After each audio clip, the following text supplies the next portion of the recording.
Oyawre nyakwara Mugiajuang kamora mora maintiere okinyi majaber machieng' tarik 25 dwe mar 2 higa mar 2025. Kamora mora maintiere okinyi makawuono ageno ni chiew maber kendo machiegni e chenro mar rupiny machakore sani nyakango mol kanyo saa 5 mar onyango. Bed kodwa nyaka giko. Nyinga Joyce Oduor. Nyakwara Mugiajuang pile ka pile piny ka ruto rugi maga kendo okinyi makawuono orung'eyo machal nade. Okinyi machieng' tarik 25 dwe mar 2 higa mar 2025 machiegni main chenro mar rupiny. Nyinga Sharon Ong'ao. Sharon ichiew nade okinyi makawuono? Achiew makare Joyce. Amba chiew makare wagone Nyasaye erokamano. Wachak wabire juma machielo. To nyalo wacho ni mae juma mogik. Mano mar dwe mar 2. Dweche dhi piyo. Kiny ka to waloko higa kendo. Mana kamano kauni chieng' tarik 25 manyiso ni wadong' mana gi ndalo 4 achina adek kende mar mondo mi watiek dwe mar 2 ka wang'ae to koro wadonjo dwe mar 3 higa dhi mana piyo. To bende wang'eni mae juma mabende jopuonjre dhi e half term e skunde mopogore opogore obed mago mag wachako gi nasari ECD wantiere kod mago mag primary wantiere kod mago mag secondary giduto gidhi e half term mane juma ne omiyo jonyuol onego bed ni rito keto nyithindgi e arita makare ahinya nyata e juma ni kama gibo bede half term nyaka juma manyien kama koro gibo bedo ka gidok e somo e tam mokwongo. Koro akeni jonyuol bende oseyudo miloma ng'ini nitie moko kuom skunde machako half term gi odiochieng' makiny. Aparo ni thoth skunde chako odiochieng' makiny moko bende chieng' tich ang'wen. Kata kamano ibed gi geno ni nyathini biro bedo dala kanyo. Koro iketo ni lwasi makare mar mondo mi gisom kata mana gibede yo makare. Kata kamano Joyce nikech kawuono chieng' tich 2 wanyalo mana miyogi line up mapiyo piyo. Nyakwara Mugiajuang bang' ma ibo bedo ka yudo weche manyien. Bang'e to e nonro mar gazet Sharon okinyi makawuono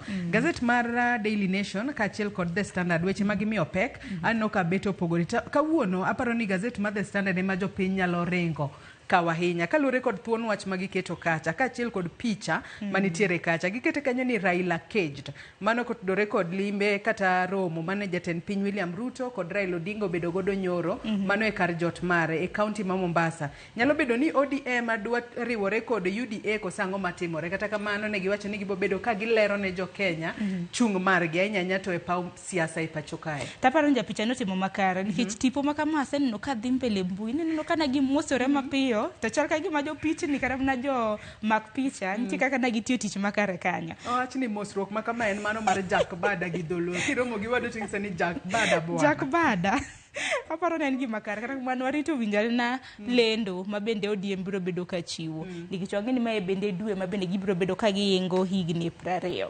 Kopogore gi mano Daily Nation thor wach mabende aneno ka gimiyo pek masigana mapani juma mokalo Nyakwara Mugiajuang nwakele nonro mar gazet nitiere jal moro mawuok e pinje mago mag Ingereza piny Britain mabende nobiro e limbe pachoka e romo e magawa moro buore Nairobi kata kamano noteke gwenge mag Westlands buore Nairobi. Jal mong'ere kaka Campbell Scott koro noyud ringre mare mano e county Mama Kweni wach moro malit ahinya. Nyaka sani iwacho no bila osechako timo nonro mar yango gino mane nyalo miyo ng'ato ne dwa kawo ngima mano Campbell Scott ka nyaka sani wacho ni jariem taxi moro kaachiel kod waiter mane onene mogik mano kar saa 5 gi dakika 50 mano chieng' tarik 16 dwe ni ema koro osemaki ka koro gibo bedo ka gikonyo e timo nonro makamano. Mago duto Nyakwara Mugiajuang wabo bedo ka wanono ni e nonro mar gazet okinyi makawuono. Bang' mano Sharon tidonjo kod twak mokwongo. Mana ka pile Nyakwara Mugiajuang chieng' tich 2 wajabedo twak mano mar chal mar piny Kenya chakra saa 1 nyaka saa 3 mar okinyi. Okinyi makawuono Joyce kinde ka kinde wadhi kilo jonon siasa mwakelo wanyalo wacho nok gini yudhe kata kamano okinyi makawuono wadhi bedo kod yudhe adek Nyakwara Mugiajuang. Yudhe makamago hotelo ne duond buche mopogore pachoka nano kwantiere gi duond bura mar Safina nwan kanyo gi ODM kanyakla kod mane nantiere Bill Japanen mar janon siasa to bende Rawera Nyakwara Mugiajuang biro giro were ka Nyakwara Mugiajuang chakra saa 1 nyaka saa 3 kwaneno godo chal mano mar piny Kenya. Bang'e wadonjo gi chenro mar mbakoro. Nyakwara Mugiajuang mbakoro mokinyi makawuono mbaka modwa goyo ODM riwore gi UDA kosango matimore mane mbaka mabende wabo bedo ka wagoyo kod jo siasa kaachiel kod jonon siasa mabo bedo godo e studio ka okinyi makawuono ka mbaka makamano bende wabo bedo ka wakelo ni e ground kama intiere jofombo magwa bro bedo ka tudore kodi mar mondo mi nyiswa ne ni in kaka japenya riwruok e kind UDA kod ODM biro nyago lemo makare mabiro miyo piny Kenya bedo kama kare kata kama bere yiero mar higa mar 2027 kosinene yo machalo nade. Omiyo chako tudri kodwa kochakore sani namba mar ote machuok 33600. Facebook ibiro yudowa achiel kachiel Ramogi TV X @Ramogi TV. An bende tudri koda e Facebook page mara ibiro yuda Joyce Oduor, mbui mara mar X ibiro yuda @JoyceOduor_. Ne koro ngajua mbui maga manomoro page mara mar mbui mar Facebook X kanyakla kod Instagram yuda gi nying mar Sharon Ngao. Machiegni kech ma en rupiny. We wakuong wayud thuond weche manyien. Prime Minister Raila Odinga, we close ranks as a country and focus on what we can do. And in due course, we're going to announce our way forward.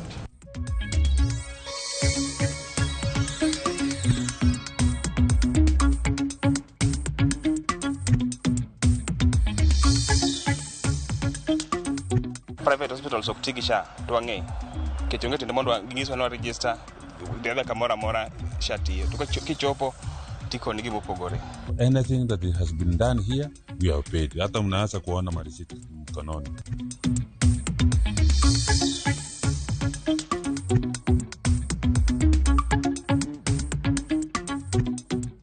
Nyathini koro is no more.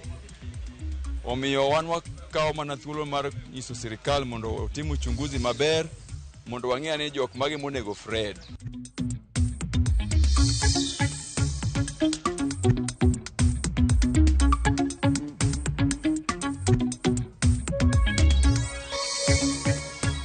Nyakwara Mugejuang machiegni neno weche manyien okinyi makawuono. Nyinga Joyce Oduor. Wabiro siemo kuma piny Kenya dhi chome e yor siasa. Mano ote ma ogol odiochieng' manyoro kod jatend piny William Ruto kod ogai mar ODM Raila Odinga ma obedo e twak makanyakla e parjot mar jatend piny ma Mombasa. Dibed ni wuotho osechakore mar ODM riwore kod UDA. George Bati miyo waler. Juma achiel gi ndalo ariyo nyaka nogai mar ODM Raila Odinga rem yudo kom mar AUC e boma ma Addis Ababa e piny Ethiopia, kama ne gitiye kod nyamburko achiel gi jatend piny William Ruto. Kuom thuolo machielo, osiepe kind Raila Odinga kod William Ruto nenore ka gima medo twere, kopogore kod gima wuok e dhogi. Kit mosruok margi nyiso gima wang' mar adek ema nyalo neno. Mana kaka jatend piny William Ruto ne owacho e boma ma Addis Ababa e piny Ethiopia ni kopogore kod ng'anyo mar Gen Z, manyo kom mar AUC ne en thuolo machielo mar kelo piny Kenya kanyakla. I am very confident that this moment is going to give birth to yet another moment for us as a country to work together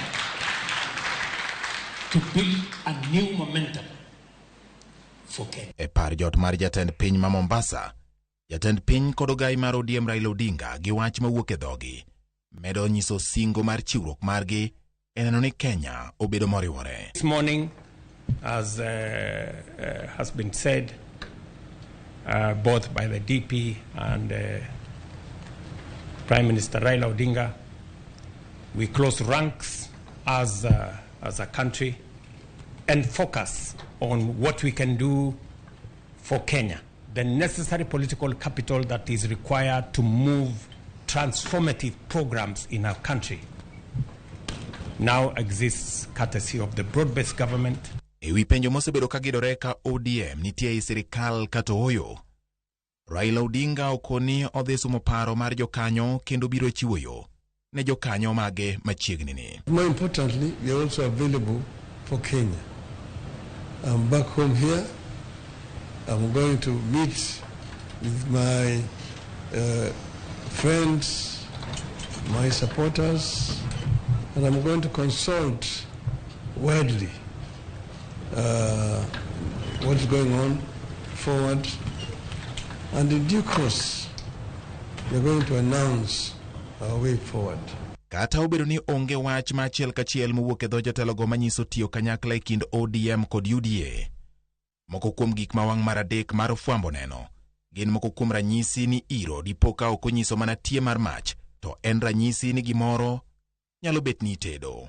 Ewi mesa, tie mar buge ariyo moyiedhi ma ithoro mana ti godo e keto girimiti bedo mar okil Paul Mwangi ma en jang'ad rieko ne Raila Odinga e weche mag chike, kod ten mane Oburu Oginga otenogo wadgi Raila Odinga romono, gin gik mamiyo romo bedo mopogore kendo nyiso ni nitie gimoro machal ni tedo. Romono bende ne oyuore kod jakom duond bura mar ODM Gladys Wanga kaachiel kod jakom mar duond bura mar UDA Cecily Mbarire, gino mamedo nyuolo paro ni chalo ka gima mbaka mar tiyo e twech achiel ne ochuo chieng' kadho Nam Chumbi.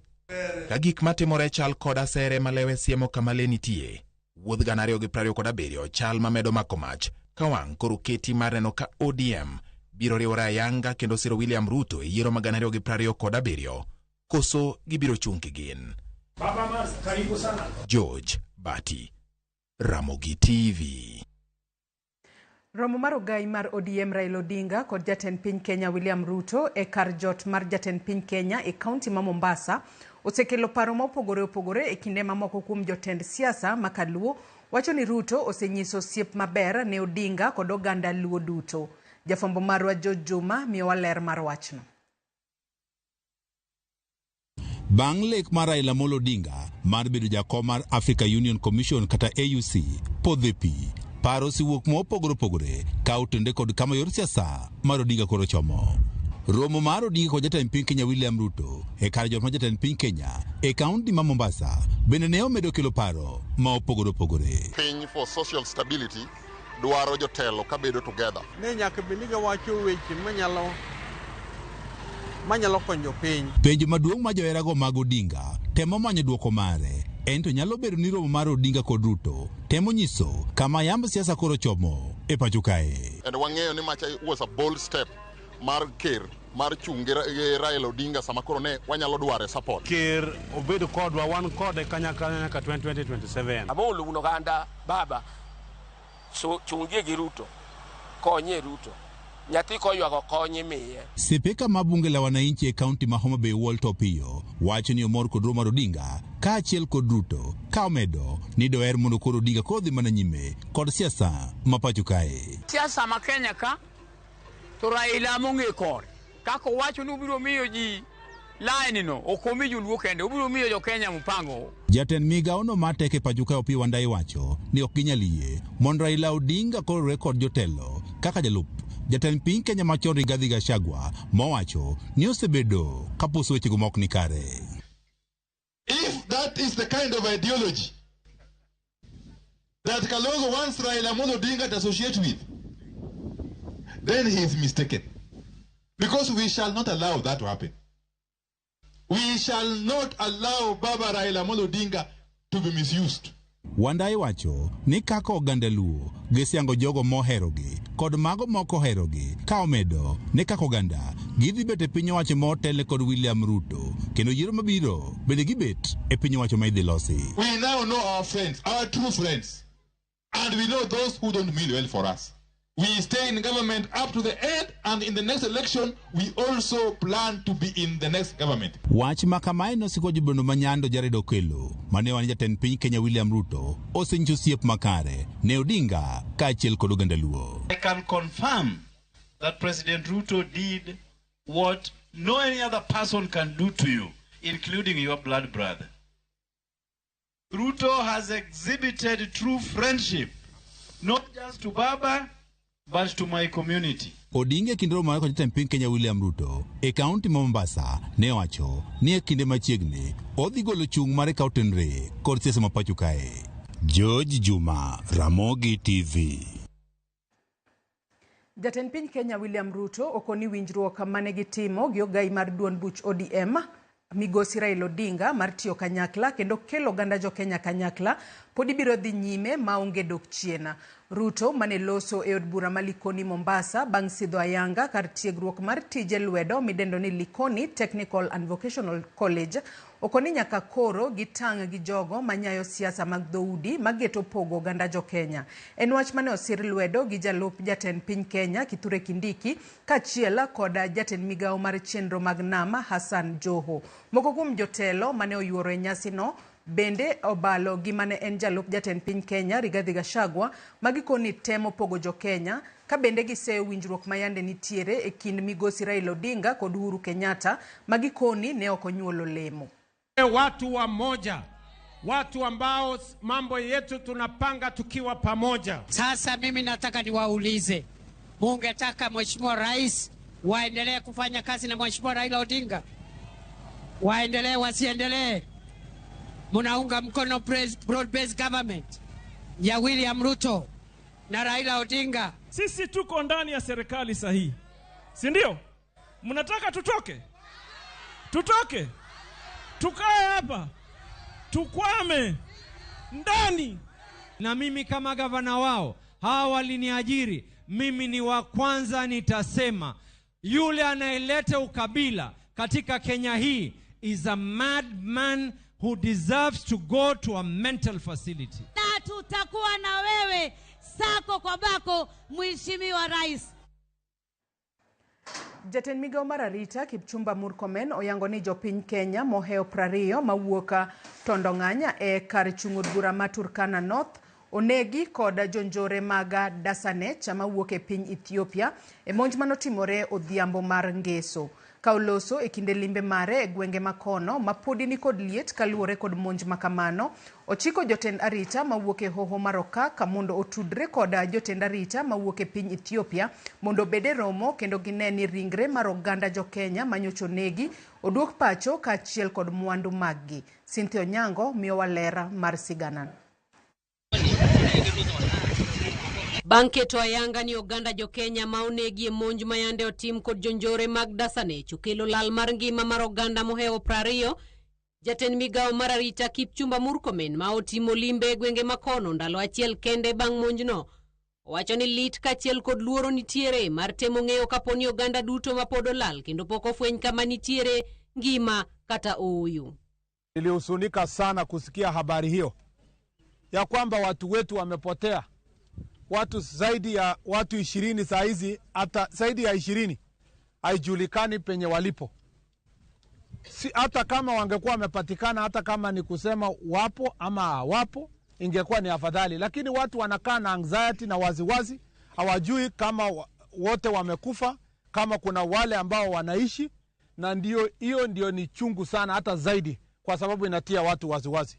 Kaluore kod jaod bura ma Turkana North Paul Nabuin ma oloso kod Ramogi TV e yor simo owacho ni gima ne okelo lweny en kuo mar gig lupo e kind oganda jo Turkana kachiel kod oganda mag jo Dasanech ma osebedo ka en lweny madhi nyime kuom kinde.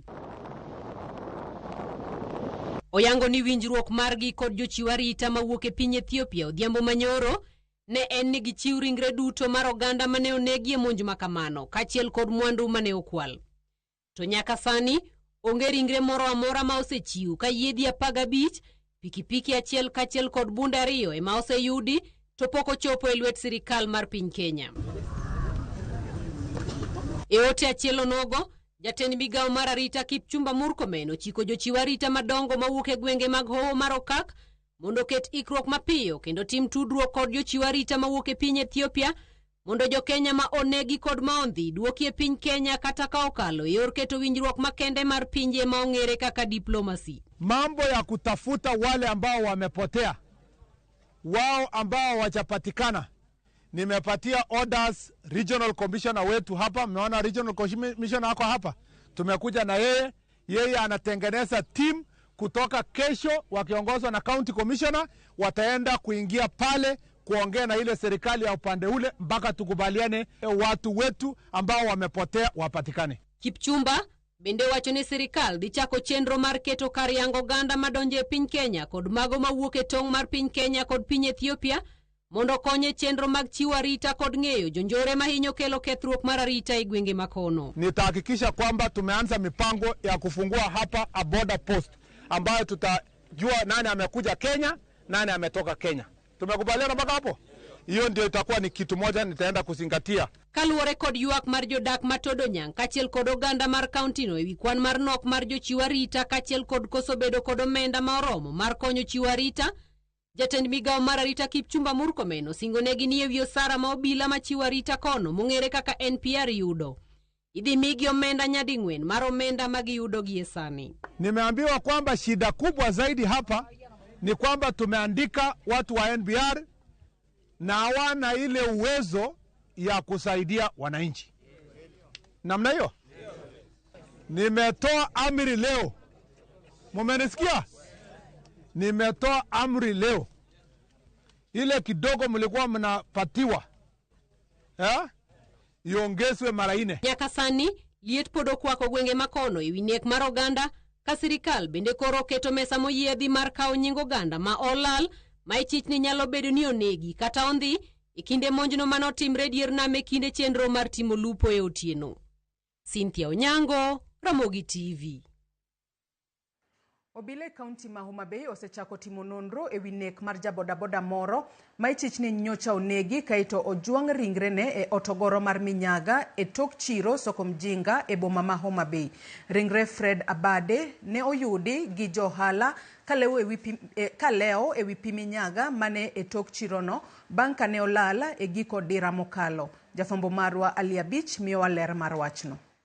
Okinyi makawuono jopiny kaachiel kod johala e chiro ma soko Mjinga e boma ma Homa Bay ne obedo kod buok maduong' bang' kwanyo ringre jabodaboda moro ka ojuang e otogoro mar Minyaga manitie tok chiro ni. Jago ne wacho ni ne wuok dala gi giko dira mokalo kendo familia mare osebedo kamanye bang' kane orem dok dala. Ka okinyi makawuono jopiny ne obedo kod buok maduong' bang' yudo ka ringre leyo e pi Minyaga ni. Kijana ni nyoro wamanyo nyoro chakre okinyi nyaka godhiambo. Wach motimore kawuono ni ne onge pachwa kabisa. Nyathini nyocha wuok dala chieng' Saturday godhiambo ka gibiro yweyo town ka gi osiepene moko mane gikorego. Kasto osiepene go ka nyoro wapenjogi to ginyiswa ni nyathini nowuok owegi kuma ne giyweye. Omiyo wan wakawo mana thuolo mar nyiso sirikal mondo otim uchunguzi maber mondo wang'e ni jok mage monego Fred. Kech nyathini komokwanye ni nenore ni no gigoye kumoro kasto gibiro gibole ka. Jopiny manokwanyo ringre rawerano wacho ni ringreno ne ofweny gi jaohala moro ka olewo ewi pi ka giwacho ni gin kod chich ni rawerano ne onegi kamoro machielo gi jonjore moko mapok ong'e mane oting'o ringre modhi ojuang'e kar Minyaga no. Ne ambe a patrol e chiro kae to e bang' deka moko madirom 35 kamano tayudo sime kowuok kuom members wa mag chiro. Negi kwanyo body moro e drainage moro ma tok chiro soko Mjinga kae. Koro ambe ka biro mondo achuo mabedo witness maneno ka body ni kanyo tagocho ne chief ka inform e gimotimore mwawinjre kode ma chief obiro area mobiro moneno witness. Ok wawinjo kwa mor gi wachni. Wini no negi to kel mana kama watie ka. Jogo matimo ohala chiro ma soko Mjinga wacho ni kar Minyaga no koro osekwanye ringre madirom adek midhi tibolo kanyo ka giwacho ni jonjore tiyo kod thuolo ma wito ringre kanyo endo kaluwore kod rach mare kane gikwayo sirikand kaunti mondo yolose kar Minyaga no. En kama osebedo ka mae nek ok nek mokwongo nyathiwa ma nyako notho loka cha notho modhi moro be ando to gi bathe kocha ogula no muomogo. Koro wakwayo kaunti government okanyalo maka wacho gino ni gibi losnwa gini gibi lose mondo gidine by next week dango kwa inyire to jimero to wange mabiro chalo kaka Nairobi manche ni nyumba ji kama chiegni to ji okong ni nego ji gini nyalo duok medore ka ma ji nyalo medo kendo ngowa nyumba jomoko ka kako sen wange ni kar bugo ni ji biro medo nyumba dak gibi lornwa gini ka adwa bedo kar nyumo jomotho ogeng'nwa go odinwa ka olosnwa daraja kata pod obedo ni chiro pod iloso ok tam wang'a yo ni losore. Nek makoch majarima piko ni endio kelo kiondogo ne jawala matimo wala soko Mjinga kaende kod alwora mare ka gidwani mondo sirikand kaunti omany kaka loso bugo mar Minyaga ni endi magi wacho ni osebedo ka kelo pek e alwora ma chiro ni. Ali Abich, Ramogi TV, Homa Bay. Thieth e ute thieth mag ji giwegi e kor gwenge medo kethore bang' riwruok machielo mag ute thieth Kenya Association of Private Hospitals riwore kod jowadgi mag Rufa e chungo thieth ne jotuo matiyo kod okumba mar thieth mar SHA. Kaka Judith Omondi lero, ten ute thieth ma walimo odiochieng' manyoro ywak ne gi podho nikech pek ma okwako SHA ka jotuo bende ywak ni thieth kokalo e ofuke mag-gi pek ma ok ginyal. En chandruok ne jotuo ma olimo ute thieth mag ji giwegi odiochieng' ma kawuono ka thoth ute thieth lai mar thieth odok piny jotuo ma pod ni ka ofuko ema wuoyo. Limbe ma okwongo mane watimo e kar thieth ma Nyanchwa Kisii jotuo matiyo kod okumba mar thieth mar SHA yudo pek mar thieth. Tuko nyanjwa na tumelazimika kulipa kila kitu. For anything that has been done here, we have paid. Hata mnaanza kuona marisiti mkononi. Yeah, but this is because maybe the arrangements have not been made well. Sisi wengine tunaweza kujilipia. Lakini iko wengine nimeona hapa wanalia sana. Wanalia, they are not able even to pay. Wamesema mpaka tutumie kasi. Nilipokuja hapa, waniambia kama ni saa itabidi ungoje. Kama ni saa itabidi ungoje ama kuja siku nyingine. Na mgonjwa anazidi kuumia, sasa itabidi nitafute pesa umshughulikie. Kisumu kar thieth ma St. Jairus pod jotuo onge ler malong'o. Give come out very clearly ngiso ni what's the way forward. Kapo ni private hospitals oktigisha tuange. Kichonge tende mondo ngiso no register the other kamora shati yetu. Kichopo tiko ni gimo pogore. Kechewa biro ka ukinyi. Tukona gimo pogore gima wasebedo ka winjo gima serikal wacho. E county ma Migori kar thieth ma Kidiva, telo mare yangonisha ni kod gope gi magene NHIF maromo milion 52 kamar SHA to romo milion 6 gino ma osemiyo gibedo e lai mar ute thieth ma inyalo pe kinde moramora. Let us last week the auctioneers were on my neck. I had to take up a loan to offset a bill for a particular supplier. NIF owed me 52 million. And the share right now, I'm not very sure, but it should be around 6-7. Kaluore kod telo magute thieth ma walimo kawuono, onge dok chien thieth mar SHA ok bibedo nyaka chop winji dwachgi. Si kupenda kwetu, inatuhuzunisha zaidi, lakini hatuna lingine sababu hatutaweza kusustain hizi huduma kama hatuwezi pata malipo. Ndio maana tunajiunga na Wakenya wengine kukashifu hizi insurance ambazo ama hizi bima ambazo zinafaa kusaidia Wakenya, because we know wao wamelipo na wanafaa kulipa for the services but they are not paying. Hawalipi. Wacha watusaidie tupate malipo, tuendeleze huduma. Chandruogni nyalo bedo malach bang' riwruok machielo mar ute thieth mag ji giwegi, Kenya Association of Private Hospitals, riwore kod jowetegi mag Rufa ing'anyo. Riwruogni ni kod ute thieth 300 ka Rufa to ni kod ute thieth ma ohewo 600. Gope duto mag NHIF ma piny owacho ni go romo bilion 30. Judith Omondi, Ramogi TV. Achiel kuom obila mayande konyo e chiwo arita e piny Haiti owito ngimane bang' yudo hinyruok e kinde rakruok e gwenge mag Segara Savien mantiere nyandwat mar boma maduong' mar piny Haiti.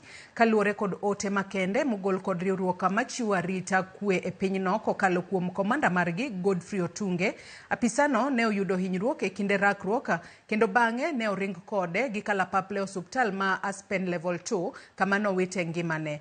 Ma en tho mokwongo ma obila mawuok piny Kenya bang' bedo e chenro mar rito kwe e pinyno kuom mohingo higni 8.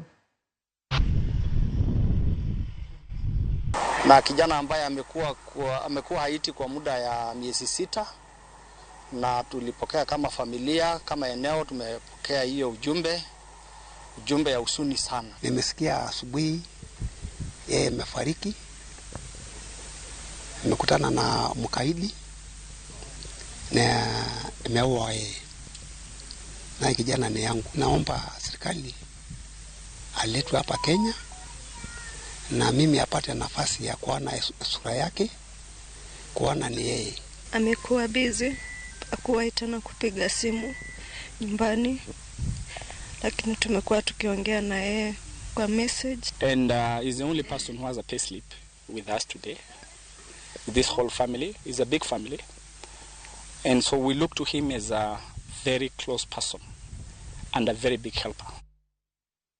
Counties duto mapachoka osechoko gope turi mamiyo omenda magiyudo ok ketie chenro makare. Mae kaluwore kod lipot mawuok kuom apis janon buge mag piny owacho Margaret Nyakango, mabende lero ni gope moko osedaka kuom higni mathoth kapok ochula. Lydia Okeyo gi mathoth. E county ma Siaya, gope mag mwandu kod tije ma osetim to pok ochul romo siling bilion 1.1. Osara ma pok ochul jotije en siling milion 209, ka gope mamoko ma pok ochul gin siling milion 70. Gope goduto ka oriw to romo siling bilion 1.4. Mae na taro mar chike matayo chudo mag omenda manochuogi e higa mar 2020 madwaro ni ka omenda nitie kendo oseor kwayo mar chudo makamago onego bed ni chulo gopego kapok ndalo 60 rumo. Thoth gope gin mag sekta mar gedo mar apeyni kod gedo mamoko e kaunti no kaachiel kod tenders mag chiwo mwandu ne kaunti ma osechokore 2015 nyaka 2023. E kaunti ma Kisumu, chal mar kaka pesa otiyo nyiso gope mapok ochul maromo bilion 2.73. Kata kamano, nonro mar omenda yango ni gope mapok ochul romo siling bilion 2.74. Gino makelo chich mar pogruok mar siling milion 7.1.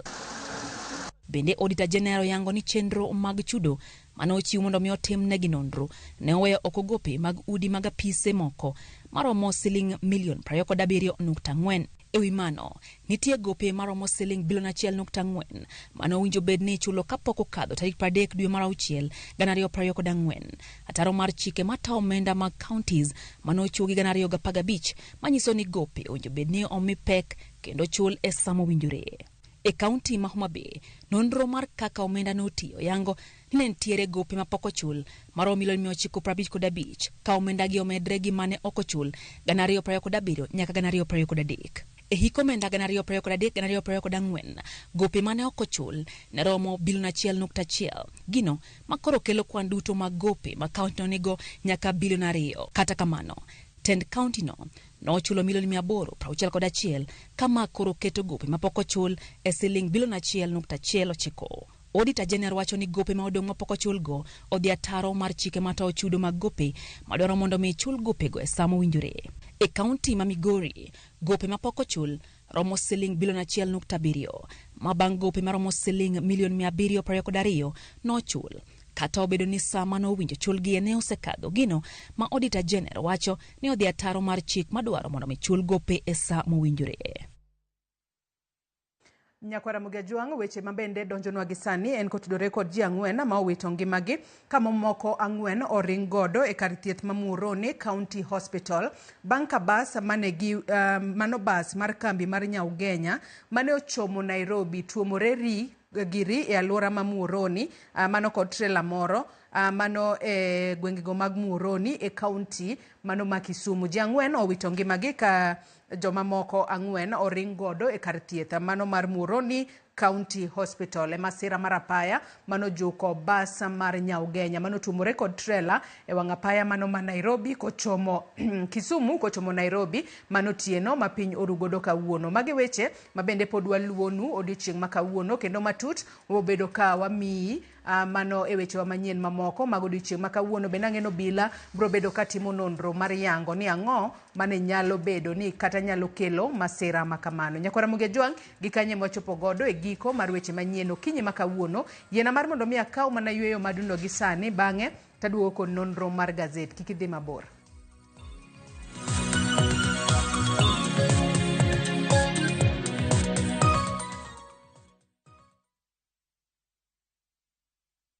Win Nambogi on patapata.com. Yes! The more you refer, the more you earn huge bonuses and cash prizes. Refer and repeat. Not for persons under the age of 18. Authorized and regulated by BCLB license number 447. Ma e chenro makeloni danji maliet. Ma e chenro makeloni weche mamolo seche duto. We are only beating job. Kik od belo bai. Kawuono an kod moral mar mdakel belo kaka winjore. Ma e chenro makeloni duond yawuoto nagi. To wakwayo rowere bende kiyudo matin kik icham te. Ikungo. Duond mine. Ka jaodi miyo nigi pesa malo dichuo. Support. Kod ohala. Gimotimo as a fashion house, we measure in both ladies gi chuo. Mane mbak ndalo chakre wuok tich nyaka tich abich saa 8 odiochieng'. Mane Ramogi TV.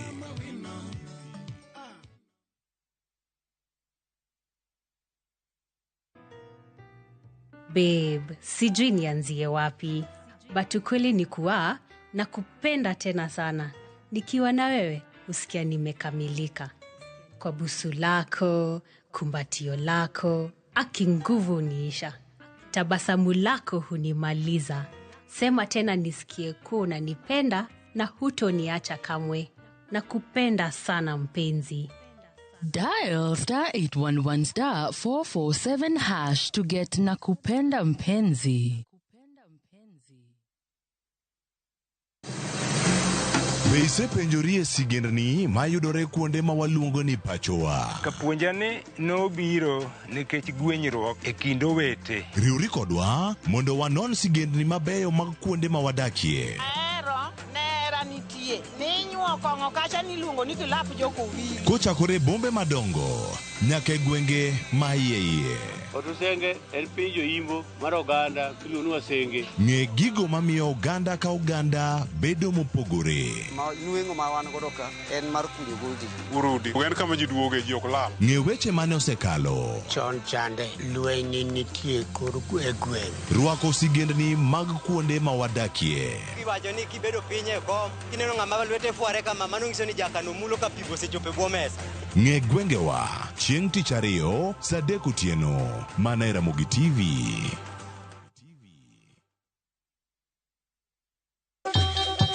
Ang'o mosetimore ne joma ne ochweyo ogandawa?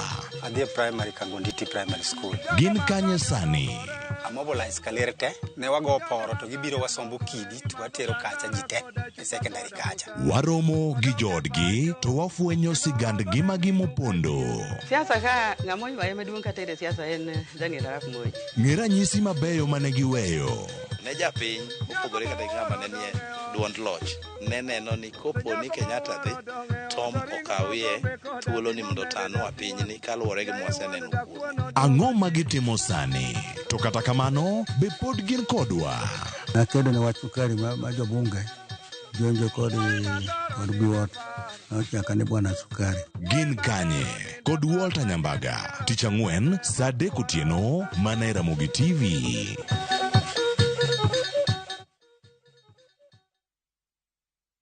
Discover faith, history, and culture with View Travel's Uganda Martyrs Journey from 1st to 4th June 2025. A journey of learning, reflection, and spiritual enrichment. Walk the Martyrs Trail, visit sacred cathedrals, experience Pilgrim Day at Namugongo Shrine, and explore vibrant Kampala.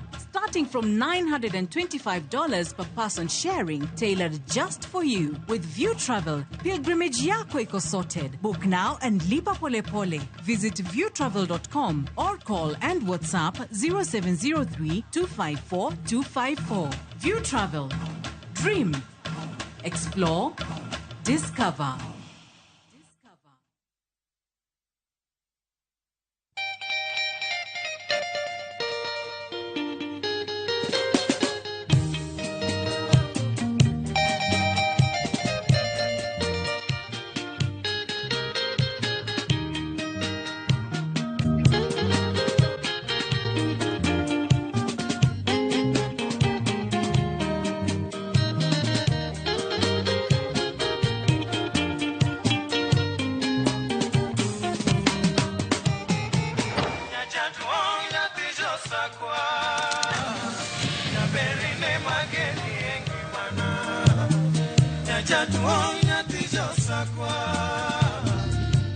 Radio Ramogi, Cartoon Jaluo. Radio Ramogi.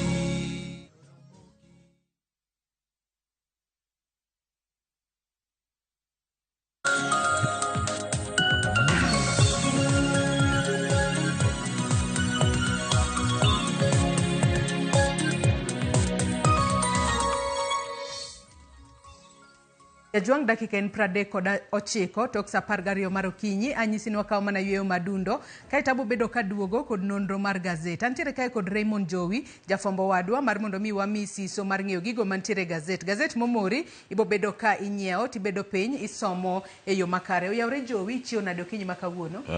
Oyawre inya Joyce chio maber. Kok ng'ena wuok e nyasi.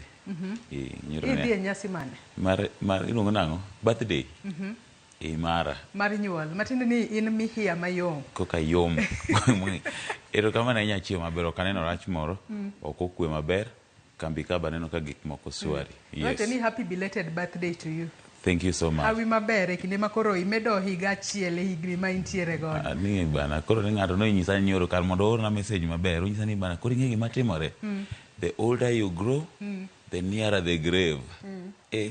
At the older you grow, the wiser you also be. Koro grave no waket tenge matin monde. Kalo ni podi rawera mabende podi tin. You still have long years to live. Kata kamano gazeto ginyi makawuono ma The Standard kachiel kod Daily Nation. Weche magimiyo pek wanyalo wacho ni bet opogore. Kata kamano anno ka nitiere wach ma gazet ma The Standard kachiel kod Daily Nation bende omenya. To anno ka gazet ma The Standard emomenya ahinya. Ema dwani wachak godo kinyi makawuono. Gazet ma The Standard ondike kae ni Raila caged.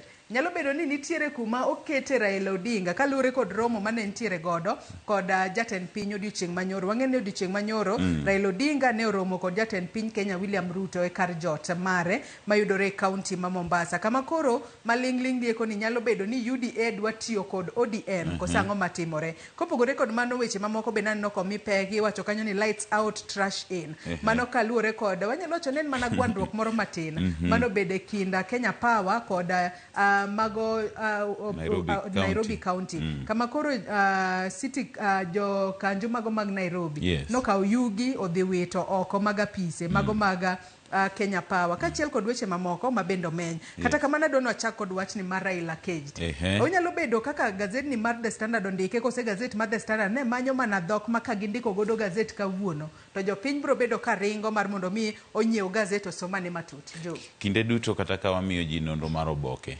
watieko gani pach jandiko samoro nyalo pogore gi pach jasomo kaka japiny ng'iye gi kaka japiny nitie gik moko adek mana temo ng'iyo nyoro naluwo romono kabisa. Mokwongo en kit mosruok mane ji ariyo gi otimo.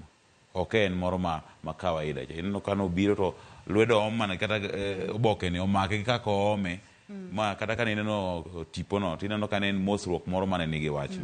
Awacho gik moko adek. Kana ng'iyo kendo wi oboke ne de nyalo menywa godo.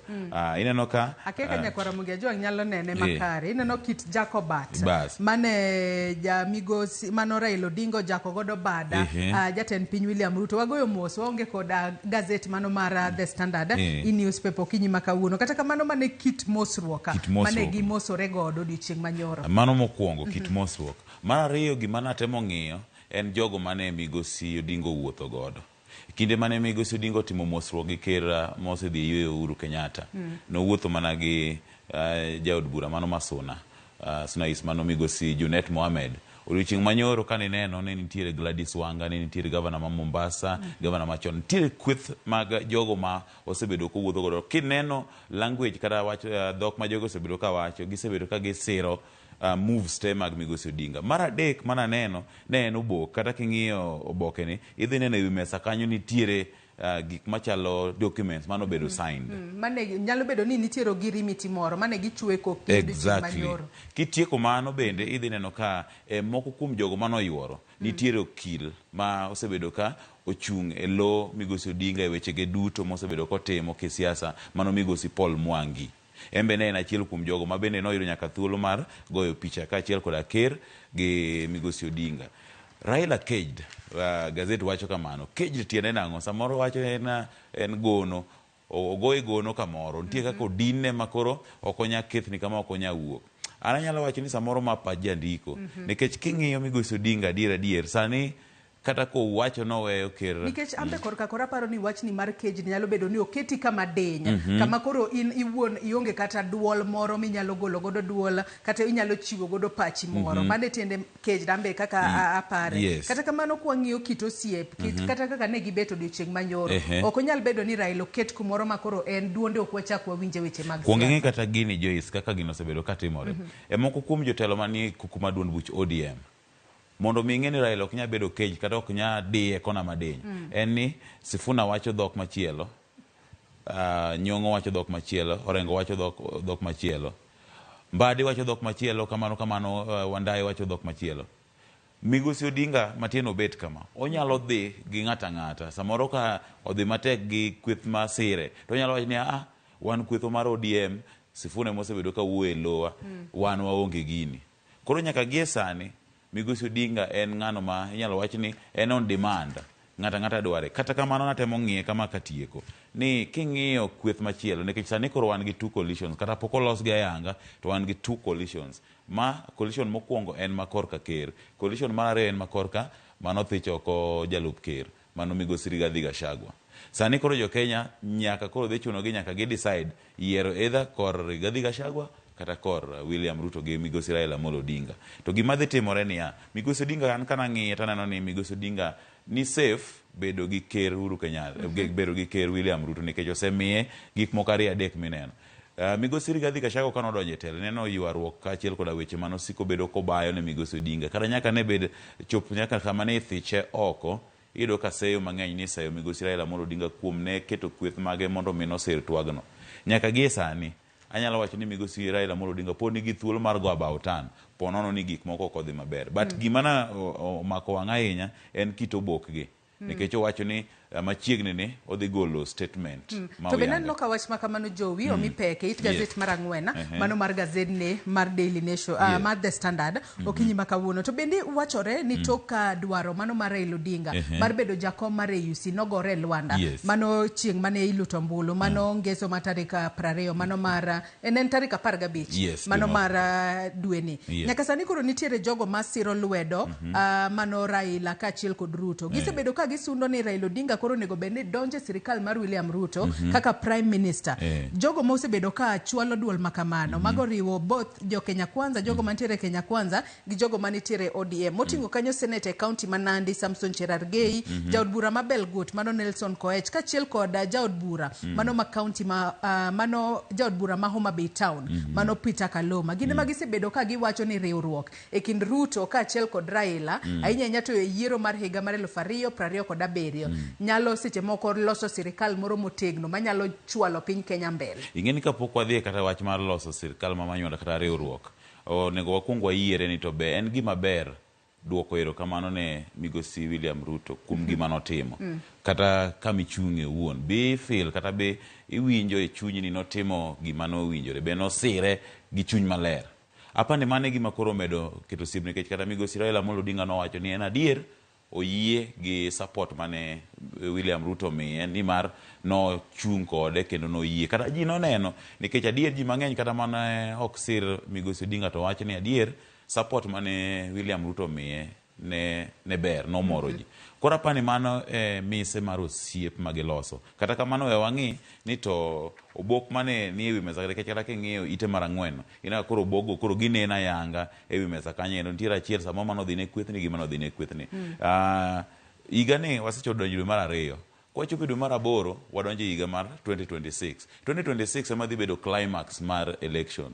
To gik mitimo 2027 Joyce ok pang giga 2027 ipango giga as early as 2022 makine events gi unfold kama nyiso ni ena gima open ni migosi William Ruto gi migosi Raila Amolo Odinga dhi bedo konchiel, migosi Kalonzo Musyoka gi Rigathi Gachagua gi Eugene Wamalwa dhi bedo kocha. Koro yiero en mar japiny, yier korka Raila Amolo Odinga kata yier korka Rigathi Gachagua. Onge luoro kata go beating around the bush. Magi are the two choices mwadhi bedo godo come 2027. Ato giduto wanyalo wacho ni Raila Odinga kaachiel kod jatend piny William Ruto wanyalo wacho ni giduto gisebedo ka giwacho dhok achiel. Nikech Raila bende wacho no bobedo ka o consult widely kotudore kod seche moko tudruok monyalo bede kinde kod jatend piny William Ruto. To jatend piny William Ruto en bende korka kod wacho ni elemo no mano mar keto Raila mar mondo mi obed prime minister. Wacho ni nyaka tim consultation malach. To consultation no nyaka tim yor siasa nikech wang'eni nitiere jo siasa mathoth mabende nyalo bedo no lap dog ndong ne kom makamano kata kapok omi Raila Odinga. Iwacho kanyo ni consultation across the political divide as we work towards the unity of our country and progress of Kenya. Matene giduto gintiere kod lek achiel mano mar keto piny Kenya obed piny mantiere kod kwe kendo sud mbele kanyakla. Onge consultation midhi tim ka Joyce. Kisebedo kineno ga politics mar Raila Amolo Odinga. En ng'ama create ga agenda to pushe. Sani ng'e gima gidhi timo. Gidhi loso gimoro kata kia ni meet the people consultation. To kori biro Homa Bay uneno nang'o watieko mabe kama my consultation consult ka chiel kod supporters ma range ni supporters to gin jogo mayudore ground ainya to jogo mawuok e gwenge mag Nyanza ma ndi en kita diary mar Migosi Raila Amolo Odinga bed busy politically mondo kik neni en idol koro idhi los gigi en a government sponsored tour biro Homa Bay biro Kisumu idhi Mombasa idhi kamano by the time utiek counties ma ene gi mbigi te wachobe 2026. Kopogore kod mano, mano nyakwara moge juang nyalo somo matut e it gazet mar ang'wena, mano mar gazet ni mar The Standard. It gazet mar abich kanyo jowi, kapok wadok chien matin. It gazet mar abich kanyo, bende yande wang'eyo ni nitiere lokruoge mopogore opogore, mane ichano tema, ne jogo motelo ne committees mopogore opogore e Senate, kachiel kod od bura mamalo. Gazet mar The Standard anno kondiko kae ni Gachagwa's grip on Senate fades as allies ousted. Matene ni jogo mosebedo machiegni kod mane en jalup jatend piny Kenya Rigathi Gachagua moko kuomgi sani koro ogola e committees mayande gitelo ni iwacho kae ni nitiere moko kuom jogo ma wanyalo wacho ni gitudore machiegni kata gimakore machiegni kod mane en jalup jatend piny Kenya Rigathi Gachagua koro omagi lemo margi ainya to e committees madongo dongo mayande gitelo ne ka lemo makamago sani koro nitiere mago ma omi jogo motenore kod Raila Odinga kachiel kod jogo motenore kod William Ruto kwa chiyo kod ranyisi montiere kai kod senator e county ma Mombasa mono Mohamed Faki mano mar ODM ene jakom manyien mano mar committee mar Senate mochung' ne wechego mag alwora kachiel kod lope bende okawo kar senator mano ma county ma Nyandarua John Methu en Gachagua matende no gwete oko oket ng'ama chielo aineno atemo some pio mugik ayudo nyaka kanyo endo Mikai Catherine Muma maningeni chidala wakocha embe obedo re-elected mondo mi obed vice chairperson iwacho ni key allies mag Migosi Raila Amolo Odinga podo retain very strategic positions mano kineno senator no mano ma county ma Homa Bay mano Migosi Moses Kajwang iwacho ni no chako yier kendo nyadi chiel mondo mi obedi chairperson mar Senate County Public Accounts Committee ichake yudo Migosi mano ma Vihiga Ososti bende en jalopne ido kama gi kimoko kuom gigo mabende kore wacho ni ODM osechako soyo tiende lemo man gi teko kata lemo ma bende nigi duol e ute buche madongo gi obed Senate gi mano mar od bura mamalo an gi mano mako wanga nen kaka ne giwinjore mondo mi ne gipog lemo makoko ne onge magi achiel kuom indicators manyiso ni samoro come 2027 ma is the possibly allies kata kamano wadhi ng'iyo nikech iyudo ka koro Migosi Rigathi Gachagua nosethicho office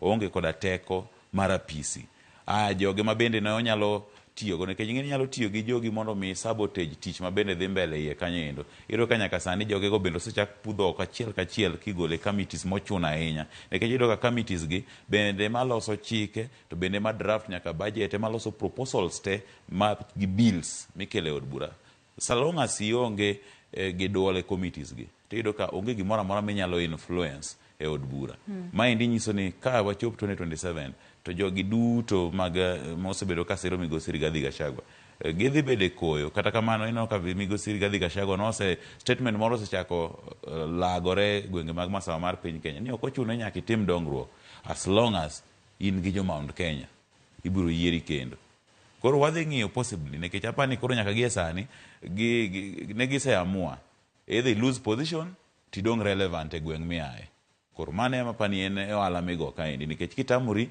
mi inyiso allegiance ni tu Migosi William Ruto idhi lose support ni ground kucho koro eri lose gi od bura to retain support ni ground to chaki bed re-elected.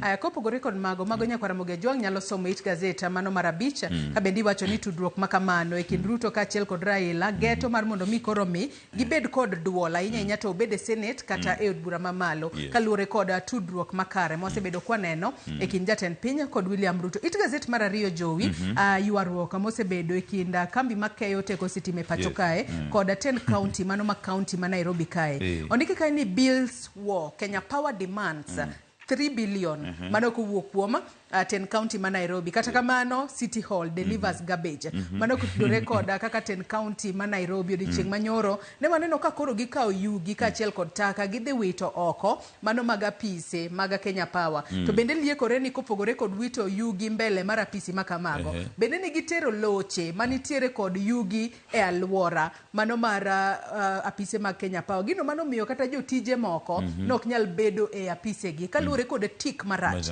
mane wuok e yugi ma kamago. To ywaruok ma kamae kinde makoro Kenya Power seyo 10 county ma Nairobi ni 10 county ma Nairobi poko chulo gi 3 billion. 10 county ma Nairobi bende koro seyo Kenya Power ni Kenya Power poko chulo gi omenda mano maderom billion 4.8 makori wacho kanyo ni osechokore kaka way leave mano mar rental fees onego be ne ge chulo. En ywaruok makoro waneno wanyalo wacho ni kin kembe mag sirikal nikech wange ni 10 county ma Nairobi mano sirikal Kenya Power bende mana mar sirikal bende. Ingina penjora mokwongo ni was this necessary?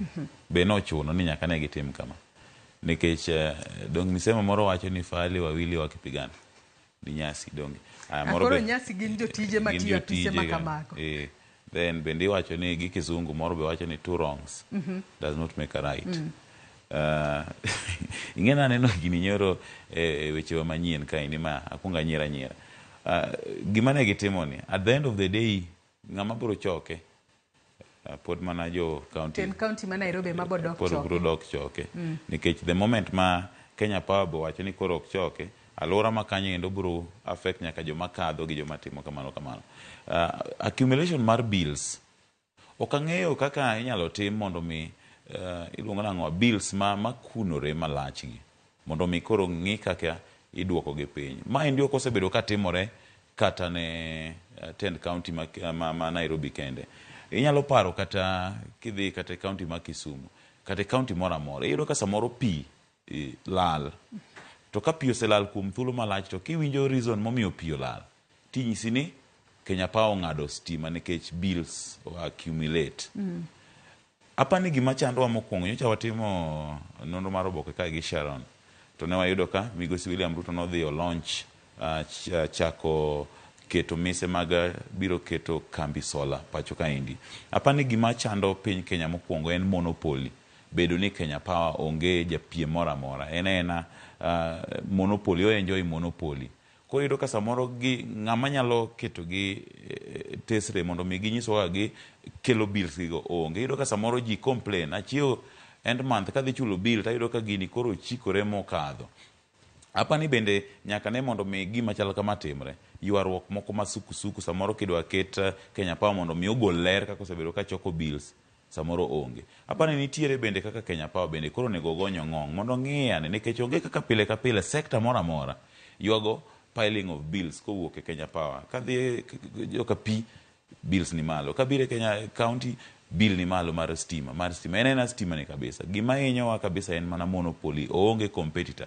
Waketu alternatives kaka sola mano chakni dwa ketni mondo wang'iyane ka bende gima kama nyalo dhi nyime. Ko kamano pod wabro mena neno ywaruok ma kama. Kata gima moya neno ka gima ne 10 county ma Nairobi ni otimo. Okapar ko buru kelo solution poro mana buru kelo suku kata kamano nego beni koro jodito mag 10 county mag Nairobi kachiel koda mago mag Kenya Power biro together mondo mi gi solve difference ni nikech odhi medo hinyo gik ang'eny.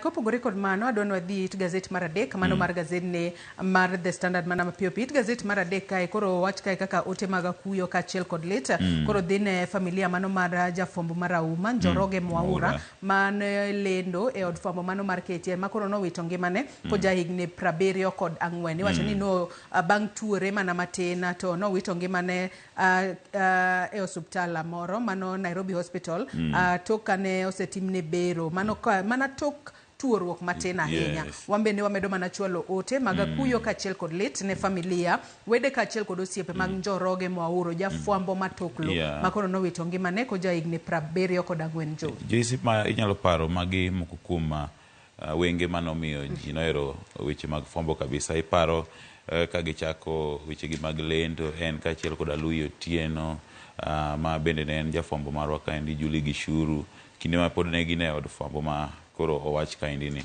mokwongo wewa oro otewa mag lit gi kuyo Nyasaye mondo chunya familia kaachiel kod jotich wetege e kambi manotiye kono. Kaka jofwambo, wawit achiel kuom jogo ma bende nomiyowa siso mar donjo e fwambo nikech ne gitime so professionally, ne gitime so passionately, to kokadho kuom pace mane giketo no beyo maambe ne waluwo. Magi achiel kuom jogo ma king'eyo historia mar fwambo maber tinyalo appreciate tich mane gitimo e kinde ma bende nochako no. Kata kamano iwacho notho tok tuo kuom thuolo machuok. Magi e kimana moko kuom kaka ji tieko wuodhegi. Samoro ok ding'e kaka inyalo tieko, samoro ok ing'e kaka onyalo dhi kodi, prolonged illness, short illness, duto ochopo e ndalo ma ng'ato koro wito ngimane. Kata kamano wakwayo negi hayo maber, wapare kuom tije maber manotime ute fwambo duto manotiye gi historia ne mar fwambo no, nikech en achiel kuom jomo inspire ji mang'eny gi professionalism mare.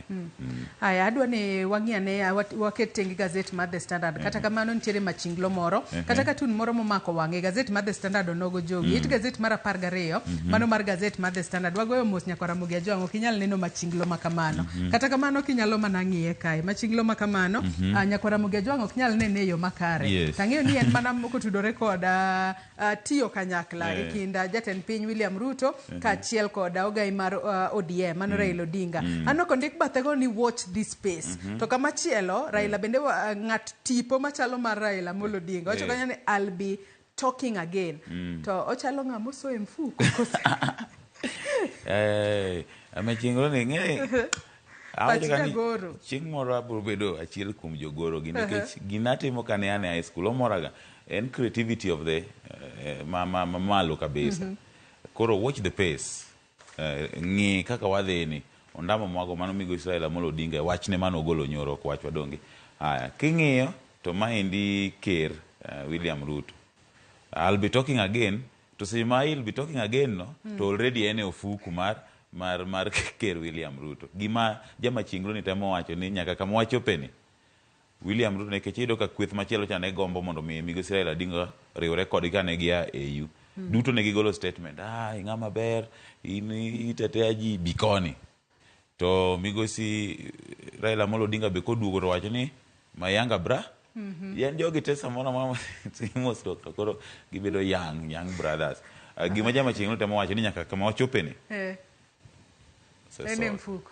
Aya, kata kamano warito neno ni en tudruok mane magibo bedo ka giloso. Ahinya nyato mano motelo ni yiero mar higa mar 2027. Adwa dhi gazet mar Daily Nation mar mondo mi wang'e ane to gazet mar Daily Nation gin weche mage mano mipeko kinyi makawuono. Kwa nyalo mana yudo gazet mar Daily Nation achiel kachiel kinyi makawuono. Nitiere weche mopogore opogore jowi ma mipeko kinyi makawuono malo kanyo. Ano kondik ni baby Ariana abandoned by Shah in her hour of need died. En gino malita ahinya ka nyathi matin kamano kaluore kod ng'ikruok makoni kod kocha mosebedo kwa neno ahinya nyato okumba mar thieth mar Shah sani koro wito ngimane. Weche moko mabende timore kanyo en kotudore kod jolupo makoro nyaka sani koro podi olala pok ong'e kuma gintiere to ka group militia moro ne omonjogi. Iwacho ni nyaka sani koro ji 22 mago jolupo 22 nyaka sani koro pod ok ong'e kuma gintiere. Tok mago jo militia mago mag Dasenet mane omonjogi mano kinde mane gilupo mago Turkana fishermen kaachiel kod jogo magin pastoralists kata jopith mag chiaye mano e gwengego mano wang'ene gwengego mar Lopei Mukat mayudore tong' mar piny Kenya kod Ethiopia. Jatend migawo mochung' ne wechego mag arita Kipchumba Murkomen osewacho ni gitemo matek mar mondo gine kaka ginyalo tieko gwandruok makamano.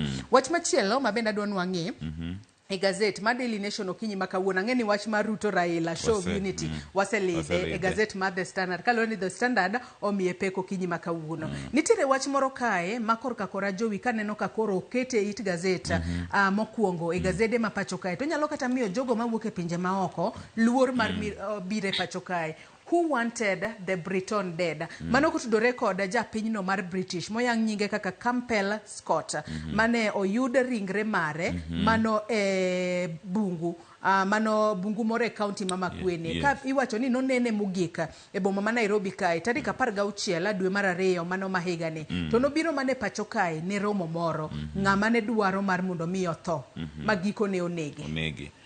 Somo sigana ni temo ng'iye ido ka nitiere ji mosendhi kitudo gi koda lal kata tho mar Campbell Scott.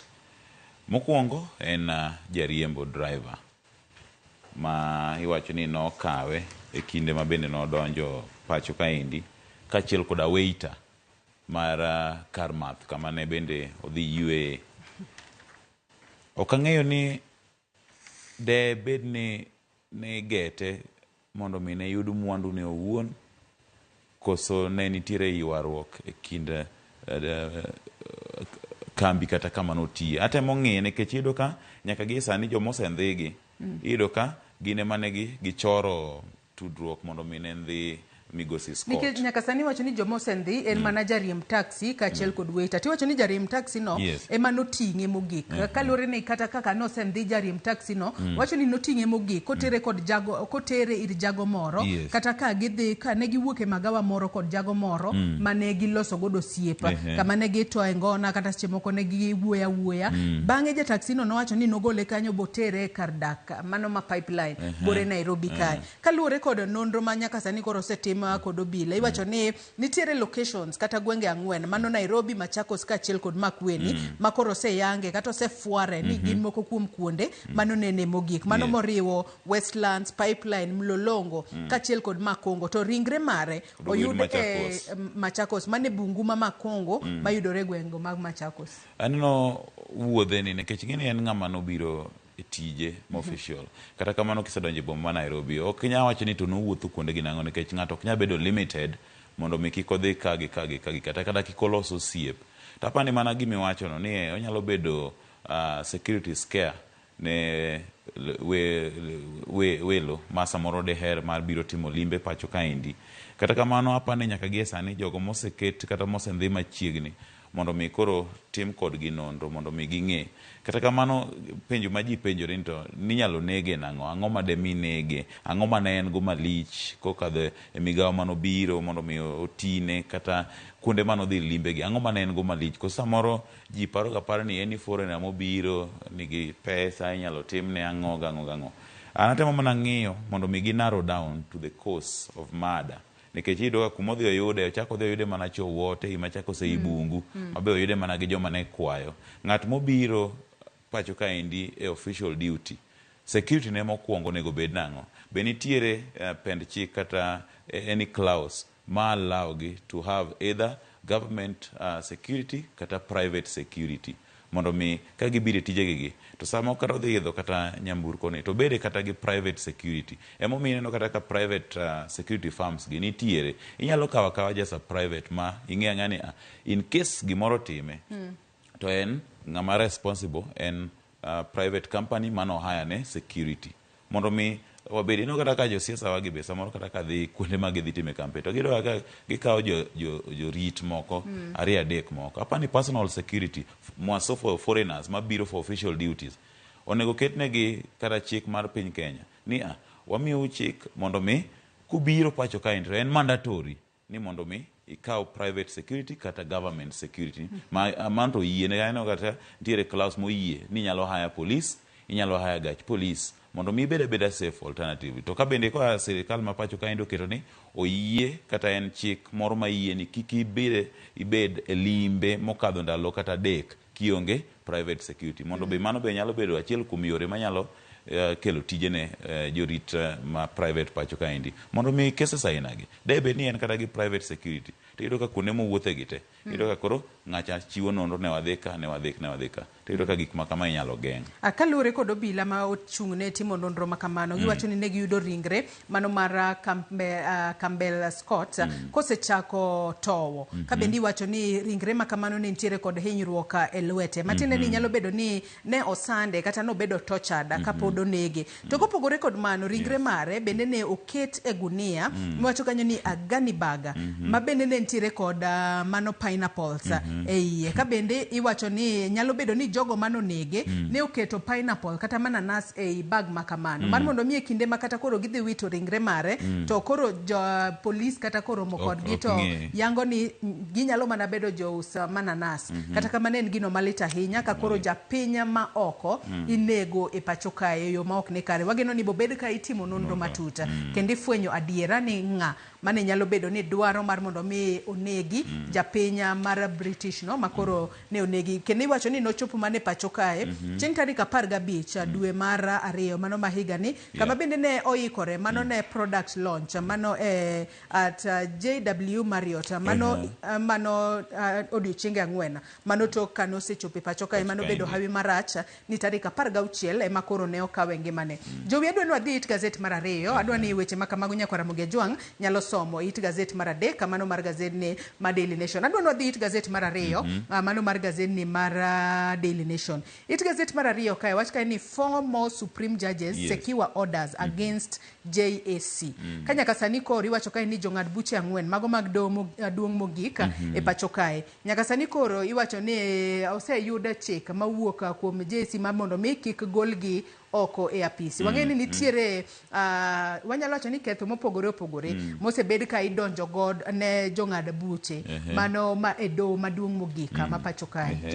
Ng'eni ondik ka ni FOMO matieni tiere moko mano oseyude mokwongo kamane kaka temo winje FOMO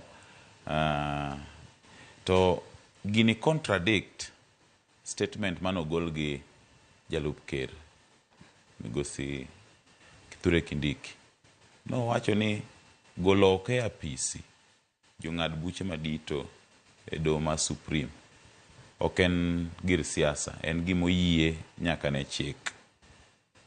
To okadwa preempt kata kamano adwa ni mondo awach ni kinde duto ma wadhi e yiero ido ka ogai mar doho ok ni e winjruok maber gi ker matiyo tido ka ng'enyne nitiere kaka bad doho igoga lweny 1 2 3. Debed ni alignment mitimo ne ikruok ne yiero ma 2027 nyalo affect moja kata achiel mar doho ma pacho kae. To mae gima neno ka dhi timore ponono ni ji 4 gi maendi jalup ogai mar doho Justice Philomena Mwilu, wan kanyo gi Mohamed Ibrahim, Isaac Lenaola gi William Ouko. Ponono ni chik makamaendi nyalo biro gayo gi makigol gi do tijigi. To ma nyiso ni samoro ginyalo bedo retained ae 3 mamoko ka inyalo thich oko mondo mi yier manyien. Magi duto neno mana ka gin gitudore gi siasa kata yiero maduong' midhi tim higa 2027. Ka wang'iye mos nikech iyudo ka mokwongo ne wach ni koro kosetim lokruok e committees mag od bura bende duond buch ODM ne koro noyie ni koro ok dhi thich oko speaker Migosi Wetangula. Achiel kuom winjruok ma bende ne gitimo en ni koro ne ok gidhi chwalo dhiro wach mar thicho oko kai ilungo mano Chief Justice mapacho kaendi Martha Koome. Tido ka nyaka sani statement mano gol nyoro gi jalup ker anano chako duoko wa back to square one. Ka wang'iyo mos to gigi duto te nekech pok oketnwa ketho ma jogo timo. JSC bende Judicial Service Commission ai bende wan gi mar the Law Society of Kenya waseneno ka giwacho dhok mopogore opogore. To magi ekibiro naro mana down ne lokruoge michano tim e doho nikech iyudo ka sector mar police nosetime lokruok. To magi moko kuom very instrumental departments ma ko ketga kamoro achiel to gikeloga kata giloko outcome mar yiero in a way. Koro warita ni to ang'o madhi timore, gidhi to the line kose dhi tim lokruok mondo mi wadhi e yiero ka wan gi jong'ad buche manyien.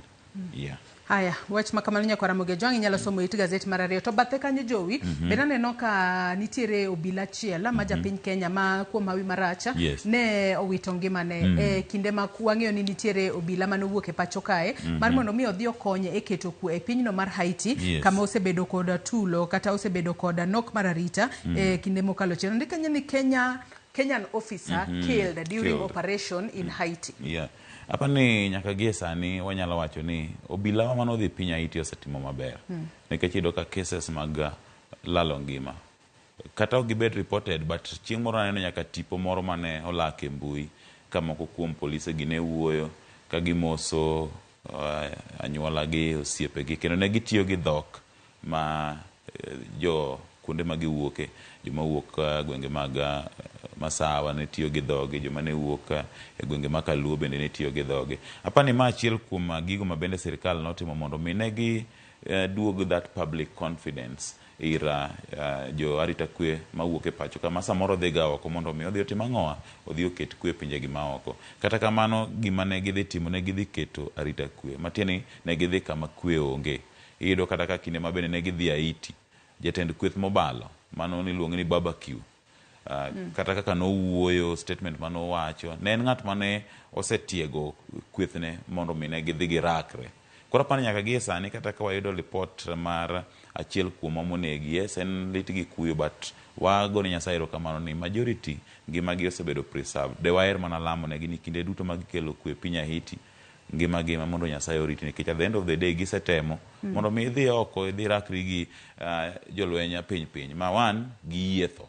Mar ariyo, idhawe territory mapok master maber, nikech ing'eni kata ka indi sani kata ka iluongo wendo kawuono mondo mi obi e studio ka ok ine wuone migaye ni bi e reception 4 kata reception 2 ok onya ng'eyo. Tedo ka jolwenjwa to wuok odhi e piny Haiti, territory kaachiel koda terrain ma kuno wakia, to nyaka gi sani iyudo ka gisetemo matek ma ngima achiel ero koro nolal.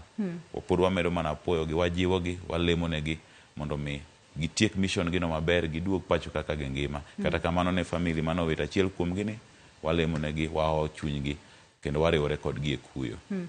To wang'eyo ni milome mano mar tho mar jalwenya kata obila achiel mar piny Kenya ne oke kanyo kod mano force commander margi mano Godfrey Otunge mabende ochung'ne kweth mag obila 600 mano wuok e pacho kae kadhi keto kwe e pinyno mar Haiti. Kata kamano ne ok ochiwo matut kotudore kod obila makamano motho. To mana kisewacho Jowi, wakonegi hawi maber kalore ni en tich matek ahinya makoro gitimo mar keto kwe e pinyno mar Haiti. Jowi adwa nodhi it gazet mar 6 mano mar gazet ni mar Daily Nation mana mapiyo piyo. It gazet mar 6 mar gazet ni mar Daily Nation nyaka sani koro iwach kanyo ni ogai mar ODM Raila Odinga sani koro oluongo romo mano mar duonda bucha siasa mano mar ODM ahinya to tok dwaro mare mar bedo jakom mar AUC Gore Lwanda. Ondike kanyo ni Raila convinced his party meeting after AUC loss. Nyaka sani koro nyako duogi mar mondo mi oket ode kanyakla. Wang'eni kinde mane Raila Odinga nitiere ng'wech mar bedo jakom mar AUC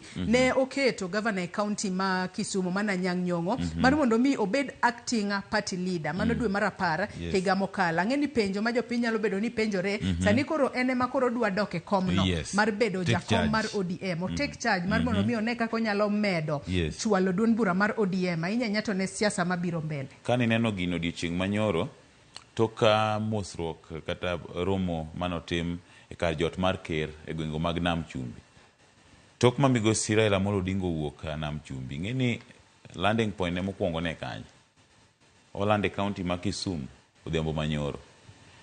To kanyo ema bende jatend duond bura Makojolo mano gavana ma Kisumu wuoke. Oboke ni owacho ni dibed ni maendi en return to the hell mondo mikoro oduog back e tije. To neno ka migosi Raila Amolo Odinga statement nitie gik moko moja wacho ga samoro pok iwinjo to samoro ok inya analyze gi deeply. No wacho ni I'm back. Ya duogo dala. Ya se duogo. Onwo gino several times. He's back. So he's back to the first thing motimo mondo mi convene bura maduon buch ODM. Ido ka nyaka gesa ni Joisa gisebedo ka giwacho dhok mopogore. Orengo wacho kocha kata doko ni ok en jatelo kamano. Sifuna ma en Secretary General bende wacho dhoge kocha. Anyang' Nyong'o bende ma en party leader yor Kojolo bende wacho dhoge koni. Migosi Raila Amolo Odinga bende ko rado gi ker to en younger brother koni. Koro apani nyaka gi sani an gima atemo ng'iyo timo nonro mara makende kata temo ng'iyo ni tang'o madhi timore e romo mar ODM ni. Maendi gima aneno ni kidek timore kaendi tok romo ni en ni duond bura mar ODM kidek golo joint statement ji te bedo whipped to order mondo mi from that meeting to giwuok ni miwa thuolo koro onge ng'ama magolo statement, miwa thuolo wadwa timo consultation mana kaka isewacho mokwongo cha. Watime amongst the party organ, watime gi jowa manogwel sirikal, koro wawuok achiel kachiel kuku maduond buch ODM gitende te wadhi e kor gwenge wadhi consult. Tok ma gisetieko tuani idhi yudo kata ka en around gimoro dwe mar 11 dwe mar 10 higani matieni wadonje 2026 to ka giduogo to gigolo joint statement ni koro kaka duond buch ODM wase consult. An kaka Sifuna ma Secretary General natamora wachni kata kamano a consult jopiny onyisa kama wan kaka Secretary General kaka duond buch ODM ma winjo duond japiny koro ma e statement. Apani ma en a long program just to come back to the main point mano timore nyore gwenge ma Mombasa. Onge gima nyien madhi timore kae nikech iyudo ka migosi Raila mondo chung' mare ema bro determine kuma ODM dhiye to en already ose indicate. Iparo ni koro ka migosi Raila Amolo Odinga owacho ni oyie tiyo gi migosi William Ruto, Sifuna ok nyatamore. Koro we warit romo mar duond buch ODM ni, but I'm sure ni tok ka jogi se romo resolution midhi gol ka en koro wase consult jopiny, wase consult amongst ourselves, wase consult nyaka other experts, waamua kata wang'ado gi pi achiel ni koro wadhi wuotho kama kaka duond bura.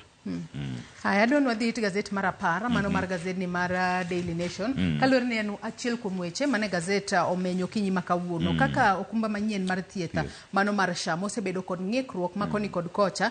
Nyaka sani koro gazet ni ondike ni nojwang'o mano nyathi matin ma jahigni achiel kata ma jahiga achiel gi dweche 7 ma yande nitiere e od thietha mane pinyno mar India. Ondike ka ni how SHA abandoned baby Ariana in her hour of need. Iwacho ni baby Ariana Wairimu mano nyathi ma jahiga achiel dweche 7 ma osebedo ka kedo kod a rare genetic disorder. No wito ngimane ka koro oweyo familia mare chien kod bill mano mar $1.6 ma koro nego bene ge chulo. Kata kamano kwa ng'eyo mana piny kanyo bende nitiere milome moro ma koro we kanyo kaluwore ni jagoro mongirore migawo mochung' ne weche go mag thietha. Nyaka sani koro ne osingo kanyo mano Harry Kimtai. Nyaka sani koro nosingo no bobedo ka ochulo omenda maderoma kata ichulo omenda maderoma $500,000 mano 500,000 ma onego bedni chulo. Mano ne osuptala mano mar Fortis Memorial Hospital ma yudore New Delhi e pinyno mar India. Kata kamano nyaka sani koro osuptal makamano wacho ni omenda makamano pok giyudo kowuok e okumba manyien mar thietha mano mar SHA. Magi gin mana moko kuom midhiero ma jo Kenya medo kale ahinya nya to kokalo e okumba manyien mar thieth. Jo aningi no okumba mar thieth ni Joyce ok no rach ahinya. Lek mane gin go ne ok rach nikech mokwongo ne giwacho ni lek mokwongo mane gin go ne giwacho ni ka in gi outpatient to kik idhi e level 1 thiedhri e dispensary. Mana achiel kuom yore mane gidwa empower godo our local facilities. Mano ne ber. Mar ariyo ne giwacho ni ng'adi kaluwore koda yuto mari. Mano bende kamano kanyo naneno ka ne ber. Kama koro shida wuok godo en kar wach mari chulo pesa to kichopo to ok reflect ok kima ang'o. Ira koro nyathini koro no wito ngimane. Owito ngimane sama koro min gi tiwacho no osebedo ka remit monthly payment. Bill o accumulate to over 1 million. SHA kechopo daka mogik ichulo pesa ka gibiro to iwacho kani the only amount mane ginyalo golo was only 23,600. Bill to en 1 million. Mano gima kizungu luongo ni a drop in the ocean. Seche go nyathi tuo, nyathi oheore, you expect mondo SHA come to your aid, inyisi ni out of million, idhi chula 20,000 kende. Mano enango. Apani gima nyaka koro SHA address sanindi, Joyce, eni nyaka ging'i kaka gidhi deal gi gik mako miluongo ni chronic diseases. Joma dhi for cancer treatment, joma dhi for dialysis, ang'ogo. Chronic diseases. Mar ariyo, mine ma konyore. Nikech kanyo bende nitiere ga risk. Alafu ong'i lastly nyithindo. Ka giseng'iyo chronic diseases, ging'i mine, alafu ging'i nyithindo. Ka ginyalo treat mind gi wach ni koro gidwa keto focus gi mondo gi align mano as fast as possible. Dhi bedo maber. Rather than gini en idwa lose generally, tilose kawuono, kiny nitiere mistake, iashwa kawuono ber, kiny nitiere mistake. Nyaka gi sani kapod ok wanya address emergencies mawuok e chronic diseases, tuoche mag nyithindo, kaachiel kod mine. pod shani ni mana gi shida. Wageno ni ng'ikruok manitiere okumba mar thieth mano mar SHA ibo bed ka iketo kare. Kaloni ni nyaka sani koro riwruok mag ute mag thieth mago mag ji giwegi bende osechungo kata okuno okumba mar thieth mano mar SHA kaloni ni gin bende ok osebed ka imiyogi omenda. Dono tie kod machinglo mantiere it gazet mar 15 thuolo mar orumo kendo wasechamo sa mano mar twak mokwongo. It gazet mar 15 machinglo makamano ema dwani watiek godo. To gin mana weche ma otimore odiochieng' manyoro romo mano bede kin jatend piny William Ruto kod ogai mar ODM Raila Odinga. Machinglo makamano kwa nyalo mana yude achiel kachiel. Kwa ng'iye Jowi, ang'o matimore ka? Gima timore ka mano mapiyo en ni ok ing'eyo duond buch UDA kata Kenya Kwanza ne tiyo gi alama mar wheelbarrow. Koro ne gigeno en wheelbarrow maratong. Koro ne gigeno ni sama ne gisemosore gi migosi Raila Amolo Odinga e gwenge ma Mombasa to gimiyo migosi Odinga microphone mondo mi koro land broad based nikech ng'eno toke kar ondik ni broad based. Samore gigeno ni press conference mano dhi golo nyoro no dhi wacho ni haya koro ma wadonje gini officially to koro ka gini to dhi wacho ang'o? Thank you my brother, I will make a statement. Nyiso ni migosi Raila Amolo Odinga ogo gi chenga kama nikech nyalo bedo ni wach makamano no komoro nikech wangi ochalo ng'a obuok to ineno tiende kuma nitiere ochalo ng'a makoro odagweyo broad based government odagweye koso odagweye gima timore ni ne gigeno ni migosi Raila Amolo Odinga ne dhi make open statement ni koro kama wachope ni wane gini wadonjo kendo wadhi kwa chopo ni bana poda buwe mbele ka. Wach ni mogik Jowi ka watieko nonro mar gazet okinyi makawuono. Wach na mogik an ng'eni weche tuke be samora jagwelo ga matin. Nyocha wan ka endi gi jogor Mahia branch iluongo ni Kasabuni branch. Ng'eni gi kore wan gi derby weekend ni. Koro mokwongo awa kora chak iko fans mag Gor chon. Wan gi derby idhi go e Kasarani. FC Leopard gi Gor Mahia.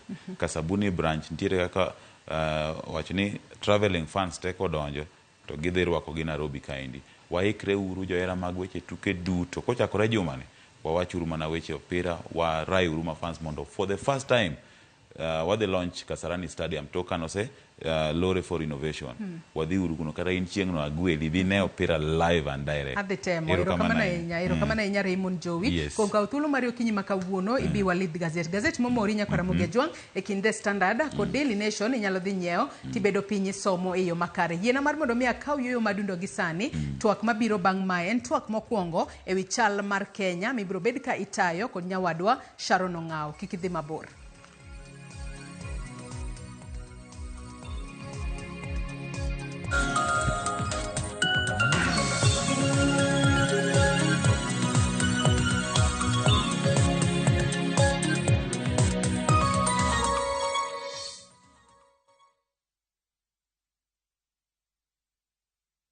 Share your unique referral link. Get Mogi yako ku sign up na place bet. Now come at huge bonuses and cash prizes on patapata.com. Refer and repeat. Not for persons under the age of 18. Authorized and regulated by BCLB license number 447.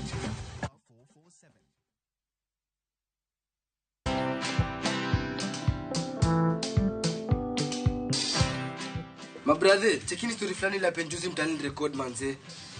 Lakini bro, kazi itakuwa tu ni kujaza simu na hizi mavida. Ai, kujinice tu kaka. Mwananchi gani huyo anarada medali ya pesa? Leta tenje ni kushopile tutaomoka. Citizen Digital wako na platform fulani kwa site yao inaitwa Wananchi Reporting. Hapa unaweza tuma story yako kwa website yao ama kwa app yao ya Citizen Digital. Na kama hiyo process ni ngumu, unaweza tuma story kwa email yao, WhatsApp number ama uitumie kama SMS. Alafu gani napataje bro? After story yako imepublishiwa, hapo ndo una receive 1000 kwa simu yako. Bro, au umenichanua. Don't just witness the news, be part of breaking it. Download the Citizen Digital app and share your story with Wananchi Reporting today. Citizen Digital.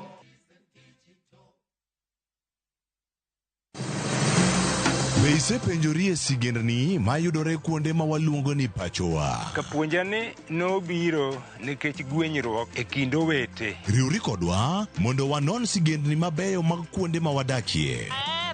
Nera nitie. Ninyuo kongo kacha niluongo ni kilap joko wili. Kochakore bombe madongo nyaka e gwenge ma iye.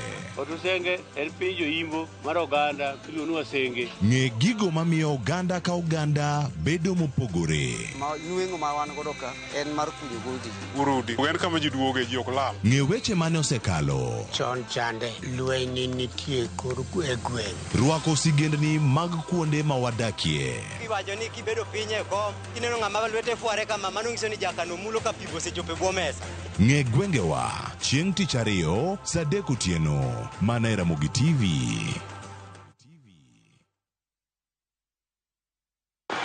Kuchagua shabiki.com ikuwe part of your wins. Hii 2025 tunaenda kufly even higher. Ukiwekelea, wekelea responsibly. Not for persons under the age of 18. Authorized and regulated by BCLB 671.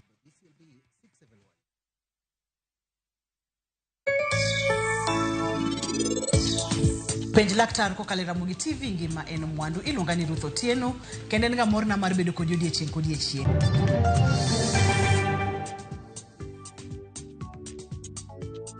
Introducing the Smarter Bundle.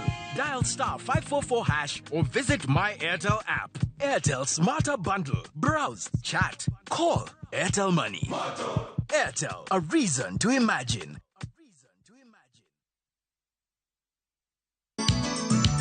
Yana mune wuotho chano mina bebo tonge kare wuotho biro tu.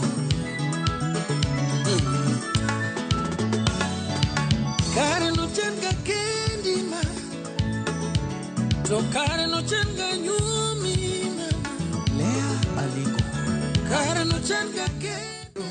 Hello nyikwa Ramogi Jwa, ma en Anjavan Makajudo. Takoni ni mondo me iyud thuma mar Jend Era kaka skiza tune mari.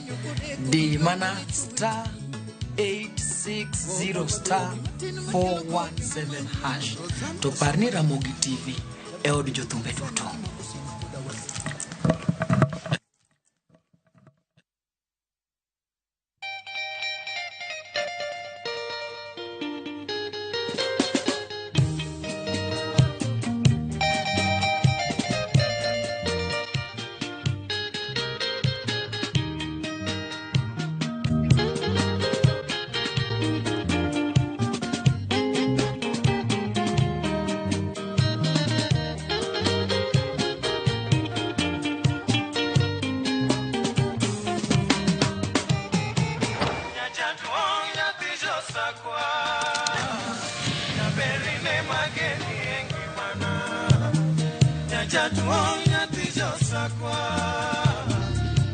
Radio Ramogi, kar chuny jaluo. Radio Ramogi.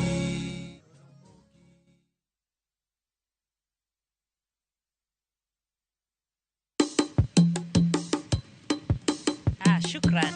Watim kama. Kaudera irwaki. Kausuka munditwe. Walim namchumbi. Wabil chiemo mopogore opogore. Chiemo mantiere gi nyadhi. Chiemo mantiere gi mit nyowoyo. Namni, wantiere koda re mopogore, wan gi lobster, wantiere gi prawns, wantiere go kela, wantiere gi oyster, waden mondo waket gi mesa, wapuonjre kaka itedo gi kod kaka ichamo gi. Garlic butter, garlic kemiolo, garlic butter bende gi ndhadhu ma kende. Gwenge gi benetiere koda chiemo mamoko maging'ere godo, kaimati, biriani, mahamri, magi duto te wakeloni e chenoni mar tedo gi chiemo.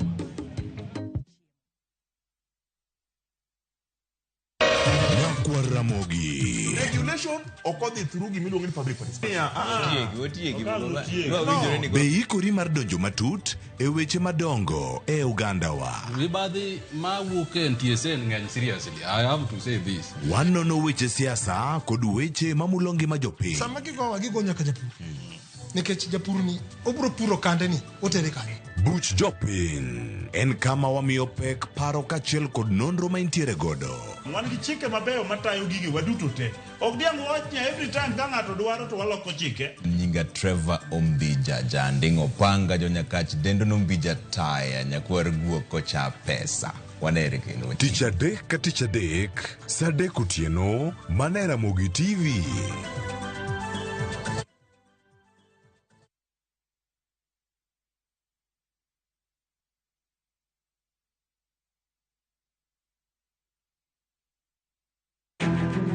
wakelo ni chenro mar ohala kod lony gi dongruok mopogore opogore. Ohand kinyosi nigi pesa kitimo gima dwarore. Weche makende moa kuom jogo makelo lokruok e ngima dhano. Ohala ber nikech ohala puonji managerial skills. Lek ma in go iriembe mineni gigo chopo. Chakre gi jogo mane ochako ohala manyien. Kalure gi kaka nachako gi kuma achope.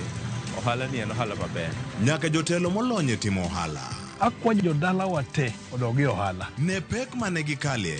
Pod waonge uhuru mar ohala. Loch mane giyudo kod kinda mane gitimo e manyo gik mabeyo beyo. Ka johala ok inyal chako project ka ionge gi market. Tudri gi Cleophas Oluoch e ohala gi mwandu.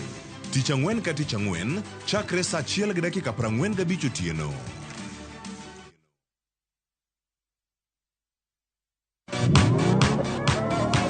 Pado manyien kod talanta manyien duto romo kamoro achiel. Chakre thum mag pinywa nyaka mag pinje maoko. Mae kinde maberie moloyo ma ji nyalo winjo thum mamit. Puonj jothum manyien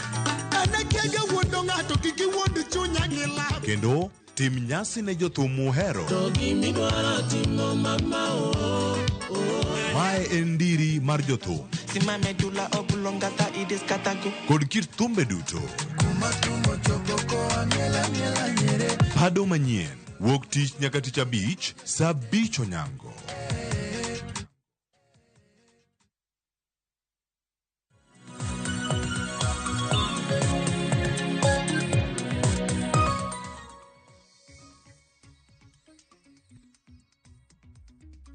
Nyakorongo jong dakika oskadho 35 tok saa 1 mar okinyi machiegni ma en twak e chenro mar piny matai nyinga Sharon Ng'au. Chieng' tich ariyo nyakorongo jwang'o pile ka pile chenro mar piny wajabedo gi twak kotenre kod chal mano mar piny Kenya, kama bende walose kotenre kod chung' mano mar piny Kenya kotenre kod weche mopogore opogore.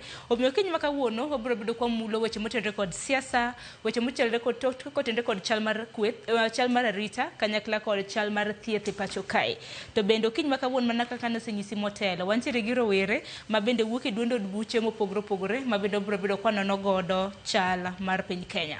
E seche mar Mai County ma Nairobi antiere gi Ken Babu ma bende jatend rawere mano mar duond bura mar DPK. Kopogore gi Ken Babu nyakorongo jwang bende gi Dickson Aluoch ma bende wuok Safina Party Youth League. E county ma Kisumu bende dhi bedo gi wendo mano Bilotieno ma en ODM Youth League. Achako di Babu mana mapiyo piyo ichonade. Acho maber. Achieng' maber kendo amor bede e studio kae gokinyi mondo miwa wachane achiel ariyo kalure ka moko dhi waneno weche osetimore mang'eny kaka jakom nyoduogo modhi Mombasa kacha gibedo gi jatend ker mochako dhi Kisumu kacha romo gi jatend ODM mar Kojolo Anyang' Nyong'o. Waseneno weche mek dakteche mang'anyo, waneno nyithi skul mar Technical University kano nie ndara, waneno lal mar wendo manyo biro kae Briton ni mabende duogo lal moyud ka ringre ne en mar ng'ato. Koro weche ng'eny monyalo wuoye but ado mana wacho ni sirikal manitie sani onego bed ni keto maino e ngima mar jo Kenya e yore mek thieth, e yore mek somo gi yore mek security. Weche ng'eny mago duto to biro bedo kwa twake kasa oyie. Kopogore Babu nyakorongo jong bende ntiere ka gi Dickson Aluoch. Dickson in bende rokin machiegni. Erokamano kwara mogi, erokamano Sharon. Weche ng'eny mana kaka Bobo wachono. Apani kadhi mbele wadhi donje gi matut mondo anene to wan kanye kaka jo Kenya kioro chumi, kioro maendeleo, security, health, yore gote. Otherwise erokamano kumo opportunity. Erokamano ahinya. Bill kintiere kaunti ma Kisumu in bende rwaki inyalo mana kawo thuolo mar moso oganda. Erokamano Sharon kuom rwakwa e chenro ni. Amoso na gi jokanyanam ni ruoth opaki. Wambe wantie maber Kisumu koni chieng' ema gowa kabisa. Ochalo mana oro moro mane ondike mo mandalo Yesu cha. Erokamano ahinya. Mana kamano nyakorongo jong magi welo mabende ntiere godo mana ka neno wantiere gi duond buche mopogore opogore ODM, DPK kanyakla koda Safina. Samoro nyalo penjo ni to Safina ni Dickson nirore gi Safina nade kata jo DPK bende biro mana nyiso mana mapiyo piyo kapok waketho sa. asetendo ne vijende e yore mang'eny pacho ka. Ndalo mana telo e mbalariany apani activities manatimo nomiyo jatend Safina Oranga. Mano jimi wanjigi. But again, kaka kijana natemo rango policies mag Safina Party. Ni begin policies manyalo favor wan kaka jomatindo ma come up. Koso gin policies ma favor mana joma ni political class moyie. Koro mane umiyo nadonje Safina, nadonje Youth League Anniversary mar Safina Party Youth League. Tapani jopiny rango ga wawuoyo kabisa weche mag uchumi gi weche mwandu. Wawacho ni Kenya oseyudo gimiluongo ni political freedom. Tiende ni wan gi right politically, but Kenya economically wan piny. Koro wan akiliwa en kaka ere kaka uchumi mar Kenya nyalo duogo kendo machung' kendo molo kata mana ndalo Kibaki, nikech wan wang'eyo kuom analysis jatendo osetiyo mang'eny sana gi jotelo mosekalo. En ng'ama understand chike to understand uchumi maber. Wan gi conviction ni thuolo ma wan go kata kirango rapim mar mwandu GDP, wan gi mwandu mathoth. To kirango kaka wantie, kaka wadak jo Kenya, wadak below our standard. Koro mane akiliwa, wan gi geno, wan kochopo tielo 12 wabro chungo ng'atwa. To ang'eni jo Kenya bro miyowa support kabisa. Mano yiero mar higa mar 2027. Osemana chopo. Ta jo Kenya neno ka giwacho ni gin ka Safina koni. Koro wan wacho ni wan ok wabiro disappoint gi.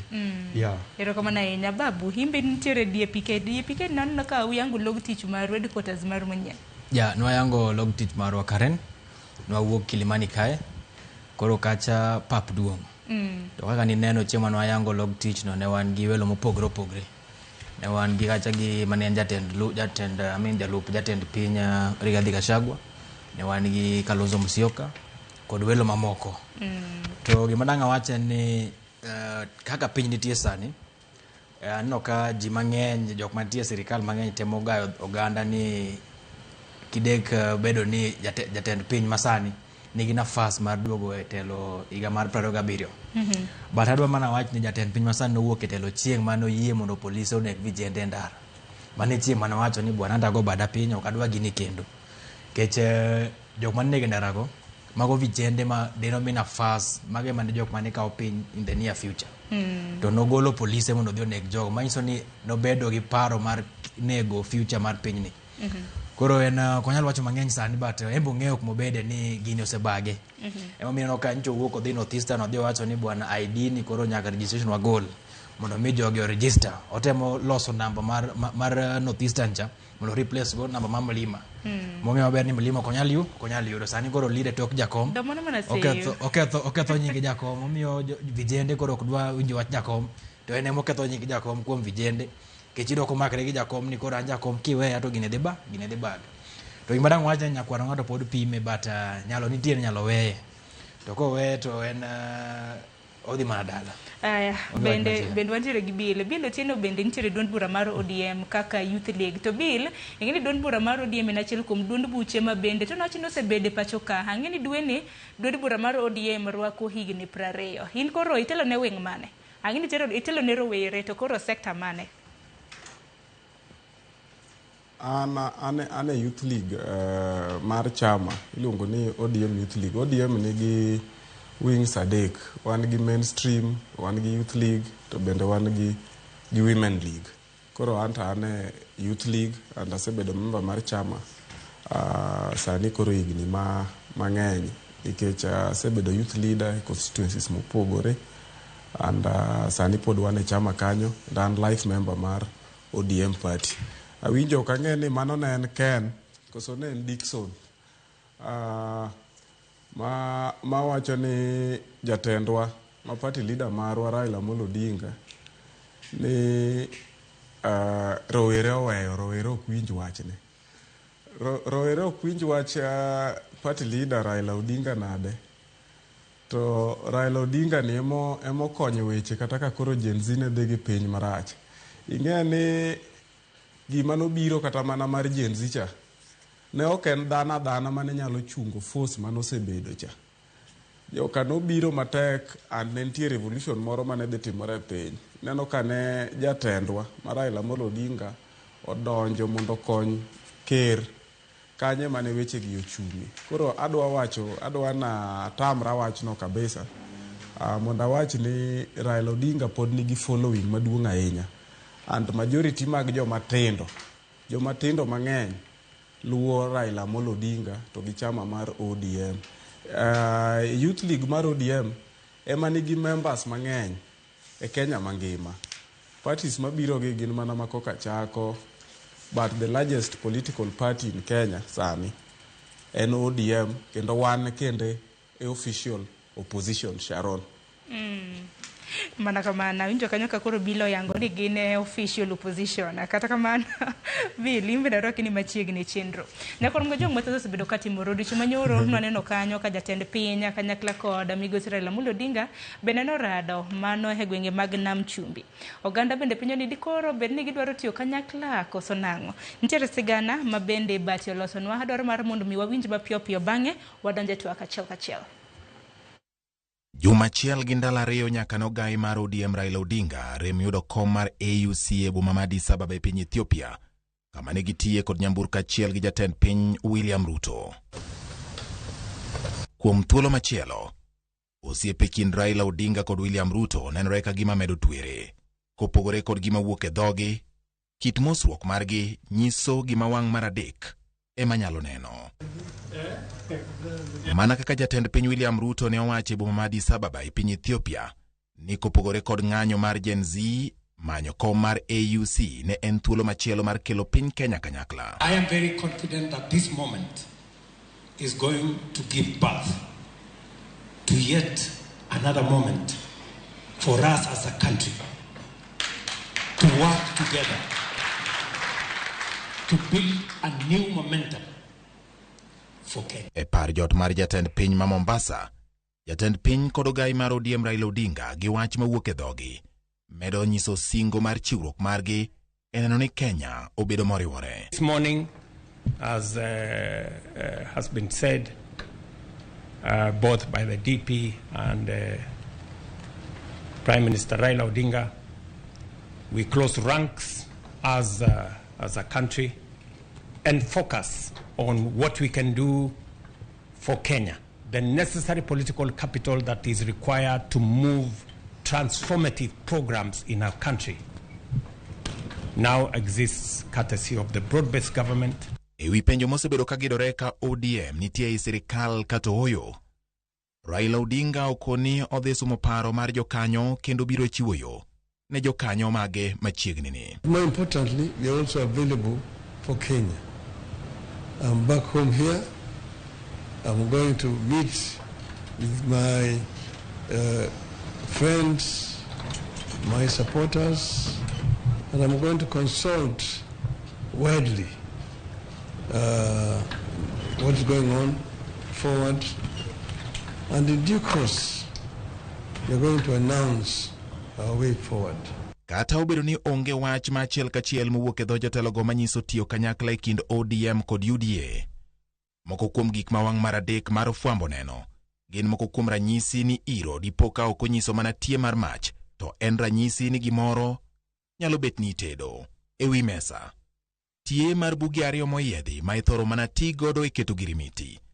Bedo mar okil Paul Mwangi ma en jang'ad rieko ne Raila Odinga e weche mag chike, kod ten mane oburu Oginga otenogo wadgi Raila Odinga romono, gin gik mamiyo romo bedo mopogore kendo nyiso ni nitie gimoro machal ni tedo. Romono bende ne oyuore kod jakom duond bura mar ODM Gladys Wanga kachiel kod jakom mar duond bura mar UDA Cecily Mbarire, gino mamedo nyuolo paro ni chalo ka gima mbaka mar tiyo e twech achiel ne ochuo chieng' ka dho Nam Chumbi.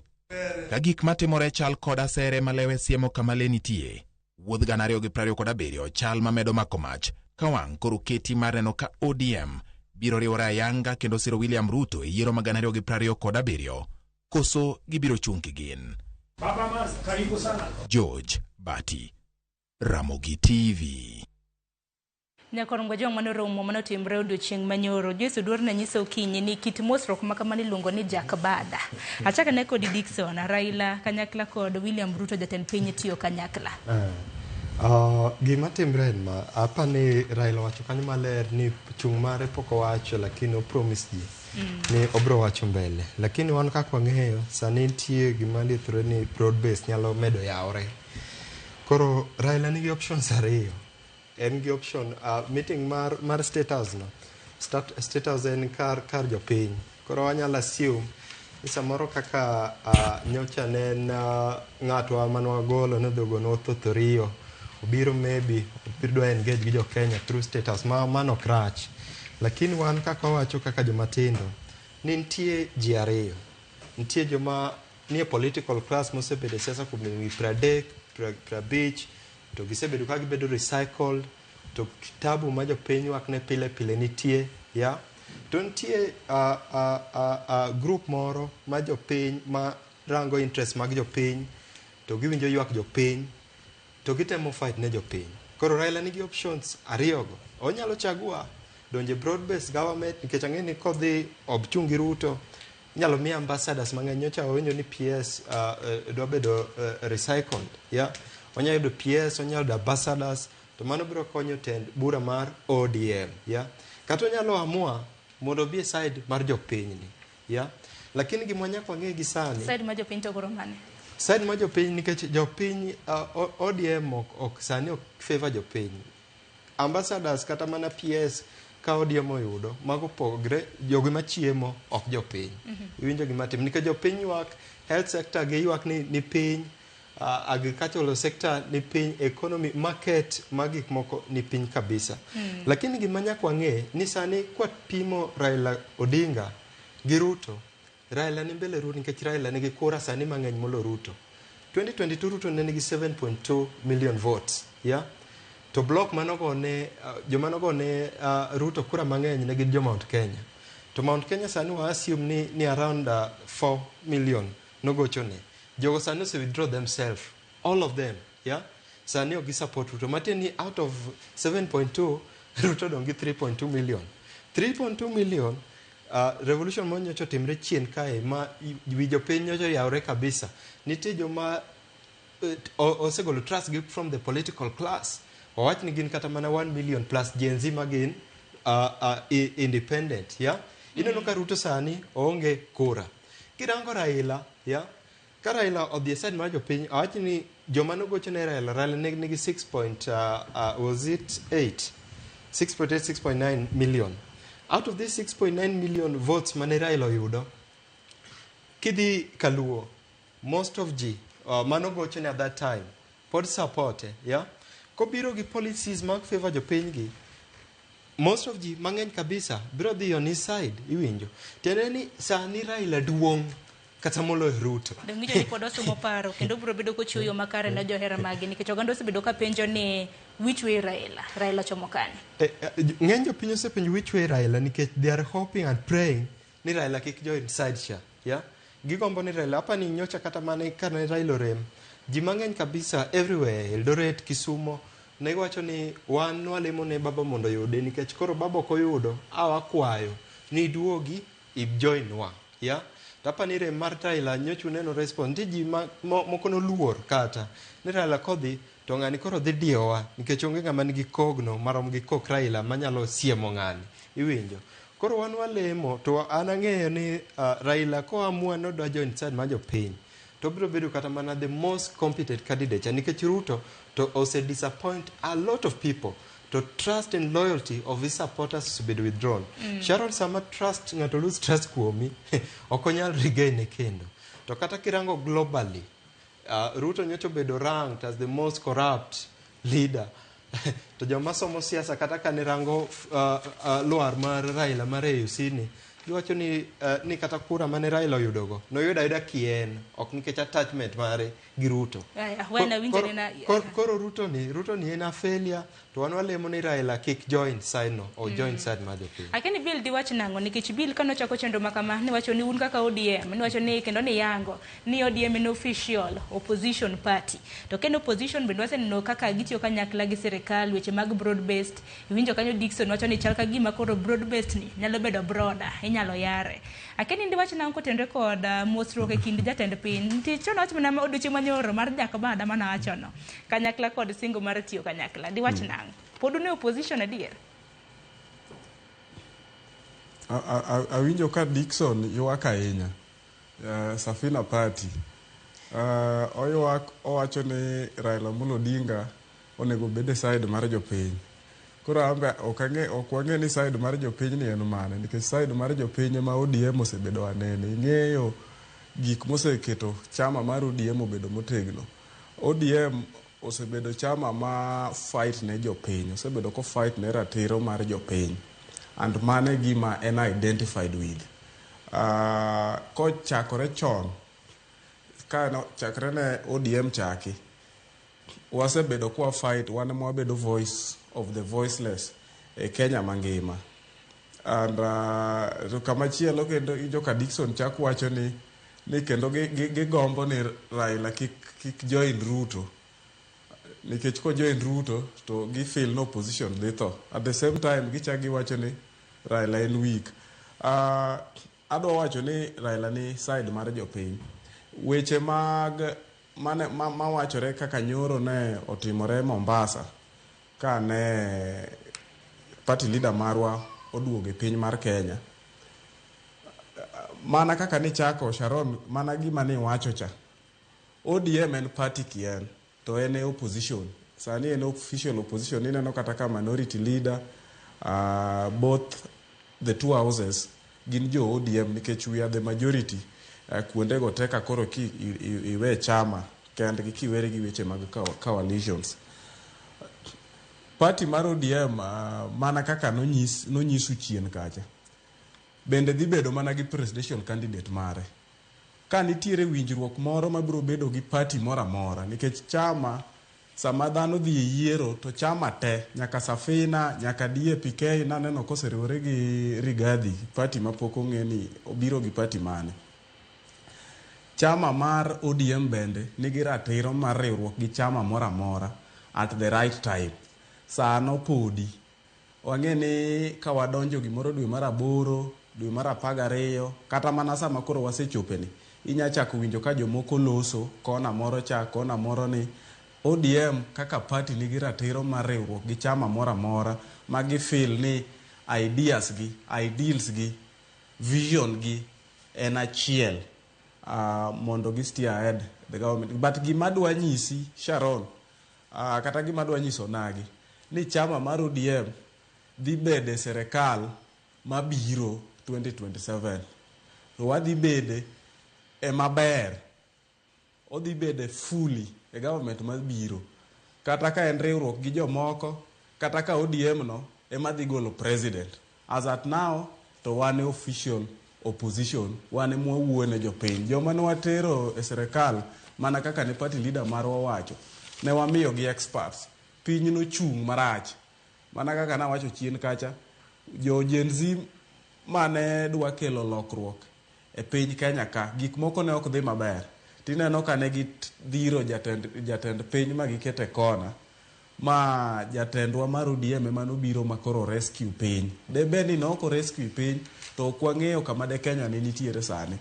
Samoro de wambe story wasani koro lokore obedo machalo mar pinje moko. Yie mane Raila yie obedo go piny gi ker William Ruto emomiyo Kenya sani nigi kwe. Doko yie mobedo kode piny to Kenya do lokore piny moro nono makata gimoro amora sani do lor weche school de ji ok dhiye gige wa do lor ndeche de pod lor nikech kaka ne joko biro for the first time in history ni neno ka rawere matindo no dhi modonje parliament en gima pok notimore. Andi neno ka Raila Odinga ema nobiro mokonyo wachni. Omiyo Sharon wan ne wadonjo mana ka mar konyo mar jolo. Ka nitiere agreement moro mabiro bedo to mano biro bedo communicated gi jatend ODM ma bende sani winjo koduogi nano ka nyoro tere Mombasa kacha. To oketne kacha kaka owuo. Samoro jomoko ne paro ni nodhi ma wacho ni ji oseriwore kamano. Tineno ka en ng'ama ne Nyasaye omiyo rieko. Mowacho ni nyaka odog dala mowinjre gi joge, modhi owinj pach joge. And ang'eyo ni sani kaka wadhini, consultations dhi bedo mang'eny. Odhi romo gi gonagi ma joluo, odhi romo gi jo ODM ma bende wuok e kabila moko.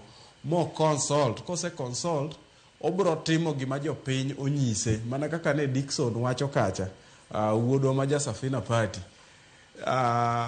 Gima jopiny wacho no ema Raila Amolo Odinga bro timo. Gimi bro neno kolando ni mae direction mwakawo, mano gima jopiny dhi nyise, nikech wacho no odhi duogo consult jopiny. Erokamano Sharon. Aya, wan koro warito chung' ma kamano ka bende obro bedo kolando. Karwake twak Babu, ang'e ni iwuok e kweth mano mar DPK. To DPK aneno ka jatendi mano ma Eugene Wamalwa osebedo ka tiyo machiegni gi mane jalup jatend piny mano Rigathi Gachagua. E kinde ma bende Bill wacho ni ODM gin kweth mapingo piny owacho. Geno mara ni DPK bende ru kweth mapingo piny owacho. Koso chung' marwen mane bang'e inyiso ne na tiyo kanyakla mano mar jatend piny gi jatend duond bura mar ODM. Apani Sharon ma chenro mineno gi vijende mang'eny piny kaluo to Bill onego bed ni kao time ni mondo wach ne jopiny adieri manitie. Adieri manitie to en gima clear ma ng'ata nyalo neno en ni ODM ok en opposition as we are right now. ODM ni sirikal. Kendo wan gi kweth ariyo mek ODM. King'iyo Secretary General mar ODM en as a person ochung' gi oko. But king'iyo ji kaka wabunge mek ODM mantie i bunge sani. Monego bed sirikal ipinge i bunge kanyo, sirikal ok pingo oko. Sirikal mipingo oko ni nena ni koro wa propose opposition mapingo sirikal from outside, wa propose policies, wa propose wa keep a check. But the real opposition team race a parliament. Tuido ka members of ODM, MPs mek ODM, wajumbe gi ni sirikal kendo wacho dho kachiel gi wabunge mek Kenya Kwanza. Adona wach ni DAPK wane opposition fully kendo waketo sirikal ni tesre mondo tim gik mondo be no timo. Kendo adani ng'eyo king'iyo kaka jatend party marwa osebedo ka operate kendo wuotho kaloso osiepe oko kuonde gi. Wawuotho kwa nyiso jopiny gigo ma sirikal ni no promise to gidagi timo. Wanyiso jopiny, waparo jopiny gigo maricho ma sirikal ni osebedo ka timo. Waparo jopiny gik momiyo sirikal ni onego dhi dala.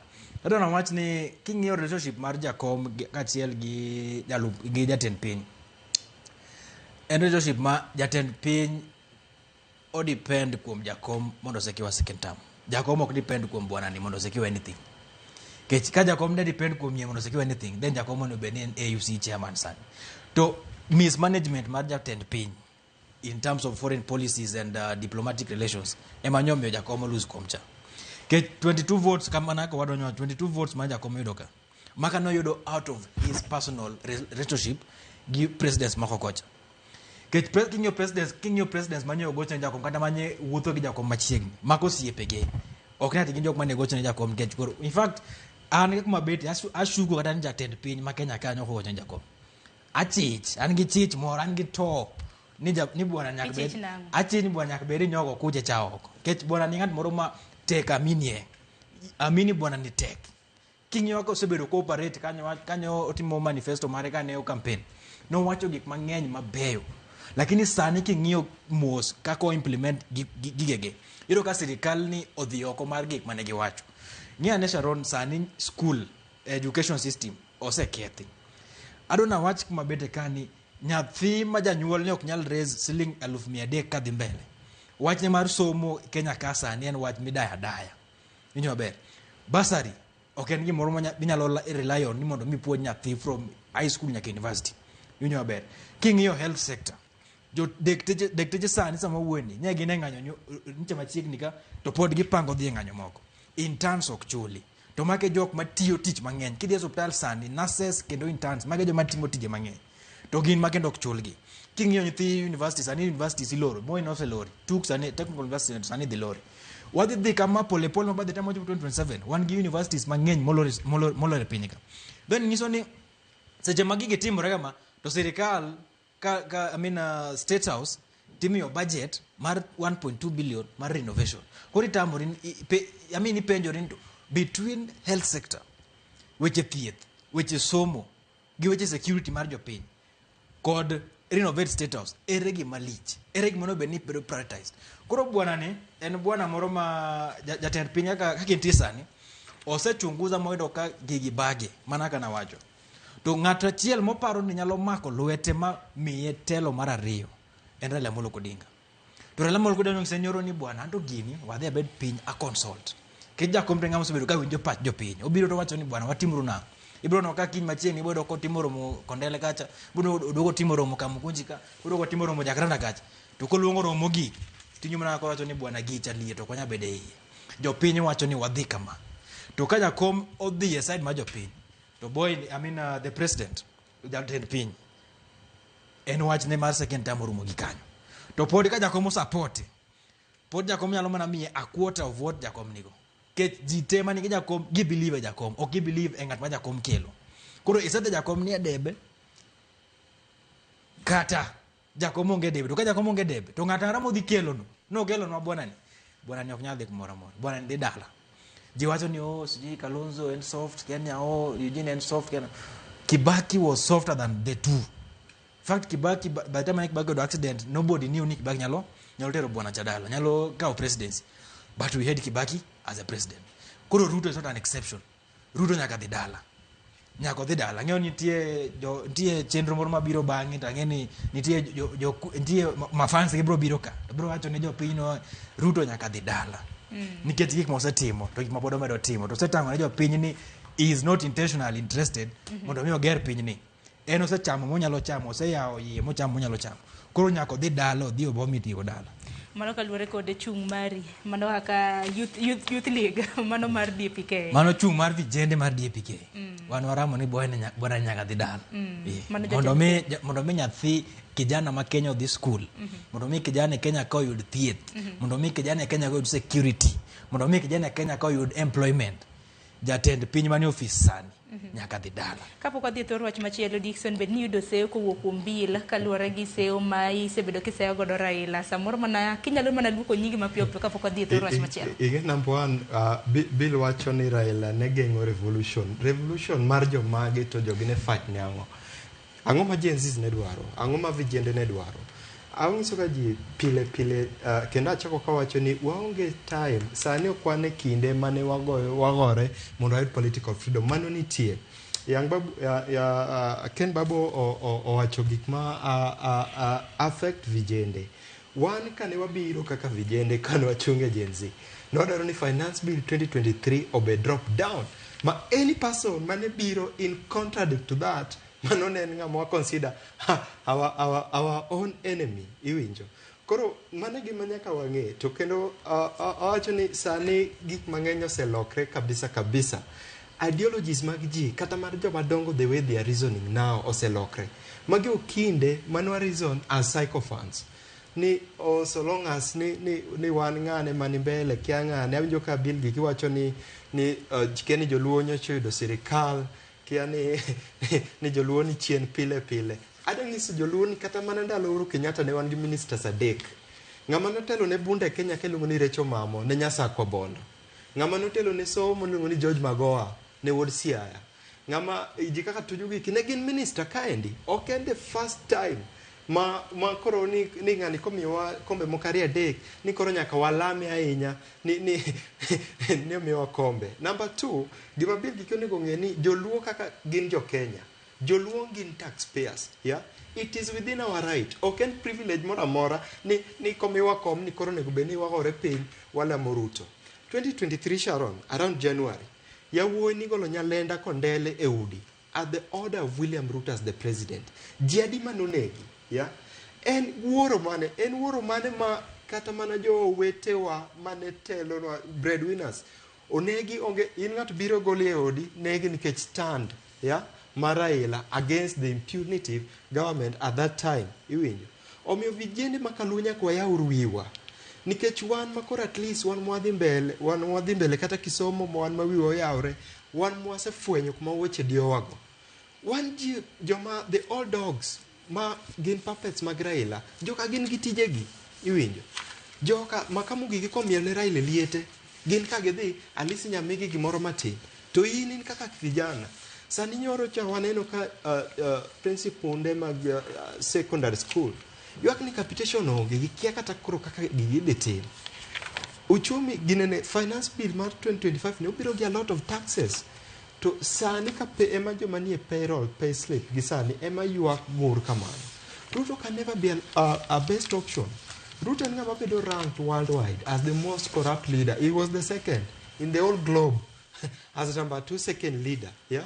Mano mi wan wacho ni wan kaka joluo ka Raila biro ko wacho ni is going to be independent against Ruto. Yeah. We will back up him. Tangi kata mana buche moko gi. Biro ji realign ma join kaka force. But Raila ko make a decision. No dwa join Ruto. Ngama nyocha nego jowa. Monego vijendre Masai gi kyo neg Nairobi kaendi mamoni wago nyithindegi. Yeah. Ruto manyocha okelo fake fertilizer. Masani kata mana ji poko hill. Yeah, nikech the harvesting manyocha biro festival ema the last harvest mano happen.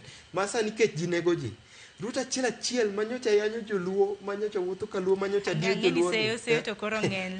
Lakini koro warita to gai mano mar. If Raila will make that decision, Sharon adang'isi gimoro adieni, the most loyal people gin joluo to joluo ema gin to side achiel. Jaluo ok nyal gocho ne ng'at ma is against them. Yeah? Ruto en ng'ama osebedo ga open for all these centuries against Luos. Sani ber mane monyalo wacho ni odwaro kade be no ero dak no yudo AUC. In fact, en modhi dino ne kata mana Raila mondo duoka mondo waneni ni ng'ani nyocha konyo Raila konyo jakom ni jakom Rema is the main reason momiyo kata mana AUC no okwayudo.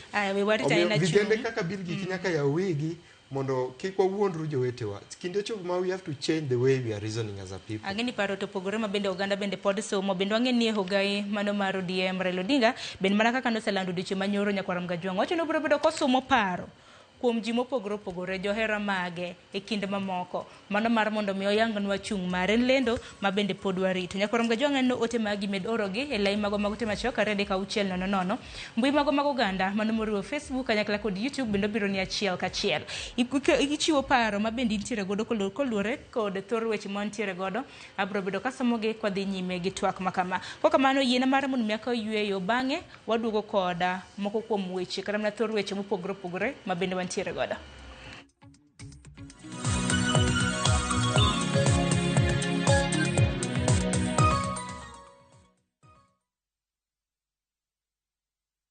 Explore the Holy Land this Easter na View Travel. Embark on a 6-day Jordan adventure. Celebrate Easter Sunday Mass at Jesus Baptism Site, Mount Nebo, where Moses saw the Promised Land. Explore ancient Petra, tour Amman City and the City of Mosaics, and stargaze in Wadi Ram's enchanting night sky. All these and more starting from $1,490 per person sharing. Book now and lipa pole pole.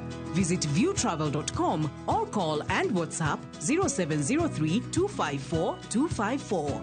View Travel. Dream, explore, discover.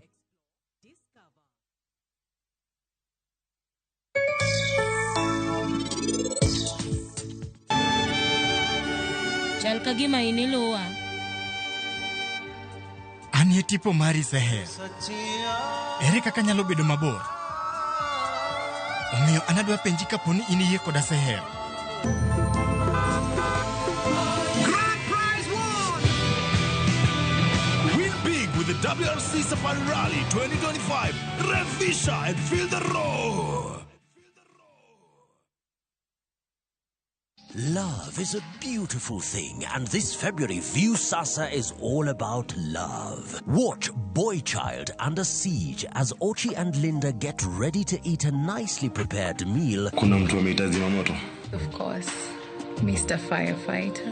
But Linda's parents ruin the moment. In Love Bads, Annie and Farida fight over Jimmy's love and attention. So is this all about the movie? It's not. It's either me or her. And in a brand new season of Monica, Monica's love for Mariga is unmatched, but her obsession over Bob is undisputed. Watch all these and more romantic stories only on Viusasa. I miss your touch.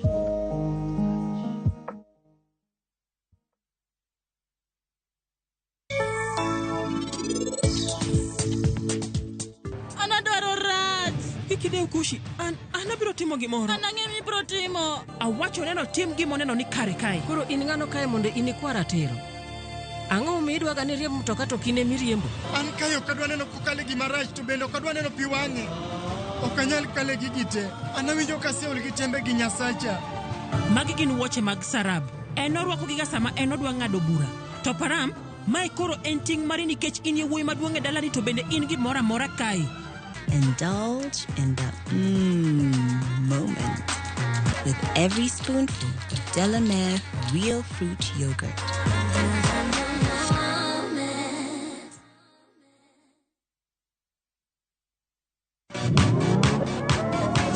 Ado manyien kod talanta manyien duto romo kamoro achiel.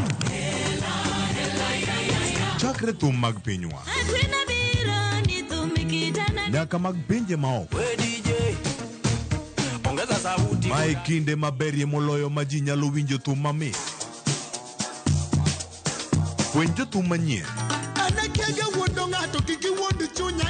kendo tim nyasi ne jothum muhero. Mae en ndiri mar jothum kod kit thumbe duto.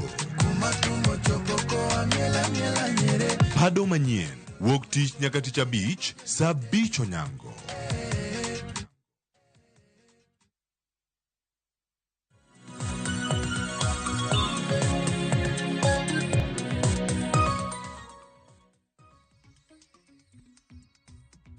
Nyakorongo jang machiegni okang' mar ariyo mana ka medo bana paro ni pod nyalo tudre kodwa kokalo lai mago temacho kare deka 600 mbui mago mag oganda bende yudowa achiel kachiel kotendre kod iwacho ni Raila Odinga kanyakla kod William Ruto tiyo kanyakla.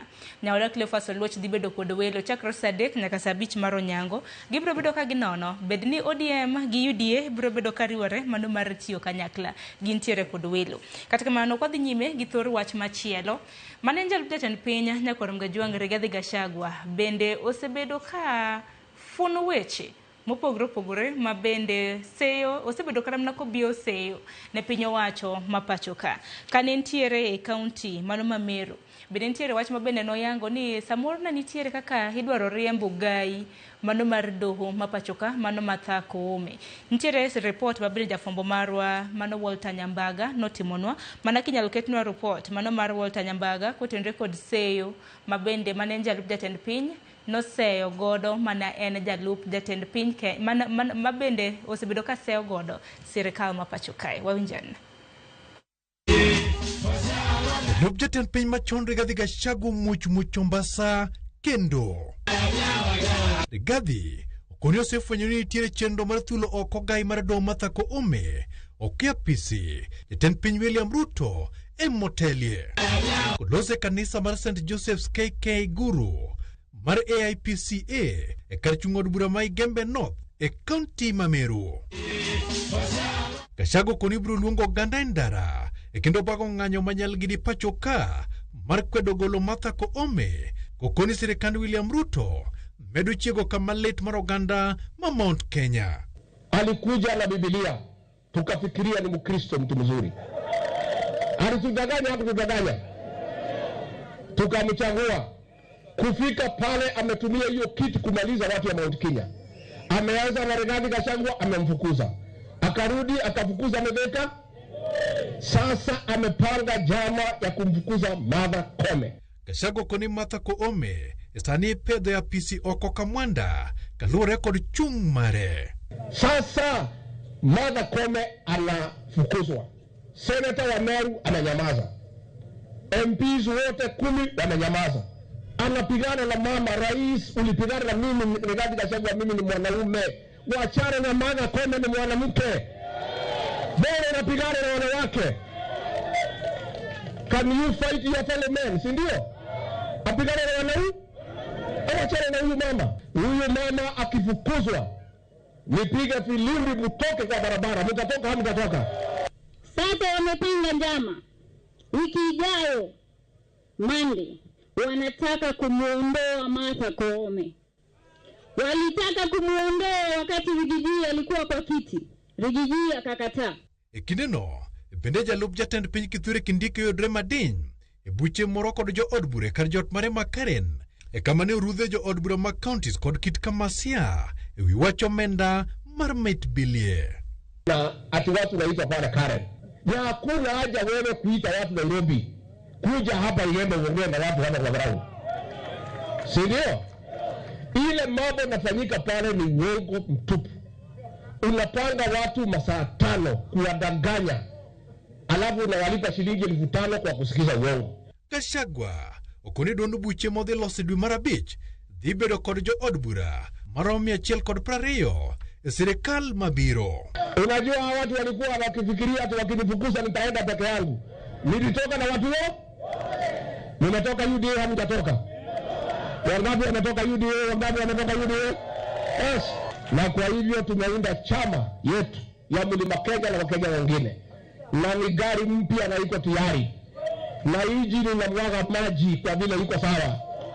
Na driver ni Rigiji mwenyewe. Na hiyo gari nitaitangaza mwezi ya 5. Akibisho anaitwa Akibisho Muheria. Ameenda akaeleza William Ruto, kama unafanya kazi, hapana shida ukizunguka watu ukiambia watu nimefanya. Kwani umefanya, si utaona imefanyika? Sasa akishinda kizira siku akizunguka nasema mimi kama William Ruto nimepanga, nimetenga, nimejenga, nimefanya, nimesema. Walter Nyambaga, Ramogi TV. Nyakorongo jong manaka kiwinjo kanyo kani ntiere county manoma Meru manager lubda ten piny Rigathi Gachagua bende koro chano lungo ng'anyo kata mnono bogo lungo ng'anyo mar tipo e pachoka kaka yor kwedo chenro malikore ni mag temo thichoko gai mano mar doho Martha Koome. Aparo ni mani mwachak godo bill kintiere county ma Kisumu manager lubda ten piny Kenya ok moko enokang mokwongo mabende koro oseo piny owacho mano mapachoka wach mar thicho oko mano ogai mar doho kanyakla kod jong'ad buche mamoko mano mar doho maduong' mogik kata na Supreme Court bende no ken wach mosebed kichwalo kata bed ni doho maduong' mano High Court nogeng'o chenro makamano juma mokalo bill Sharon kapok achopo kanyo to ang' yie na duok weche moko atemo ting'o bada to no kinena mana mapiyo sama ne Ken gini loso mana mapiyo mokwongo winjo ka Ken ywak ni ODM ok ni opposition adwoke ni opposition ODM Secretary General mar ODM en Sifuna no ema nigi documentations te is the custodian mar documentations mag chama and isebedo kiwinjo kaka wuoyo isewinjo kaka governor Orengo gini wuoyo isebedo kiwinjo kaka Anyang' Nyong'o gini wuoyo so wane opposition kendo wa fight ne ratich jopiny mak mana ni ne waneno ni strategy nyaka loki kata mana Raila Amolo Odinga majatendwa bende oneno ni wang' ni strategy nyaka loki chon cha kochakore chon since independence joluo mosebedo ka dhi ndara joluo mosebedo kinego kata mana cases mineno manitiere gi iyudo mana ka Kisumu kae ma wan gi cases aina mag baby pendo to gi jowa mang'eny ma bende osenegi ka dhano dhi e ng'anyo so seche moko strategy nyaka loki for the first time in history wanyalo wacho ni samoro wadonje serikal to be ok ni wadonja ahinya nikech pod wan e opposition mani strategy emoloki ni wang' ni waneno ni ok ochuno ni wakoso wa government ka wadhi e ndara gigi te ok ditim gi thuon gigi te ok digori sa asaya seche moko be inyalo bedo machiegni to uloso to mano be bedo mana opposition tiketo government e check mana kaka ineno ka Sifuna gini kantie kamarach to wacho Orengo gini kantie kamarach wacho jowa moko bende nitiere makonyo serikal seche moko inyalo lock strategy mondo wadhi kamano nikech all along joluo mosebedo ka tho e gini and kata kiwinjo jowa ma wuoyo kae ma wan ge panel Dickson to kod Ken iwinjo ka gitegi ywago ODM ni mondo ODM mobede front line mondo Raila mobede front line the bottom line en ni idwa ni joluo mondo bed opposition mondo joluo med dhi ndara mae the first government kata ka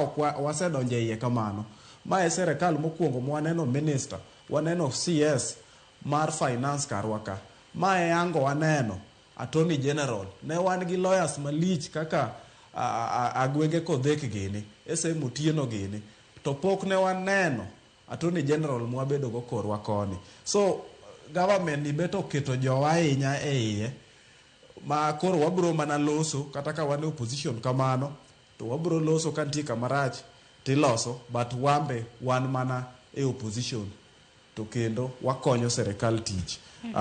Mogik wach mar mheshimiwa Rigathi Gachagua,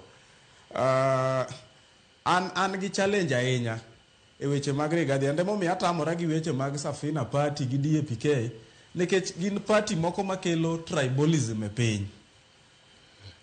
Ikelo siasa mar ukabila, and kama jatend piny dhiye gi jalup jatend piny machon dhiye gi Kenya ok ane ka ber. Aneno ko wachomo kama ne wantiere 2007, mane siasa moko biro mane other communities against community moko. To kata sani aneno ka joma ni kocha modagi donje broad based government, modagi tiyo kanyakla. Ng'ato ka ng'ato kine DAP-K omanyo kona moro western, oketo joge kanyo. Ben kona ok en western, ten mana kona moro matin tu. Safina Party ento koro onge kata mjumbe kata mana MCA ma en go kata achiel. To en ben gu kabila ne moro kanyo. To kichaki doke chama mapok wang'eyo mar Rigathi Gachagua ma koka dwa biro, ineno kaka jalup piny wuoyo. Kizungu ibro luonge ni en inciter. And the incitement ni rach sama dhano chomo yiero kama. Nikech odhi kona ka kona, sani ne en Meru, onyiso jo Meru ni dwa gol Koome, to ni dwa gol Koome nikech en ja Meru. Embe owacho ni nogole nikech en Okuyu. Ng'ato ka ng'ato igolo, to ineno ka gima odwa noloki gimoro amora okete ukabila. Ka nodhi western kucho, tiwinjo konyiso jo western ni nitiere agreement moro mane nitiere gik manonego beni miyo Waluya mapok omigi. Sama wacho gigi, magi gin incitement. Ang'o miyo incite kabila? King'iyo kata mana programs mar Rigathi Gachagua kako ringo. King'iye kanisa every weekend, iyude ka en mana Mount Kenya, iyude mana ka en Nyeri, kodhi ahinya, to dhi kata Tharaka Nithi cha oluora, kodhi Embu, kuonde moko kodhiye. Ang'o mitemo tim? Communities bedo charged. Wach ma bende koro Rigathi Gachagua nolieko mar Martha Koome ni kaluwore gi nineno ni pod en akweda mag dhoudi. En akweda mar dhoudi nikech Martha Koome en jatend piny, en president mar judiciary. Ma ng'ama wach ne ok inyal loko ma casual kata mar community achiel.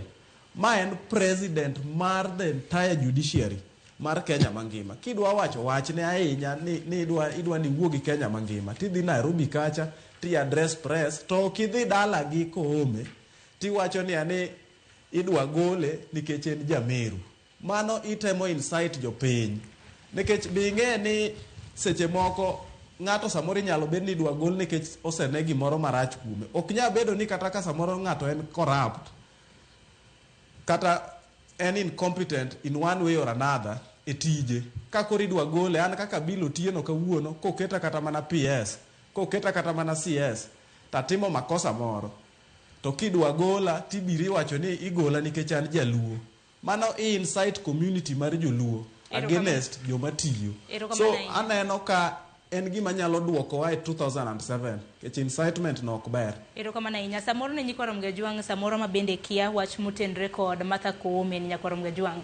Na nitiere bura ma bende manen ker mano mar LSK, Law Society of Kenya, mong'ere kaka Nelson Havi, nochwalo mano ne duol mano mer JC, Judicial Service Commission, mar mondo mi thich oko manogai mar doho Martha Koome kanyakla kod jong'ad bura mantiere e doho maduong' mogik mano Supreme Court. Ka bende giwacho ni mana gi dhongere ne giwacho ni giseyogi kotenre kod misconduct kanyakla kod incompetence. Kata kamano kanolose county ma Meru manen jatend piny Rigathi Gachagua koro wacho ni nitiere chenro maliekore mano mar thiche oko e doho. Kata kamano wachno iwacho ni kaluwore gi Rigathi Gachagua owacho ni jatend piny bende madwaro thicho oko Martha Koome e telo. Kata kamano en wach mabende nowacho ni kapo nono thiche oko obiro bedo kotelo ne ng'anyo.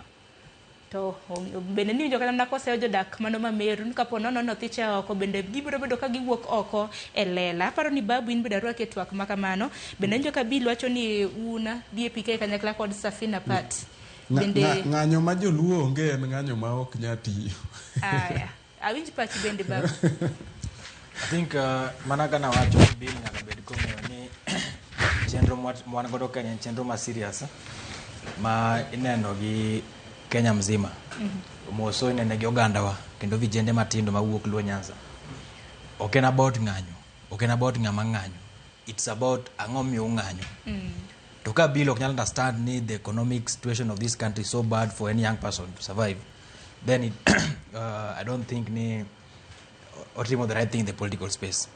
Nyako bed ng'ano ma ng'iyo gik moko ka nitie to wacho gik moko ka nitie. Ok na tintie jakom ni komanda jakom. Kin chiemo moro jakom bro bedo maonge to bedo bill gi nyithinde. Obro tima. Education rach, health sector rach, security onge, vijende ok nyalo yudo tich. Mago gik moko ang'wen ma nyaka wang'i. Mago ok depend on ng'ama ng'anyo kata ng'ama lead ng'anyo. Mage critical issues. Kane wadhi e ndara Gen Zs, we had critical issues, and amongst the critical issues man wang'iyo gin gik moko ang'wen go ma pok obedo address nyaka sani. Koro ok en about ODM, DAPK, en about the issues. Kaduogo e issue mar JSC and Martha Koome issues mar golo gi tich. Sharon, kwa paro maber, noneno Justice Isaac Lenaola chien kanyo ka seyo sirikal mondo oti gi speed mondo mi wabed gi IEBC. Kendo Lenaola nonyiso jopiny ni wuoguru oko mondo kwa sirikal no miyo IEBC. Winjo maber. Kwang'iyo Justice William Ouko, kiwacho ni Rigathi Gachagua en tribal. William Samoei Ruto, the president, ang'o miyo en gi issues lweny mar JSC gi judges gi obedo en lweny mawuok kamoro, ken lweny mar jogi okobire e positions ignoro. Magi jok mosebedo ka for the last like 30 or 40 years. Magi jok mosebedo system.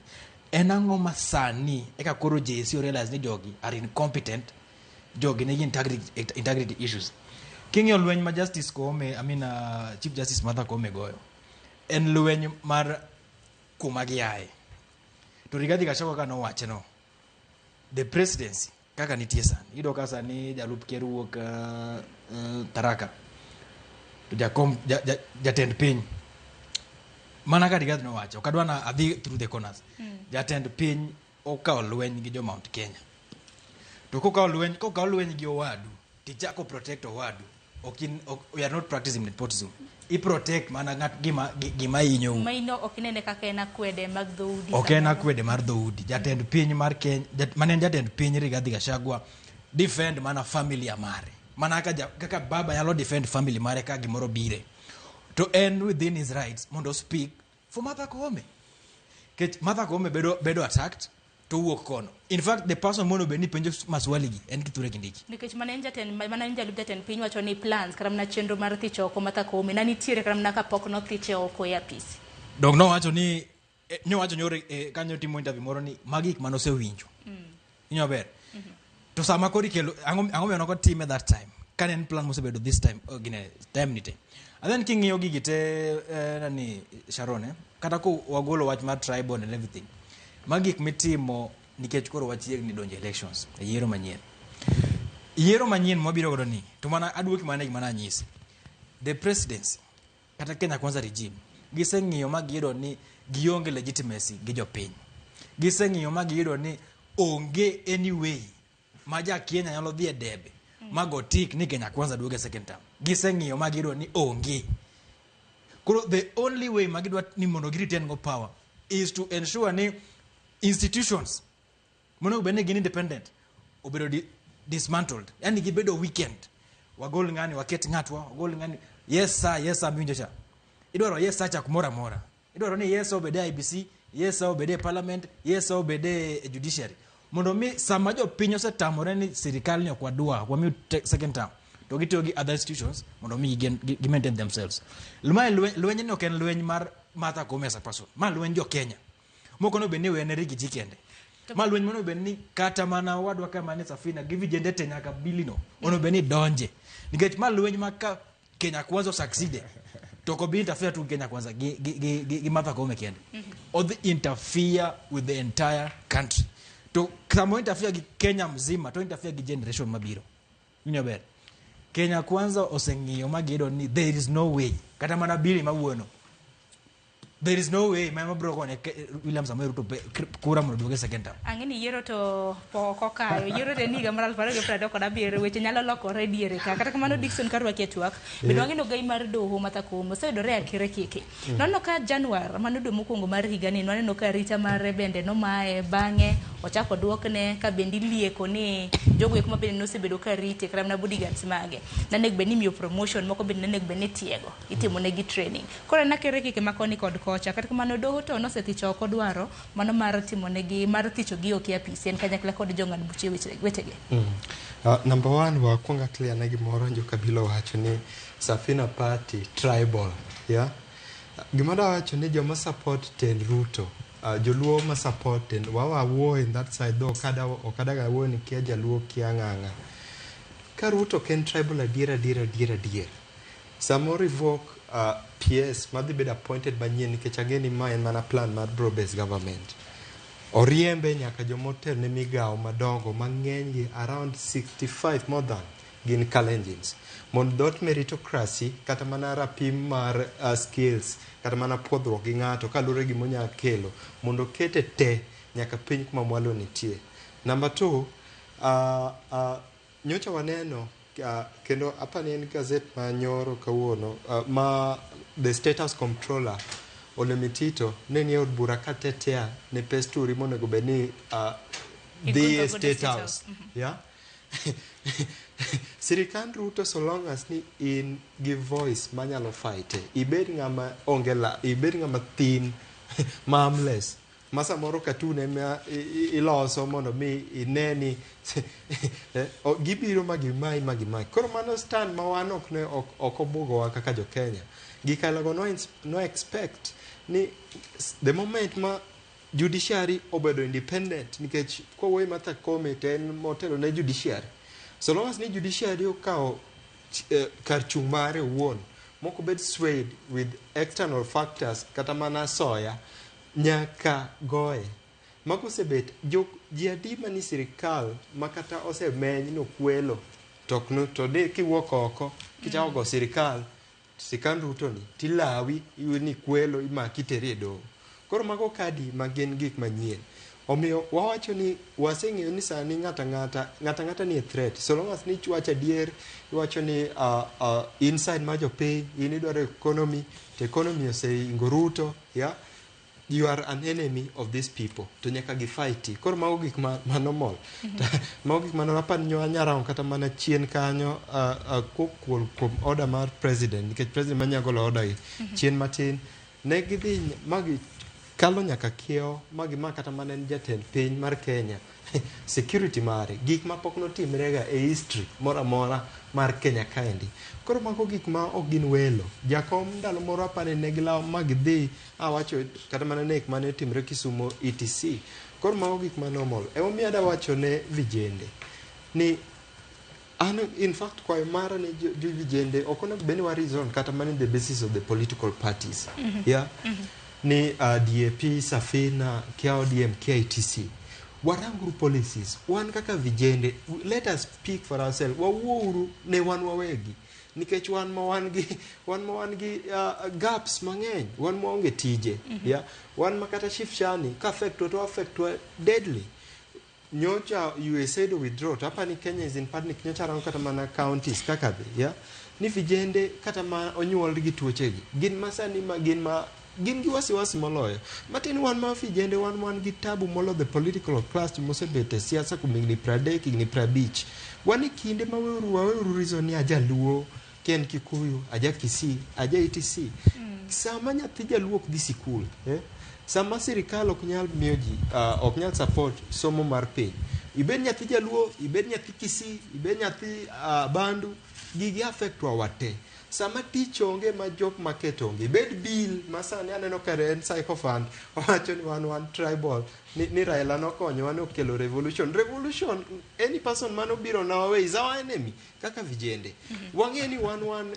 Kisungu wacho ni we are independent constituents mateni wan atonga marwa okwadhi nyumo kaluwore gi dhok mowacho atonga marwa wadhi nyumo kaluwore gi dwaro marwa kaka jo Kenya atonga marwa wadhi nyumo kaluwore gi magi ma agent mang'ama kijana dwaro kabisa igni te an koro kaping Raila lakini koro wacha chadier igni te makata mana Raila osebede telo ya jaluo kidhi kaluo development mani wanya brag wanya siemo kibiro thurwa Siaya Sharon wan wapuro ga pamba waonge kata even a single cash crop sani wan jogweng'wa gin jolupo rech onge nam ya jodhier economy cash flow is very low tema pod waneno ka jomoko ma sama pod wabaw down warizo ni kiani joluo wang'ni chien kanyo wasebedo kata mana gi jotend migepe adi to ng'oma gisetimo ya omiyo wanyaka tamre uru that circulation mindset manyachon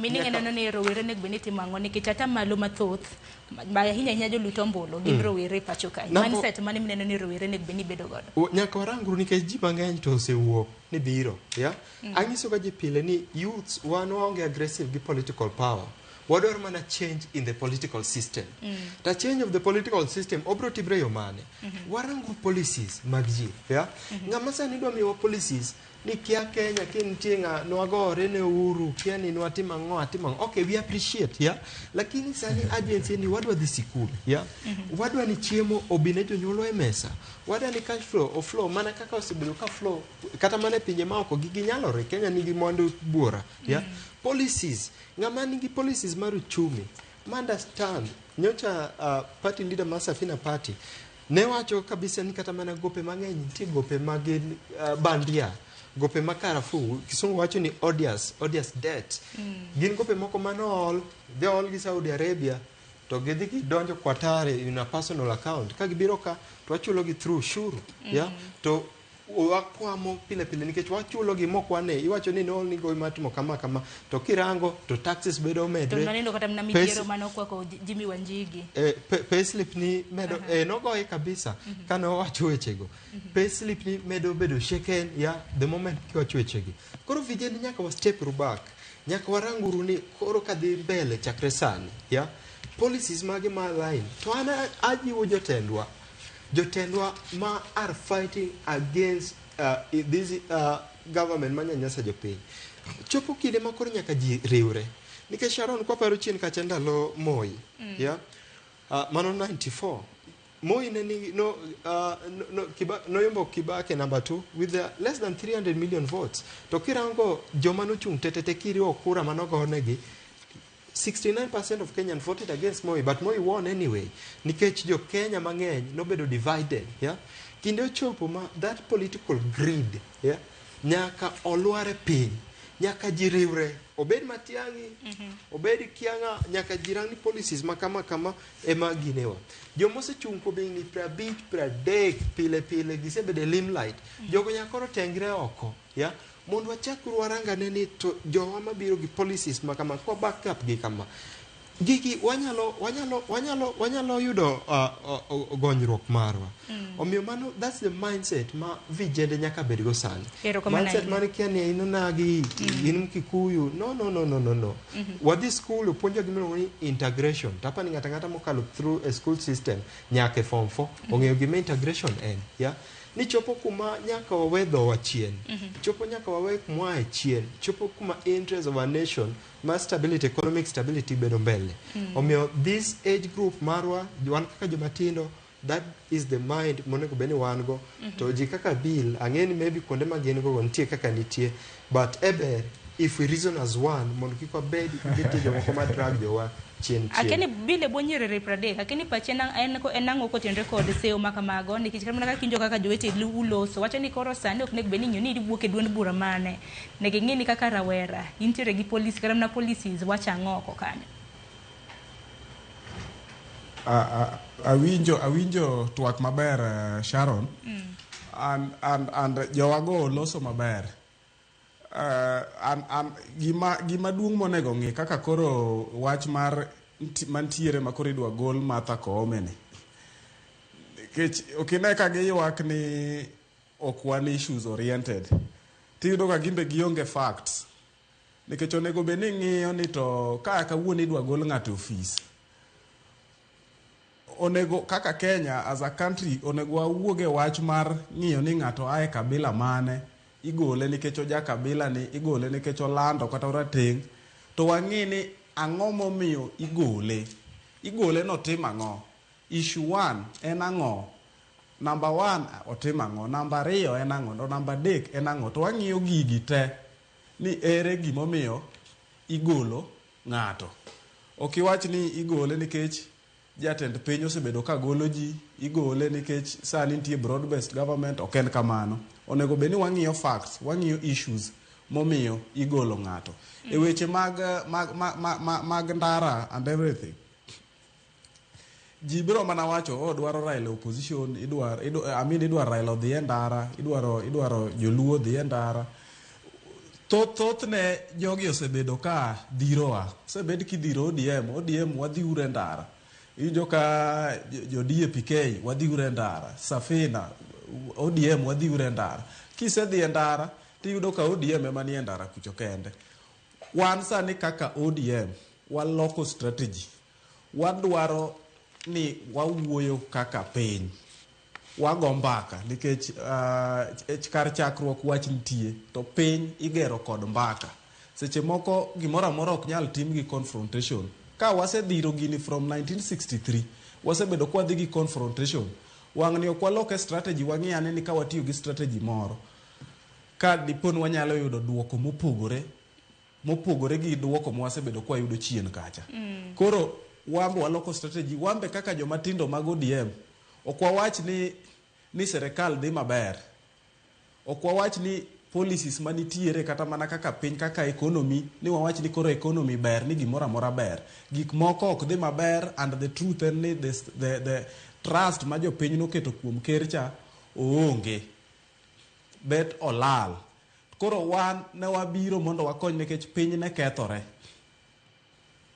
piny ne kethore kendo gik moko ne dhi e yo ma ok kare. Ne waneno ka piny nyalo donje lweny, and Kenya ok onego dhi kama kamano. Sama koro lweny gore, sama weche bedo marach, sama wan gi instability, to gimoro amora chung'. To ka gimoro amora chung', nyiso ni Kenya marwa koro nyalo zama. Ema ne party leader marwa neno ni at least okony serikal, walosi mondo gik moko odhi e yo makare. Kata ka wa criticize, to koro wa criticize ka wan e mesa, wanyiso gi ni ka utimo marach, ka udhi nikech kata miwacho ni samoro Raila odonje serikal ni ok en opposition. Ka ne wach mar abductions nitie, ineno ka party leader marwa owuok motegna ahinya, kata members mag ODM, officials mag ODM man national, ineno ka nokwedo wach mar abductions e okang' mamalo. Sani nitiere weche mang'eny, kata mana kidhi e bunge kacha nitiere issues mapod nitiere, miyudo ka wabunge wa go kura kumachielo, to wabunge mag Kenya Kwanza bende go kura kamachielo. Pok wabede coalition gi party mora mora. Jatendwa Raila Amolo Odinga pod timo consultations gi jopiny. Ka jopiny odhi onyise ni mondo ti gi Ruto, to Ruto ne modhi tiyogo. Ka jopiny onyise no ti gi ng'at machielo, but ok apar ka dhi nyise ni mondo ti gi Rigathi Gachagua, nikech Rigathi Gachagua ideals gi mag party leader marwa waneno kopogore. Party leader marwa en ng'ama dwano riw piny, to Rigathi en ng'ama dwano pog piny e weche mag ukabila. Dong koro warita ni Nabil chung' mabende Ogai mar ODM mano Raila Amolo Odinga biro bedo kalando, wacho ni pod biro bedo kosumo paro makoni kod kocha, kendo biro bedo kolando ne johera mage chung' mare. Wan warito kaka Jaramogi TV Nyakorom Gajuang ka pile, wan wang'i to wan iti. Ang'eni sa ringo Nyakorom Gajuang, wadongi matin e dakika 12 makapok watiko chenro makama. Inyisa na kaw yo matin, wakaw yo matin Nyakorom Gajuang, wadongi to rwach machielo.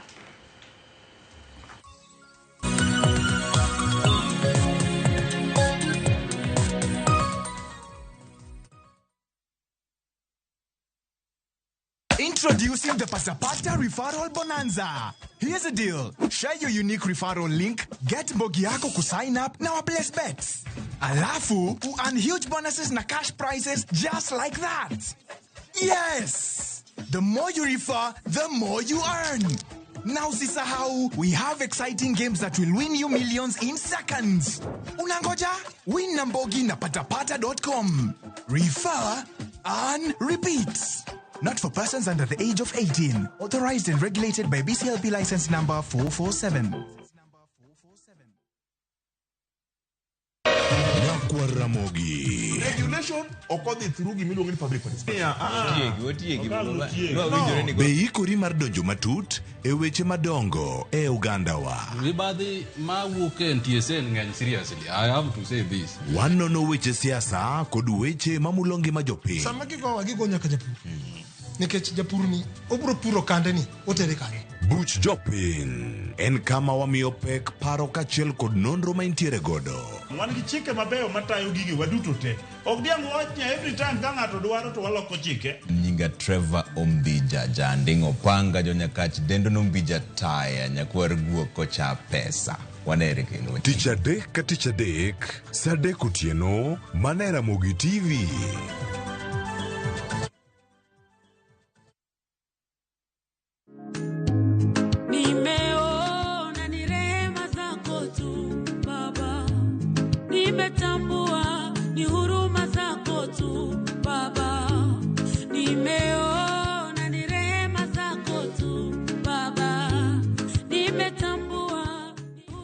Victoria Naza. Kupata wimbo huu kama sikiza tuni yako, bonyeza *811*381#. Kumbuka, sikiza na Citizen nyumbani kwa wasanii wote.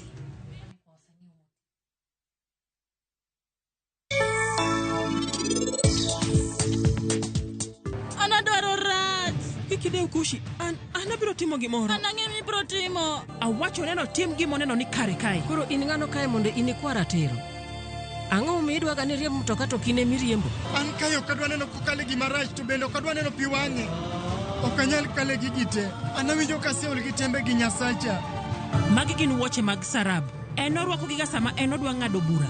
To param, mai koro en ting' mari nikech in yewuoyi maduong' e dalani to bende in gimoro amora kai.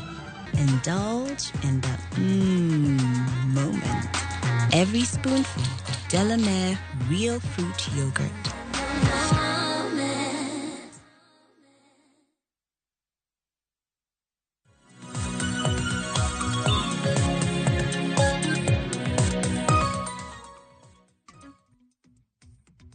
Nyakorongo jang machiegni okang' machielo dongi matin ne dakika par mar mon mwatiek chenro makama kapok wateko chenro nyakorongo jwang'.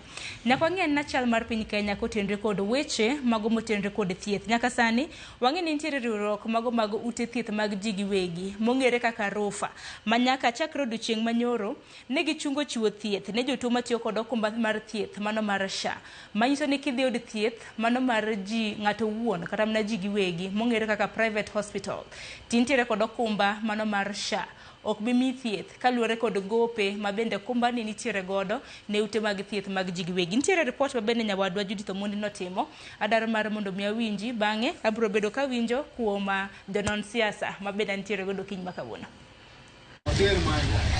En chandruok ne jotuo ma olimo ute thieth mag ji giwegi odiochieng' makawuono ka thoth ute thieth lai mar thieth dok piny jotuo ma pod ni ka ofuko ema wuoyo.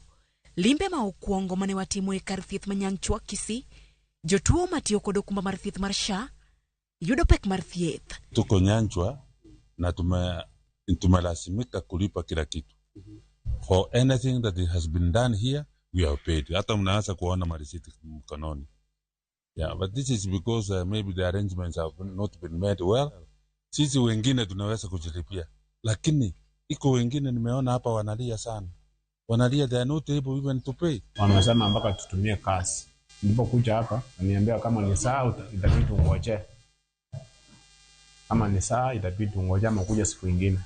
Na mgonjwa anazidi kuumia sasa itabidi nitafute pesa umshughulikie. Kisumu kar thieth ma St Jairus pod jotuo onge ler malong'o. Give come out very clear ngiso ni what's the way forward. Kapo ni private hospitals oktigisha to ang'e. Kichonge tendo mondo ngiso no register the other kamora mora shati to kichopo tiko ni gimopogore. Kechewa biro ka ukinyi to kono ni gimopogore gi gima wasebedo ka winjo gi gima serikal wacho.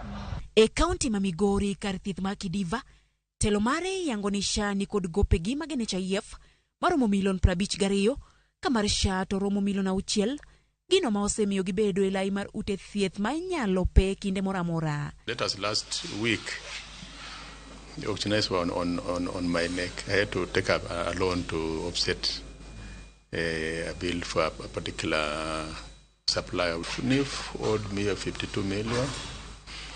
And the share right now, I'm not very sure, but it should be around 6-7. Kaluwore kod telo mag ute thieth ma walimo kawuono, onge dok chien, thieth mar SHA ok bibedo nyaka chop winj dwachgi. Si kupenda kwetu, inatuhuzunisha zaidi, lakini hatuna lingine sababu hatutaweza kusustain hizi huduma kama hatuwezi pata malipo. Ndio maana tunajiunga na Wakenya wengine kukashifu hizi insurance ambazo ama hizi bima ambazo zinafaa kusaidia Wakenya, because we know wao wamelipo na wanafaa kulipa for the services but they are not paying. Hawalipi. Wacha watusaidie tupate malipo, tuendeleze huduma. Chandruogni nyalo bedo malach bang' riwruok machielo mar ute thieth mag ji giwegi, Kenya Association of Private Hospitals, riwore kod jowetegi mag Rufa ing'anyo. Riwruogni ni kod ute thieth 300, ka Rufa to ni kod ute thieth ma oheo 600.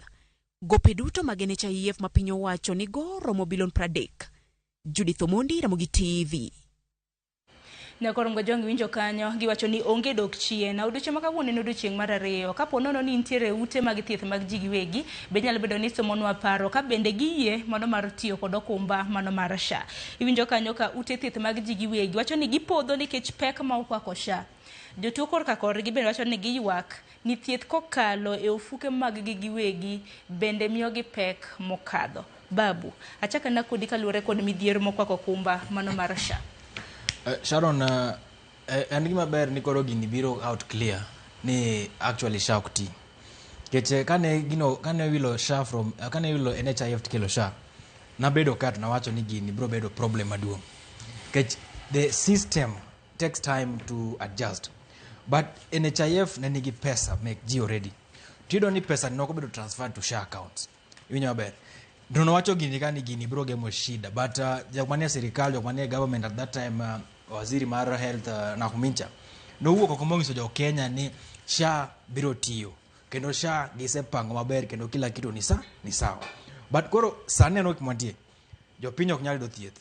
Private hospitals wacho ni wambo ok nyal thiedhou, to wambe wan gi jok machu they have bills to sort, but pesa ni onge. Koro noka gini o affect both sides. Suptande ok nyal tiyo, jo piny be ok nyal yudo thieth. Adieri manitie ni we need to revert this system to NHIF. Mondo mi wa operate kika no operate. There was no, I mean, ne onge problem maduong' e NHIF mane demand nyaka koro gole NHIF magemesha. Yober, kech kidhi kata NHIF building kan. The biggest change motim kacha en mana wilo banners, wilo branding. Gigolo mana nying mar NHIF cha to geto SHA. But pesa ok bedo transferred. In fact, the biggest problem beno openjire niya. Pesa mane nitie NHIF cha odhi kanye ko onge SHA sani. Kech it was billions of money. Sama negi change nying gini NHIF to gemo SHA.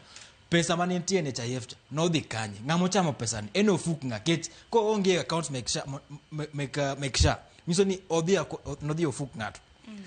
Mondo mi wa address this problem, nyakwa chak gi root cause, nyakwa chak gi kuma shida ochakore. Wadogi chien ma wapenjore ni was it necessary to bring this thing masha? If it was necessary, to pesa mano gol kech kane wa transit no wagolo mana serikal no golo NHIF to gemo SHA. Bengine bende babu bende wang'yo ni kana owuok NHIF kwa donje shisha ni na en kishango. Igende bende nyakwa ng'iro. Donc mane miyo ka penjo niya. Kane wa move gini, was it urgent? Nentie na ngile koni NHIF nigi mibadhi. No wa NHIF nigi mibadhi. Koro SHA ni onge mibadhi. Okay, NHIF nigi mibadhi. Ere pesa mane nitie NHIF cha kecho onge shaka. Charon wanyisi. Wacha dier. To wawach gini yaka ntie kecho ko wacho the real problem to kwa this sort out gini. During the transfer of SHA and SHE from NHIF, lots of money disappeared in that process. Money omio shida ni nitie. Kech jogi no NHIF na nigi gop yes. But if we wanted to sort out that problem, no beni wang your system no. Ni kanye man tie loopholes manyalo address 1 2 3. Not changing the whole thing. Nyober. To mane shida neno shida man tie ni. Mbele kwa within a funding model Mario University. Kech we did the same thing. We swiped everything and brought in a new system. Machieg ni beleka. Brodoka schools, many universities are going to close down. We are going to have many young people on the streets who are not able to go to school. The same way you are having many patients on the streets who are not able to be mok nyal thiedhi. My problem mar mismanagement ma sirikal nitiego. Koro sirikal, Ministry of Health, gi advisors mek sirikal obed piny mondo find the solution to this issue ma piyo. Koro chal ka gima kuonde go inyore duto te nikech kineno ute thieth mag ji giwegi wacho ni ginyore kendo thothgi bende dhi ka podho kaluwore kod gope ma bende pok ochulgi. Jotuo bende yudo hinyruok ma koni kod kocha nikech nitiere moko kuom thieth ma samoro neno ni othiedhi mapiyo e private hospital nikech public hospital bende samoro ng'i kaka jadhogrega gi ji. Then mana ka medo matin iyudo ka SHA initially dialysis mar SHA king'iyo gi dialysis cost mar NHIF nitie disparity. Winyo ber. Jatuo masani ok nyal manage dialysis masani. Kech SHA ong'ado pesa no. Cancer patient, jok manigi cancer, pesa no ong'adi, odwok piny. Winyo ber. Thiedho cancer chemotherapy kan inyalo kawi kaka 300,000 kadhi mbele. But gima SHA chulo ni piny ok nyal. Koro mana kiwacho no, suptal hinyore, jopiny hinyore, dakteche hinyore. Sirikal nyaka bed piny gi stakeholders oluong ji aka Brian Lishenga gini chairman mar Dorufa ka mondo stakeholders gote gibed piny mondo giwinjre ni how are we going to solve this problem. Wan Dickson akene ngabro bedo ka kelo resruok ahinya e sekta mar thieth ka. Anene ndiko ka nitie nyathi miluongo ni Ariana Wairimu. Ariana Wairimu manyocha nitimone transplant mar bone marrow. Ok ne ginyal chulo SHA. Koro ne gin gi access mar PS of Medical Service Henry Kimtai to Harry Kimtai that is gima penjra ni what about jomok nyal access jogi nikech aneno ka josiasa osekawo advantage gidhi kabilo setamre to gidhi to gigo picha giwacho ni wachulo ne mate to thoe mang'eny osebiro e wach shishani to kata mana kisomo sigana no dongi wacho ni how SHA abandoned baby Ariana in a hour of need. Makata baby Ariana bende no thoga go ni jonyuol in fact kata mana Ari Kimtai CS mano ashua ni 500,000 no dhi molokre kode masani omoko kanye nyathi mathin ma innocent. Gima owacho ka pile ni irrespective of kata kine gweng kata kin kanye wang'e maber ni kata public hospital mag osiptende mag sirikal gi yedhe onge gik moko onge omiyo ji ng'eny jo manyocha benefit from NHIF cover, me being one of them, nyocha odhi a private hospital to sani that private hospital tenok nyal dhi en mar joma nigi class SHA okete distinct makoro private hospital kaka nobedo defined chon ni en ma jo pesa ema dhi echa SHA achieve that dream apani mago the some of the achievement mag shift SHA ni sani jadhier ok inyal yudo thieth e osiptal maber minyalo nikech sirikal oamua ni mano ok nyalre. Pes mang'eny manyocha ni NHIF aneno ka giwacho ka ni NHIF nyocha nigi millions of money with the private hospital. But agreement mane manyocha nitiende kin NHIF gi hospital momiyo nyocha at least kata ka ne gin gi gopego to services nyocha nyalo timre. Ang'o miyo ok ginyal kelo like that agreement mondo gikete wach shift SHA ni. Ten wach mane ma ok de lock shift SHA ni mondo dogadoga NHIF machon en ang'o? NHIF nyocha koso kanye to koso ne ng'a e yo mane? Ang'o miyo NHIF obedo just nikech ka debe ni sirikal en mar winjo jopiny e ground, jopiny oseyuak everywhere kidhi kamoro amora to kinyo joma tetea ne SHA gi gin joma gidhi thieth ng'ato ka omake matin teno ringo dhi South Africa odhi thieth gin ma gibiro wacho kaka shift SHA tiyo lakini joma ne gwenge Kisii Rarieda kucho they are crying that shift SHA is not working. Kora pani kata ka government ok deliver ne ji wach health ok en gima nyalo rito somo at least nyalo rito health ok en gima nyalo rito ngima en gima onego bed ni imiyo kipaumbele kabisa. Sirikal onego manyane ni to ang'o ma ginyalo timo ne jopiny mondo at least koro wakwaya koro ma ing'e ni koro wadhi chongwa nikech koro wan mwatuore to wan makoro wakoso pesa Sharon ni ka giyie to they must nitie giminyalo tim. We know that there is something that they can do to kata ka onge wach shift SHA ni to why ang'o miyo ji ok nyal dok NHIF? NHIF osebedo for a lot of years to onge ndalo NHIF onge joma ne ywagre ni NHIF ok ti kirango joma osewito ngimagi sani kata mane weche kansa. In fact sani joluor kata ng'ato sani kodo kansa ero manyo monyalo kata mana tiegre go chon nikech it is so expensive to ji onge pesa ground to kirango ni NHIF mane konyi onge ni sani dongi shift SHA mo kata for even 20% of pes kata mana mar therapies alone, leave alone drugs and all those, obedo matek na jopiny. Nyocha winjo ka jorupa as well nowacho ni ji kaka jopuonje gi police, they will draw themselves, they will never benefit from shift, they are not catering for them. Then ni sani japuonj katuo kata obila katuo to othiedhre kien or survive kien, rupa does not cover them. Now, why are these things happening? Yeah, ang'o ma jokenyo koso to gikoso ne ng'a ma ginya kata kwa ng'uono nikech Sharon an ang'e ji mang'eny mosewito ngimagi katis of this shashi thing. Koro en gi wich bar ne jopiny to sirikal be chunygi ng'ich. Aneno mana ka pesa bedo allocated e State House, offices moko prime secretary ywagre ni gidwaro allocation omedre, to gik ma osiana gi jopiny kaka wach ngima jopiny obol ni pangla jopiny ocham nyanjigi. Koro en wach matek. Erokamano ahinya. Kini bil kintiere kaunti ma Kisumu kanyo, wach motenore kod osiptende ng'anyo ne SHA, diwach nang'o kaluwore kod japiny bende kaluwore kaka achni janon siasa pacho ka? Aparo ni bilo kwinja e yo makare. En mana ni Nyakwarom Gajwang' ka uneno odiochieng' mar ariyo ma bende pod obiro bedo kwa Durbin. Mano osiptende mago mag ute thieth, mago mag ji giwegi ma bende chakre odiochieng' manyoro kanyo ni winjo kanyo ka osiptende mago mag ji giwegi ma bende nitiere e bwo riwruok mar Rufa.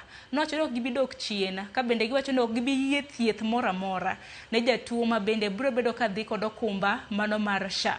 Wach mosebedo ka keto jotuo kama tek miwuoro. Osiptende mag ji giwegi bende wacho ni gin kama tek kaluwore ni moko kuomgi gichiegni kata mana podho kaluwore kod gope. Bil kintiere kaunti ma Kisumu geno mara ni winja makare, paro mane madichiw kotende kod ng'anyo mag osiptende mago kaluwore kod SHA, okumba mar SHA?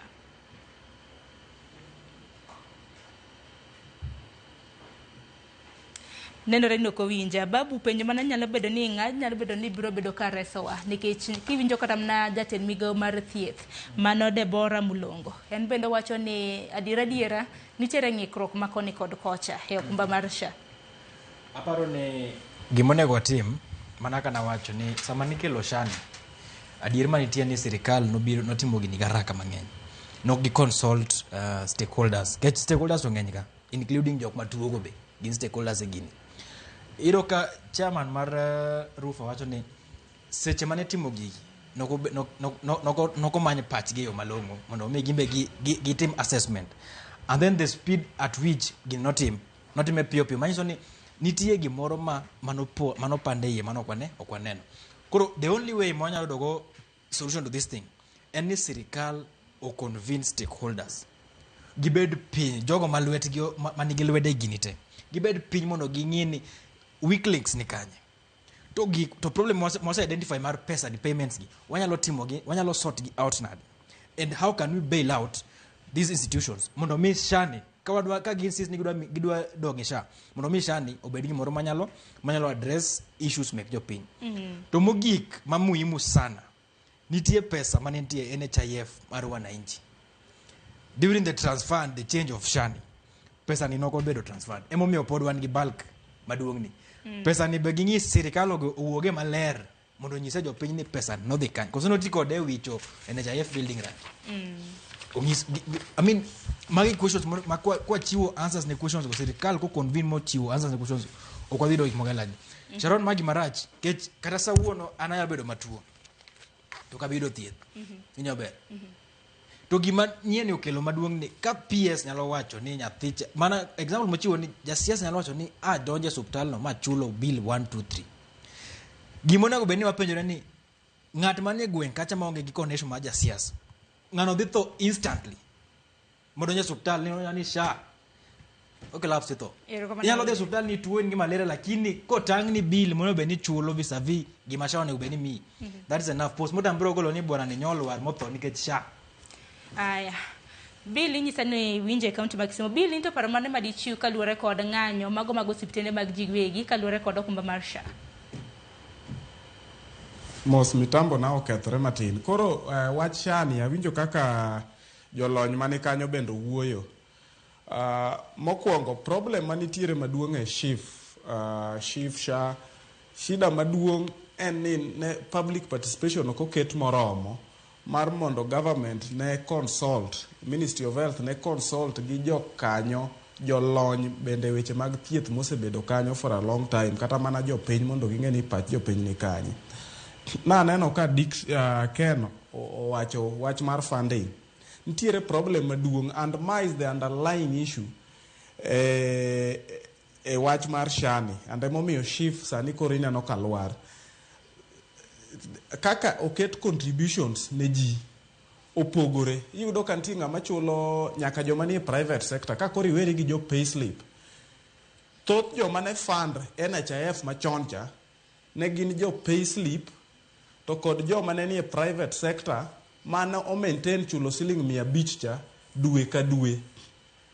Koro sani joma nie private sector gi iyudo ka gicha kogo kwano cha, sama gitimo assessment margi to kod evaluation to ging'iyo M-Pesa statement, iyudo ka samoro in kata in itiyo kata mana M-Pesa, to nekech koro itiyo M-Pesa statement ni ber, samoro pesa mitiyogo gi ok gin meki, iyudo koket ni kata siling 5,000 emonego bed ni chulo per month, iyudo ni en 800, chon cha ni chulo siling 500, iyudo ka en 1,000 chon cha ni chulo siling 500, ok inyal afford that 1,000. Kata mana an kaka bill, an kana ng'iyo last time pesa manoket na is around 8,400 monego bed na chulo SHA kaluwore gi kwano mane gigoyo. Koro ineno ka gino en gima discourage joma nie private sector mang'eny, koro weyo ok chul. Ineno ni kar mondo achul pesa mar SHA ni, afadhali amany private insurance moro mondo atigo, nikech ing'e ni jo middle class gi e joma ne fund NHIF kende mano keto pesa, nikech thoth joma ni wachalo joma ni e pyramid, nitie joma ni malo, nitie joma ni diere, to gi joma ni piny. Joma ni piny gi thoth gi iyudo kata ni ok chul ga siling 500 contribution moro mane chulo dwe ka dwe cha, nikech gionge go dala kacha kata siling 20 mondo ng'ato olosi na day bedo matek. Koro siling 500 cha ni yudo ka ne tamo gi chulo. Joma ne no old NHIF ne gin joma ni e middle class. Koro jo middle class gi sani gin discourage nikech oket ne gi pesa mang'eny monego bed ni gichulo. Koro thoth gi owere gi weche mag SHA to gi SHIF gi. Koro iyudo ka pesa koro onge. Koro gini olwar nikech joma ni piny monego bed ni okonyo ahinya koro ok chudi. Jo middle class gi be koro ringo at least manyo kuonde moko ma is affordable. Gineno ka SHA ni is expensive for them. To mar ariyo issue kendo maduong', iyudo ka chon NHIF cha ni nyalo dhi e private hospital. It's private hospitals iyudo ka services gi opogore. Kiduoge e SHA ka sani oket ni inichake dispensary mani buti mani machiegni kodi, to wate wang'eyo kwa nyal keto wiwa e sand ni ok wang'eyo gima timore ni public hospitals ok osebedo kadhi maber. So ji mang'eny obedo discouraged. Kidwa teri e dispensary then ichaki bedo referred to hospital mamalo mar county, then kokidhi referral mamalo tiwe private ma samoro nikitie kata buti ma services ge ber moingo dispensary midwa ne dhiye cha. Koro magi omiyo ji mang'eny sani joma ne keto pesa e SHIF cha, sana joma ni e private sector oweyo a very big percentage. Inyayudo kata ni at around 80% joma ni e private sector koro sani ok chul pesa mar SHIF ni. To majority bende pod okia kata nonego bed ni gichulo pesa di nikech giwinjo stories mag jomoko. So mane gimo omiyo SHIF odhi piny. Koro it is very unfortunate, en gima late, and en gima government onego work on as fast as possible. Erokamano ahinya. Giwachni mogik watieko nikech sa osekadho, aneno ka welo bende osechopo. Chenro mar mbaka oromo onego bed ni chako sani. About 30 seconds. Bill. Erokamano. Aneno ka ne kawuono wan kaka jomatindo kendo waloso maber ahinya. Adwa kwayo jomatindo mag onagi e Nyanza mangima ni wan gi teko mang'eny kaka jomatindo. Watiuru gi teko ma wan go ni ok gorruok gi jomoko, ok yanyo jomoko, to wati kode e wuoyo gi serikal, e wuoyo gi jowa madongo mani mbele mondo wang'i kaka wanyalo konyo pinywa. Wati gi teko e kelo ber ne ogandawa. To mogik akwayo oganda luo bende mondo riwre e tok party leader mar ODM Raila Amolo Odinga to mondo wa join party. Kik chunywa gore ni Raila sani ike odhi ahinya. Adwa paro ne oganda luo ni kata mana Paul Biya, president ma Cameroon, en 91 years old to pod yiero mowadhiye ma next odhi chung. Wan gi Mohamed Abbas ma president ma Palestine ma bende en 89 years old ma sani dhi chung kendo.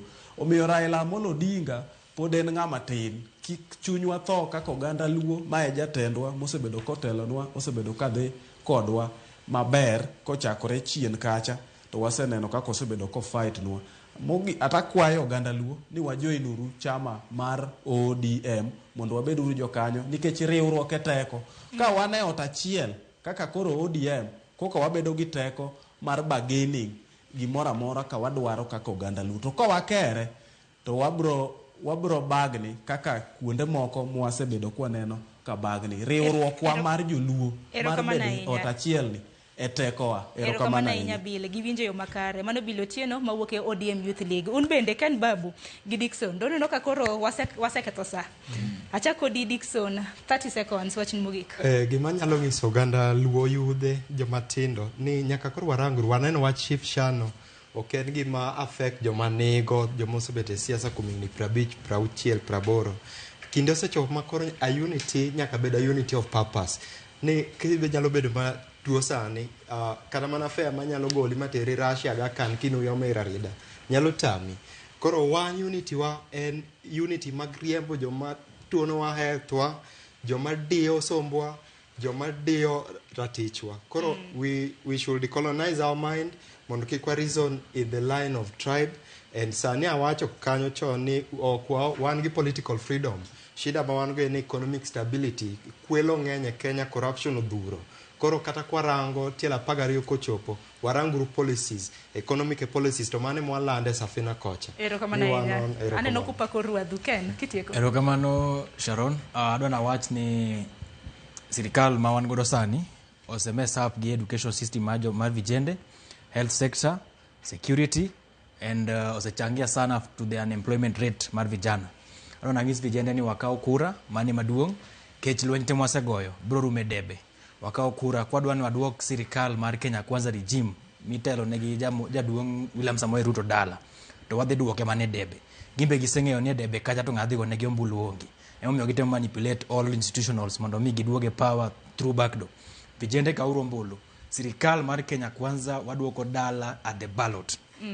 Erokamano ahinya nyakoromgo joma gi rowere ma bin nantiere godo kiny makawuono Ken Babu mano jatend rawere mano ka duond bura mar DPK. Erokamano ahinya Dickson Aluoch mano Youth League mano mar Safina. Erokamano ahinya kanyakla kod Bill Otieno ODM Youth League mabendo nantiere godo achiel kachiel e county ma Kisumo.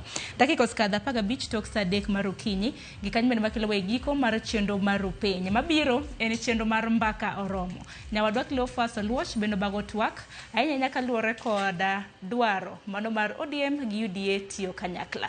Kik dhi mabor. Nyinga Rono Ng'ao.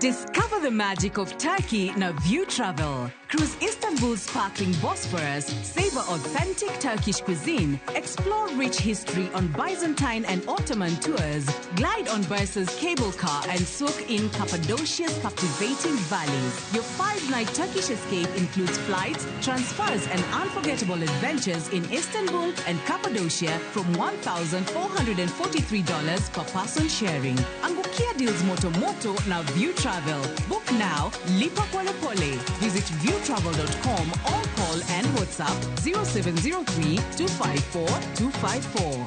View Travel. Dream, explore, discover.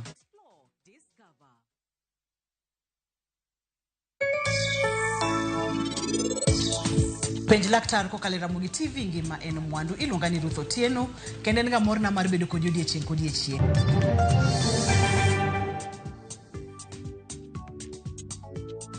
Introducing the Smarter Bundle.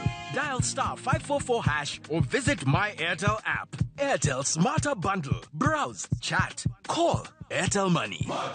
Airtel, a reason to imagine. Marubani wanashinda pesa fiti in seconds on aviateshabiki.com. Kwa majina naitwa Ian Okinda, mkazi wa Nanyuki. Uhusiano wangu na Shabiki sasa niko na zaidi ya mwaka mmoja na leo na furaha kuwa nimeibuka kuwa mshindi na nina furaha zaidi maana nimeshika pesa ambazo sijashika maishani. Pesa hizi vile nimepata, mwanzo nimeajiriwa ila sasa hii nimepata mtaji wa kuanzisha biashara yangu. Ningependa kujifungulia mkahawa niwe nikihudumia watu nikiwa nimejiajiri mimi mwenyewe kuliko kuajiriwa. Win millions in seconds. Cheza aviateshabiki.com. Not for persons under the age of 18.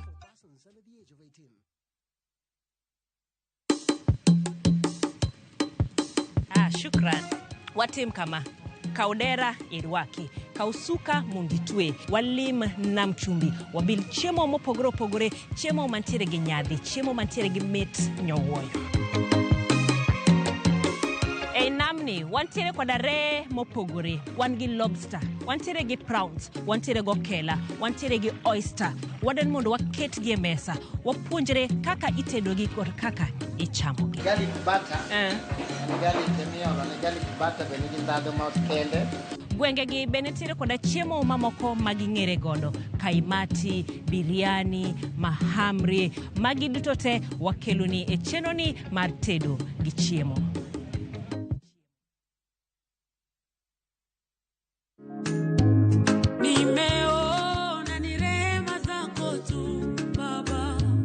Nimetambua ni huruma zako tu Baba, nimeona ni rehema zako tu Baba, nimetambua. Naitwa Victoria Naza. Kupata wimbo huu kama sikiza tune yako, bonyeza *811*381#. Kumbuka, sikiza na Citizen nyumbani kwa wasanii wote.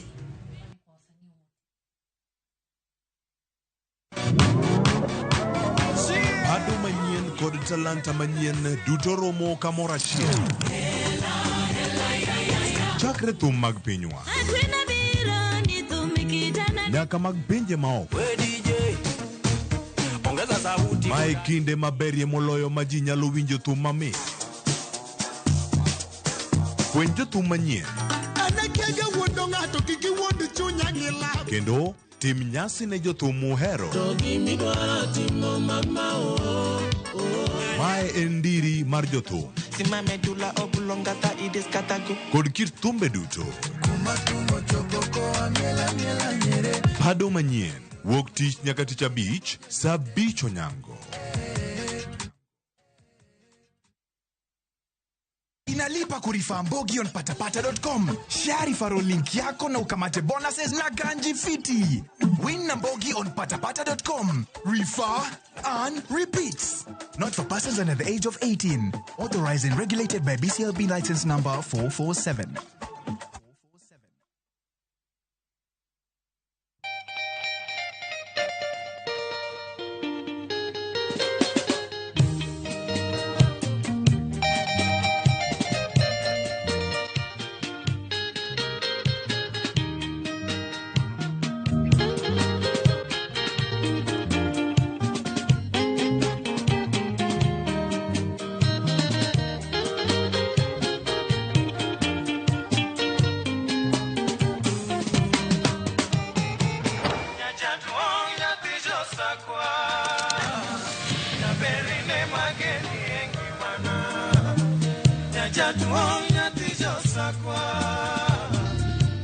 Radio Ramogi, Cartoon Jaluo. Radio Ramogi.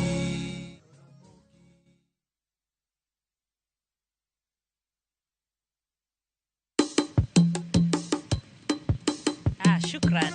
Watim kama Kaudera Irwaki, Kausuka Mungitwe, Walim Namchumbi, Wabil Chemo Mopogoro Pogore, Chemo Mantere Ginyadi, Chemo Mantere Gimit Nyowoyo.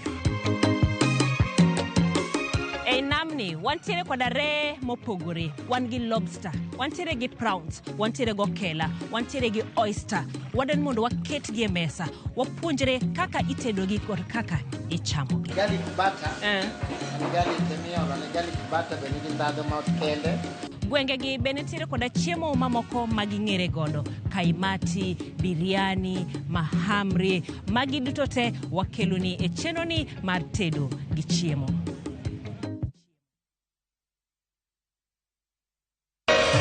Ramogi. Regulation occurred through Gimilu public participation.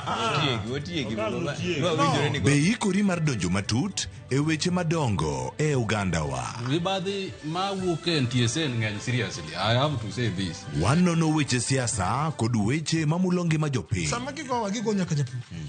Nikech japur ni obro puro kande ni otere kare. Buch jopiny en kama wamiyo pek paro kachiel kod nonro maintiere godo. Wan gi chike mabeyo matayo gigi waduto te. Ok diang wachnya every time ka ng'ato dwaro to waloko chike. Nyinga Trevor Ombija jandingo panga jonyakach dendo nombija taya nyakwar guok kocha pesa. Wanere kendo. Tich adek ka tich adek, sadek otieno, mana Ramogi TV.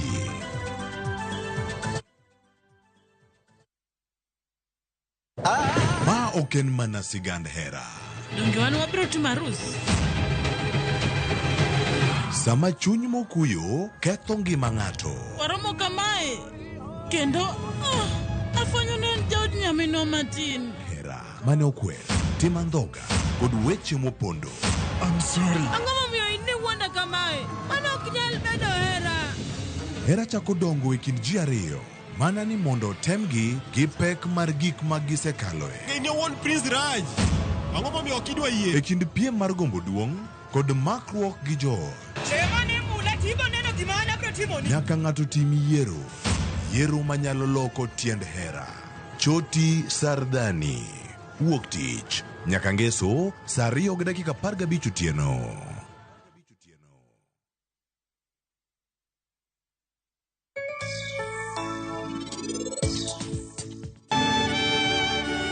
Chal ka gima iniluwa. Anie tipo mari Seher. Ere kaka nyalo bedo mabor? Omiyo anadwa penji kaponi iniyie koda Seher. Grand prize won! Win big with the WRC Safari Rally 2025. Revisha and feel the roar. Ma e chenro makeloni danji maliet. Ma e chenro makeloni weche mamolo seche duto. We are only beating job. Kik od belo bai. Kawuono an kod moral mar ndakel belo kaka winjore. Ma e chenro makeloni duond yawuoto nagi. To wakwayo rowere bende kiyudo matin kik icham te. Ikungo. Duond mine. Kaja odi miyo nigi pesa malo dichuo.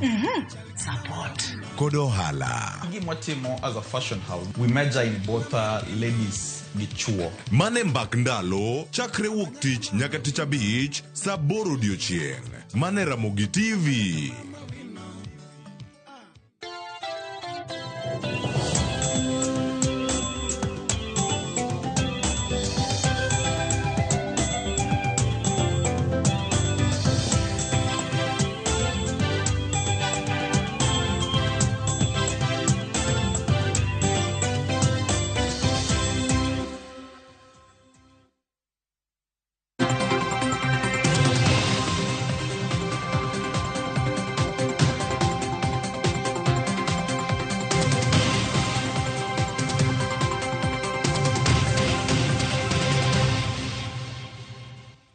Nyakora mga juango ya urekin machigno kinyi makawuono chenro en mara mbaka oromo kachako sani kawadagoyo mbaka kutinore kod chal mar piny Kenya tainya weche mag siasa gik mosebedo katimore pacho kae arene ikruok mag yiero mag AUC ne chaki madhi nyime maduoko wuogi malandgi ma oganda gol paro ma opogore tinende ogai mar ODM kanyalo wache kamano kata Prime Minister machon kisani tiere ogai mar ODM yor ko jolo men governor ma Kisumu kata kamano Raila Odinga kuduogo pacho kae romo kod jatend piny Kenya e boma ma Mombasa kato bange odhi romo koda ngire Peter Anyang' Nyong'o governor ma Kisumu e county ma Kisumu odhiambo manyoro gik mano timore odiochieng' manyoro twak mano bedo makanyakla koda jatend piny mano e kar jot mare mana Mombasa wada winjo gi achiel kachiel sani kato bange anga koni kae kaka wachanore gi twak achiel kachiel mokwongo ne twak nyakora mojong madhi bedo kae kawarango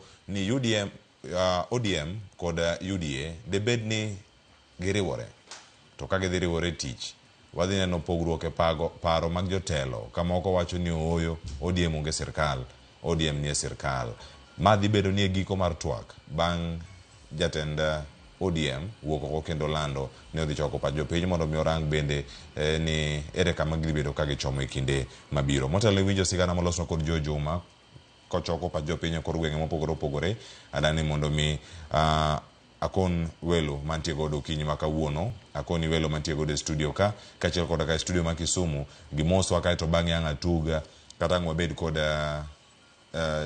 sigana no molosno kanyo kod Joe Juma nyakora mojo kae antiere kod Recho Molo ma en jasiasa ni thul man mondo mi omoso kinyi makawuono Recho yawre kino machiegni oyawre inyakenda moso joneno waduto kuonde magintiere no yawre uro kendo rotho paki to kawuono aneno kindika ji kaka gichung' to wiyo wil ndiko ne jopiny ni mae mama mano chung' Bondo kendo dhi chako chung' Bondo constituency 2027 erokamano gima beni kore sawache kabisa sawache yamo kama chalo nyakora magijwa kan kae kod Robert Alai ma en MCA ma Kileleshwa e county ma Nairobi oyawre Robert kino machiegni oyawre Nyaklefas agoero kamano kuom kelo wa twak makawuono erokamano ahinya nyakora magijwa bende kama chalo studio ma Kisumu adhi bedo kanyo kod welo ariyo kanyo wan gi Seth Ochieng' Kanga ma bende en MCA ma Market Milimani Ward ma bende en jakom mar ODM Kisumu Central Constituency mano kama ochung' kanyo ne ODM kachiel koda ka Kennedy Obuya men jakom mar duond bura mar UDA e county ma Homa Bay kawayudo gi achiel kachiel wadhi do thuolo matwa kodgi mano gin ka gintie kanyo giikore achiel kachiel anga migi thuolo bang'e mar mondo mi gimoswa gisechopo e studio kar kanyo to motelo manya koro moge jwang' obinja ne sigana los kod Joe Juma pat jopiny kotenore kod twak kata riwruok mar Raila Odinga kod Ruto romo mano bag Mombasa odiochieng' manyoro. Bang' lek mar Raila Molo Odinga mar bedo jakom mar Africa Union Commission kata AUC podhe pi paro siwuok mopogore ka otende kod kama yor siasa mar Odinga koro chomo. Romo mar Odinga kod jatend piny Kenya William Ruto e kar jot ma jatend piny Kenya e kaunti ma Mombasa bende ne omedo kelo paro ma opogore.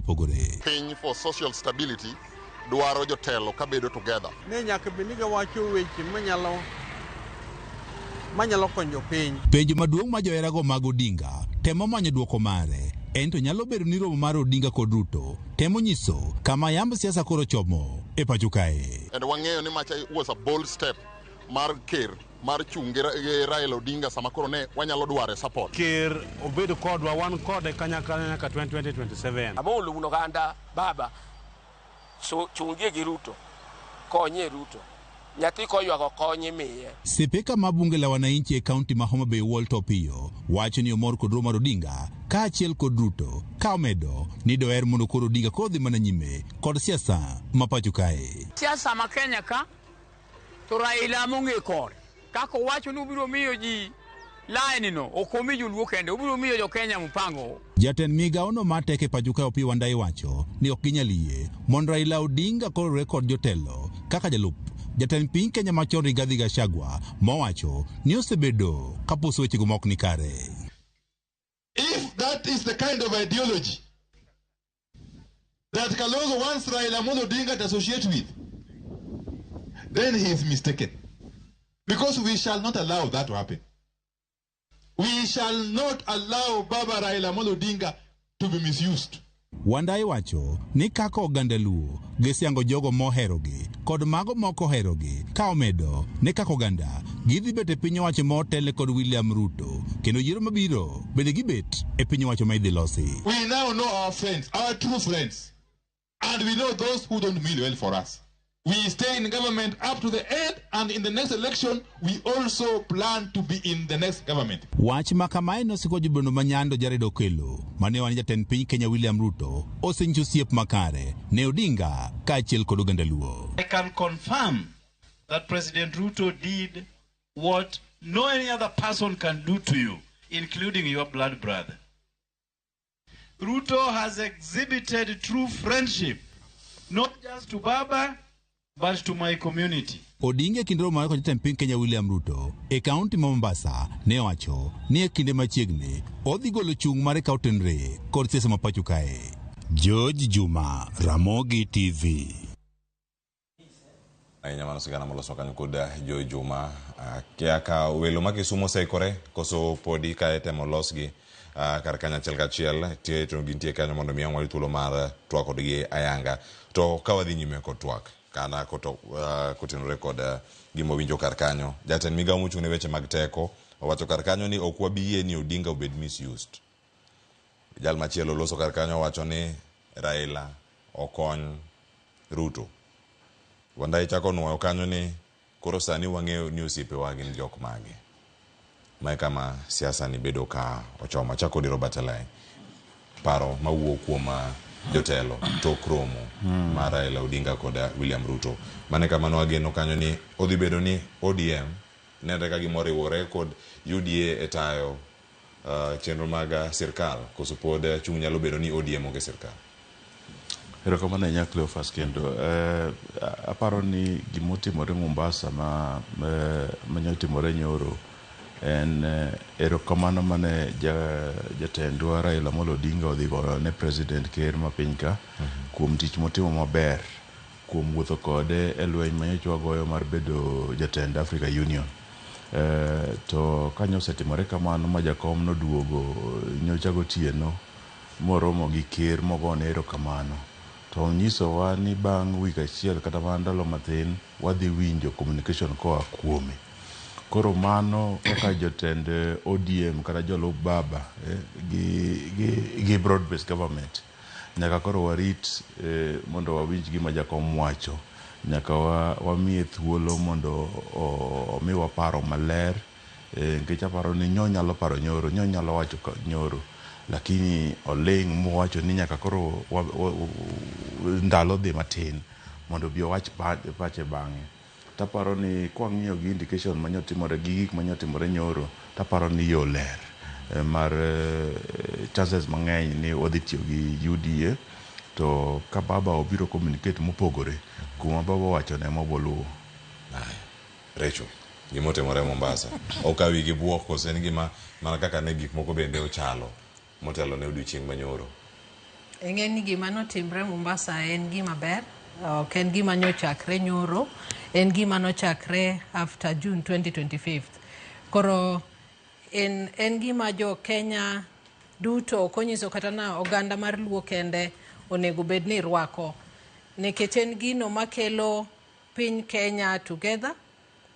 Waseneno tungni mosebet e pinywa kae ndigo eko, to en gima ber ahinya kwaneno ka jotendwa ariyo nyalo makre mawach ni Kenya is bigger than individual.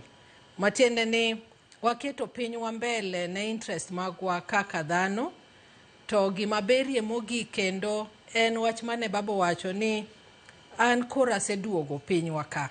Taduogo ni kanitie yo duto manyalo konyogo ogandawa, manyalo konyogo pinywa, to antie thuolo mar timo kamano. Sana sana miyo direction mar party wa kaka ODM. En ni jatendwa ma waluoro Migosi Raila Amolo Odinga nyowacho ni mbele kae wadhi nyisou yo mwadhi timo, mwadhi luwo. To kalure gi gigo mwaseneno kaka timre chien kae, ka Ker nyocha orwako jowa moko e broad base as experts, wachre bende ni nitie opportunity minyalo mi jowa moko e positions bende mopogre opogre matiende ni the president himself dwaro neno kaka onyalo rwako ji mang'eny e sirikani manyalo miyo ji duto feel ni gin part of Kenya. Kamano to yiena mondo awach ni en gima ber kwarango gimiluongo ni social stability of a country. Matine ni kata king'iyo chike kata Political Parties Act, the constitution itself allows ni kosetim yiero to yiene jo party mamoko mondo giwuog kocha giduog koni endi kanitie ber maginyalo kelo. Omiyo kik wanene ni ang'o momiyo watiyo gi ker masani to wanene ni bende chik bende oyienwa ni wanyalo tiyo gi sirikal. Mokwongo onego wang'e ni kaka wantie gi constitution 2010 onge opposition in this country. Jomoyier modhi e bunge duto gin jomonego bedni oversight the executive. Matiende ni ging'iyo kaka executive dhi. Mar ariyo en yienwa after I think 60 days or so ni ng'ato nyalo wuok e party ma entie mojoin party machielo. Ma bende waseneno kata from our coalition mar Azimio ka ng'ato kaka Martha Karua nowuok koda nodwa tiyo gi sirikal to tame ok wang'eyo. Koda nodwa dhi kende mwaneno ka bende offer other alliances are there. Matine ni chik bendo yie as it is gima baba timo niendi. Ok en gima wendo to en gima an gi geno ni ka ginyalo yie ni gikete ywak mag jopiny mbele mondo kony sirikal ni omit the agenda ma jopiny dwaro kaka lowering cost of living, neno ni security, waseneno a lot of abductions have been happening, mondo piny ota e yo mamoro jopiny.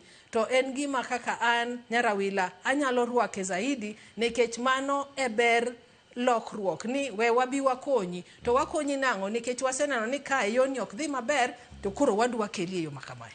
Erokamano ahinya. Robert Alai, kamirango gima wuok e dho Opiyo Wandayi ok obi en ni Odinga obed misused. Maiso ni en gimoro ma jatelo mantiere rang'iny mar Opiyo Wandayi ka jatend migawo ka otimo machalo kama, en gimoro ma nyabedo ni osebedo ka timore to gin jok magi mapono ntiere obadho ni mapono no sani ko kiwacho ni kik bedi ni datiyo gi Baba Raila Odinga yo marach. Aparo nitie e kuom support manager jakom koro yudo, aparo ni nitie gima timore gi siasa masana ni nitie jok makoro wuok ma neno ni jakom onego bed ni imiyo luor kata imiyo yot mar tich maber. To yot no luwore gi kaka josiasa osebedo ka tiyo kode. E siasa mar Kenya ni nitie tieng' diriyo. Tieng' mokwongo en jok madwaro ni jakom oti badgi. Jok mok ting' ne jopiny. En e ODM kata en e Azimio ka to ng'eyo ni tich ok onyal. Koro en kuche wuoga ni ka jakom oting'o bade to 70% of the votes are in. Koro mano nitie ODM ka. To kidieny kata tieng' mar ariyo en jok mantie magoyo baba. En korgi kocha itere ga e od bura nikech ogoyo baba. Koro jakom osebedo ka tego Kenya mar siasa ni siasa mar Kenya ni e yore ariyogo. Lakini kuwuok sani to wawacho ni onge jok mobo yiene ni gouru baba mondo bed elected. To onge jok be obo yiene gi ni in ja baba dhi ting'o mana lweti eka mondo ibed elected. Manya bedo ni jok ma misuse baba kata tiyo gi Raila Odinga yo marach ne gin jokanyo mag ODM moko jokanyo mag ODM moko jokanyo mag Azimio moko be jokanyo mag UDA kata jok mantie kocha makoro luwo banga chagwagi. Gin gineno ni sani jakom onego bed ni dhi yawo lweny gi Ruto mondo gi yud lemo ma gidwa yudo e sirikal kata lemo ma gidwa yudo e od buche. Koro ok ane ni en gima ber mondo kaka nyocha wadhi Addis Ababa ji nyocha chopo kuchocho nyaminwa Recho kae nyocha wachopo kucho to nyocha wana chiegni ji 600 to ji jiegni 600 ma ji thothgi gin jok mochulo pesa kendgi 90%. Ng'ato chulo pesa to haya bas oringo chiegni seche 30 mondo chop Addis Ababa mondo dhi one baba. Lakini jomoko nyocha gombo ni baba kik dhi mondo giduogi goe gibed elected. Jomoko be nyocha dhi kuchocho ni mondo baba kik dhi oduog ka oting' badgi. Maiso ni jokanyo mag ODM be nyocha timore. Koro siasa ni emwa wacho ni siasa mar selfishness mar politicians ma Kenya ka including jok mantie ODM ok wadhi yie. wakwayo ni kochakore sani ke jakom koro osebedo elder statesman, wamiuru jakom yot mar tich. To yot mar tich en ni washare kode pachwa, lakini kik wamiye pressure, lakini yo mayot mar tiyo be ok ochuno ni nyaka goye tiaga sate. Image marach mogik en image ma koro nyicho aneno ka jaduong' jakom osebedo over 70 tineno ko bedo tiagas. The last time in 2023 ineno ka Gachagua monde office pile ka pile so chiko tieno to wacho ni an gima dhi make sure ni ng'ani ok chak thak Kenya kendo. Mom, for the first time talks Raila ogori sasi 13 mano buogowa ng'oko ni jogi dwa nego jakom mwaneno mtok jakom nyaka mtok media noko bedo spared. Aparo ni mane gima wacho ni selfishness mar politicians no, including jok ma sani wacho ni en ka odo tingo bag jakom nyo ko kwani mondo tingo bade gimoro amora, odo tingo bag jakom ni mondo jakom obed elected president. Aparo ni mane kaka Opiyo Wandayi wacho, to be mane kaka Mbadi gini wacho gi Jared Okelo gini ni ok wadhi yie ni ji o misuse jakom. Erokamano ahinya jok matiyo gi baba marach mano wach mantiere karka Recho Mulanga duogi di karka to sani an mondo adhiane e studio ma Kisumu ikona ni giseikore welo ariyo man godo kanyachiel kachiel. An kanyo kod Kennedy Obuya kachiel koda ka Seth Ochieng Kanga ka gintiere kar kanyo e studio ma Kisumu. Ada miyo thuolo mondo miyo mos oganda. Chako kodi Kennedy Obuya, jakom mara UDA County ma Homa Bay. Mose oganda okinyi ma kawuono timiyo mana paro chuth kotenore kod romo manyoro mano timore Mombasa kind Raila Odinga kod William Ruto. Achako kodi Kennedy Obuya. Erokamano ahinya owadwa Cleophas Oluoch. Ye akawo thuolo makende mar gone Nyasaye erokamano kuom miyowa nafas mar odiochieng' ma kawuono ka wangima. Iye na mose panelist ma in godo Nairobi, aneno min Sakwa Bondo, Nyamera Recho, aneno Mheshimiwa Robert Alai wuod Nyando, to kod owadwa ma wan go Kisumu ka Mheshimiwa Seth Ochieng Kanga. Kawacho kaluwore gi romo manyoro, nitie gimiluongo ni body language kata dhok moro wacho ni mens reus. E siasa ka nyaka ibed ng'ato machich kasomo body language mag political class, the elite, in this case the political principles. Wan kaka ju UDA wang'e somo body language mar jatendwa party leader marwa Dr. William Ruto. Adieri makende wago erokamano kaka yawuot Luo mane UDA ne party leader marwa kuom mako lwet wuod Luo mar Andega ma en Right Honorable Prime Minister Raila Odinga. Kodhi kode Addis Ababa ko otimo kode mbetre mar manyo ne kom mar AUC. Chung kaka no chung kode no onyisowa ni adieri manduk Angelo Jagot means well for our community. No chung kode Amolo nyaka dakika mogik kendo waneno duoko kuom kura mana Amolo nwang'ogo. Dok en chung magiriwore kaka joka ng'ato samoro kura no dok wanwang'o. Omiyo ne wa lose komar AUC to lose honorably. Mane momiyo kana neno kane gilor Mombasa odiochieng' manyoro ni neno kani nitiere chia moro e kind jotelo ariyogi. Kata kane ineno ka giyong'ore, ineno ka gijakore bat ka gin jok man gi hera moro kendo gin onge kido moro ma ng'ato pando. Kata king'iyo tong wang' ng'ato kata pien wang' ineno ka ng'ato kopando ne wadgi kite. Mane momiyo wan kaka wan jo UDA walama ni Nyasaye makende mondo med riwo jotelogi, nikech wan joko dongo gi joko piyo. Sana wan joko Opiyo wasebedo kwa isando ahinya nyaka ne wayud Uhuru e Kenya ka. Wasebedo kwa gombo mondo mi wuodwa oyude nafas mar donjo e telo mar Kenya kata osebedo ka gino kiere lwetwa. Mano miyo wan joma notelo ka William Ruto wagombo kabisa mondo mi joluo te oriwre kanyakla mondo wamak kod osiep mondo mi 2027 wamed soyo joluo e sirikal. Erokamano.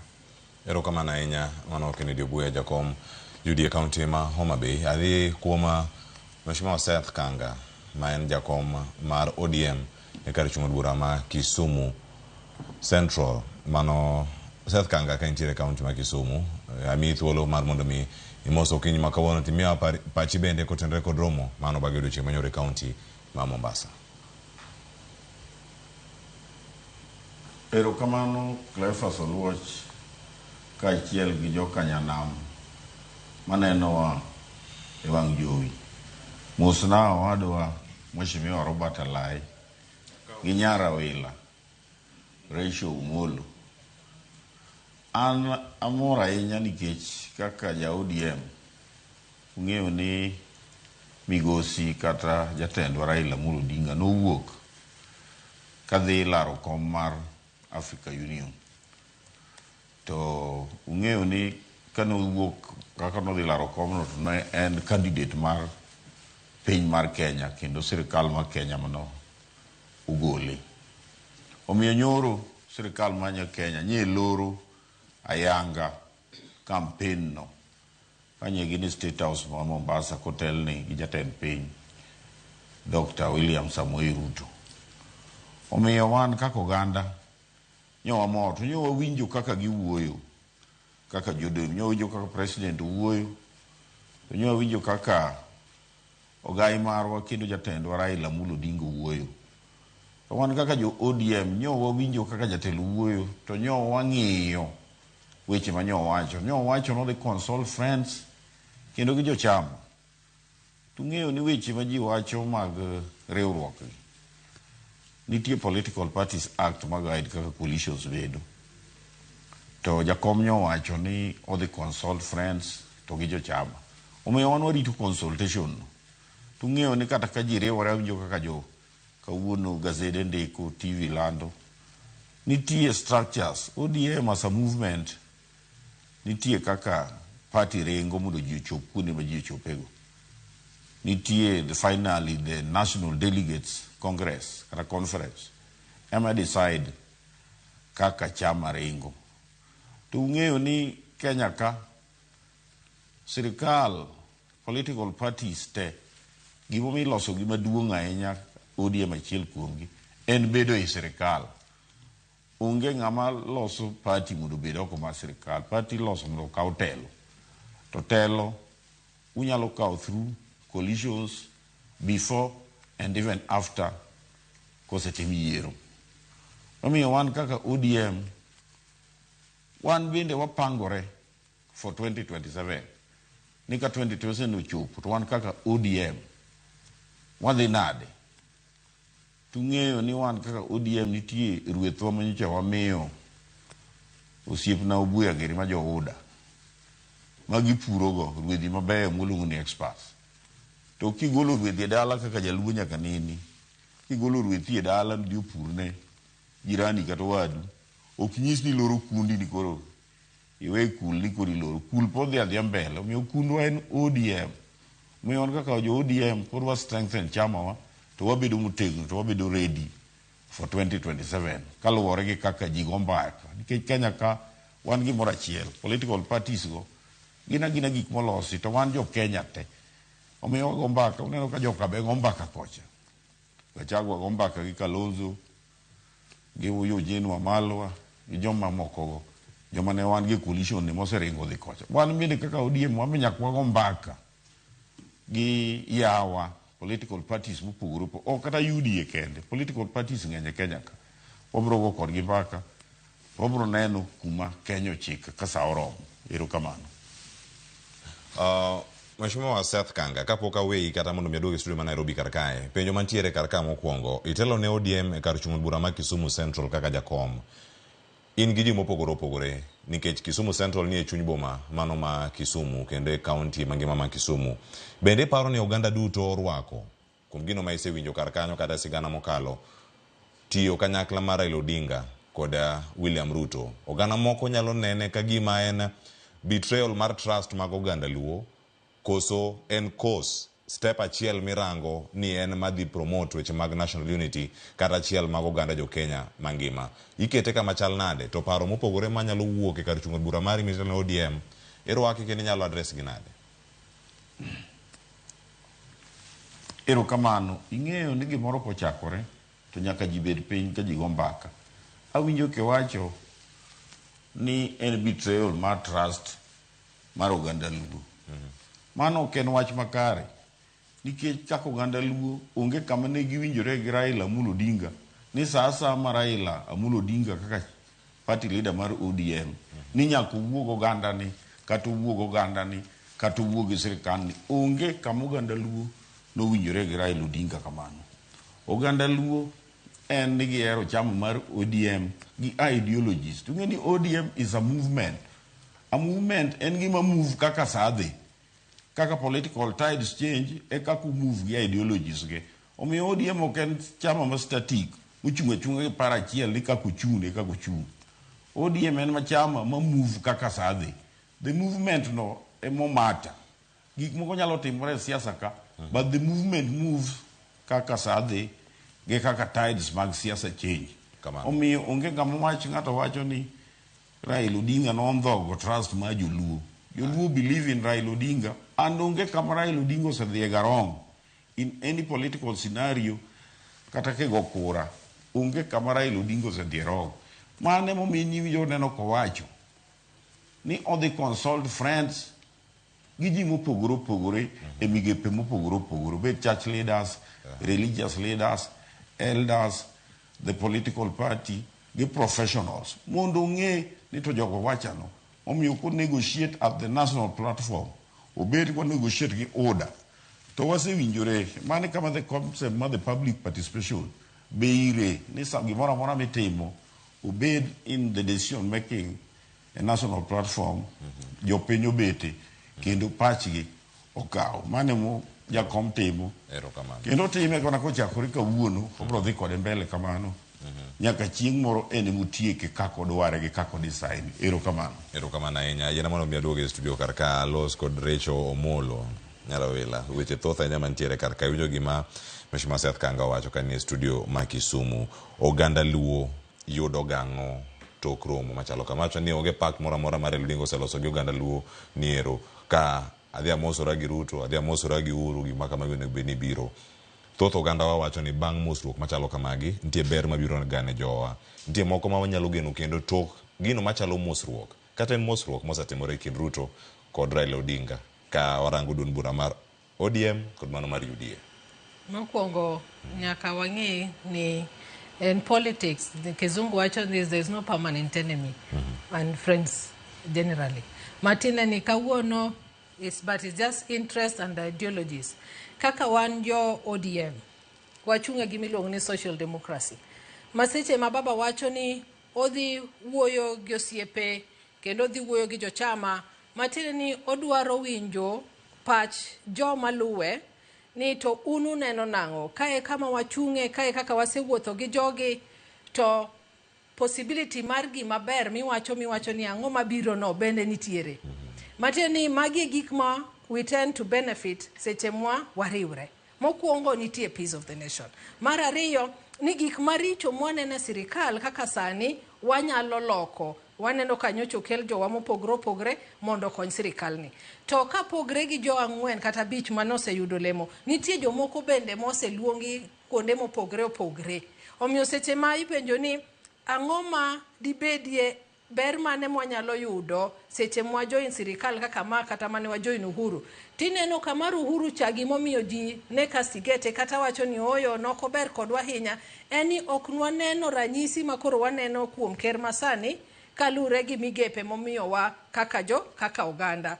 Mokwongo in the history of this nation, waneno ni for the first time Ministry of Finance for the first time nyaka ne piny Kenya chakre eka wang' nyochopo e luo e piny wa majoluo. Omiyo nitiere ber mwaneno nyoro wawinjo kata ka Mishimboko be wuoyo ka wacho ni seche ma babo mosre gi ker kamae to nitie tudruok manyalo miyo wakata wayud permanent secretaries moko bende madhi konyo sirikandni mondo ta maber. Omiyo kik wanene ni to ere gima biro as an individual. To waneni jowa moseket kani ng'ato kaka Waziri Opiyo Wandayi ere konyruok mwaneno e ber makoro wan gi migawo mar stima.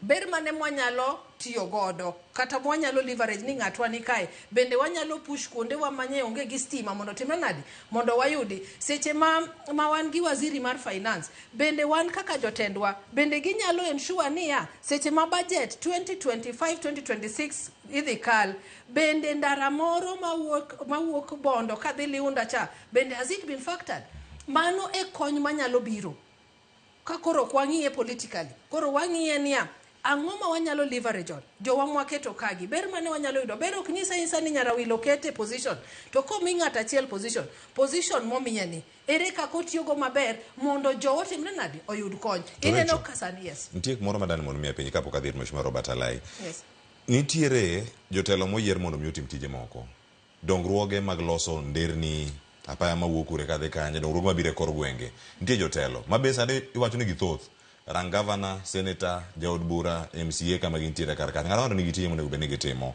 en ang'o madwaro ni nyaka Raila Odinga mosre kod jatend piny koka dongruoge ochop ne oganda wa debed ni nitiere e jotelo ma wayiero kaluo manyalo miyo gik maka magi ok chopi nyaka Raila Odinga mosre gi jatelo moro e koka gino chop kare okonyiso ni nyaka baba mosre gi jatelo moro eka mondo oganda luo kata oganda kamoro moro yud kony karang'o mirito mana ber ni ubi bang' mosruok gimone ging'enia seche ma wawuok oko kaka jo ODM jo UDA jite wuok mondo yudango oyud telo mondo gine magibed niya konyruok wanyalo bet nade seche mwakawo telo to seche mwaonge itelo ni wan wabet ni wan tije waduto en mana ni go sirikal nyidhi omolon nitimo kama to yudo ka koro we'll call it we are economically or marginalized as a community matina ni bero kwa biyudo mang'eny to seche ma un gi ng'ato let me give you a very practical example nyocha ka waziri ma son is in housing what's her name again Wahome yes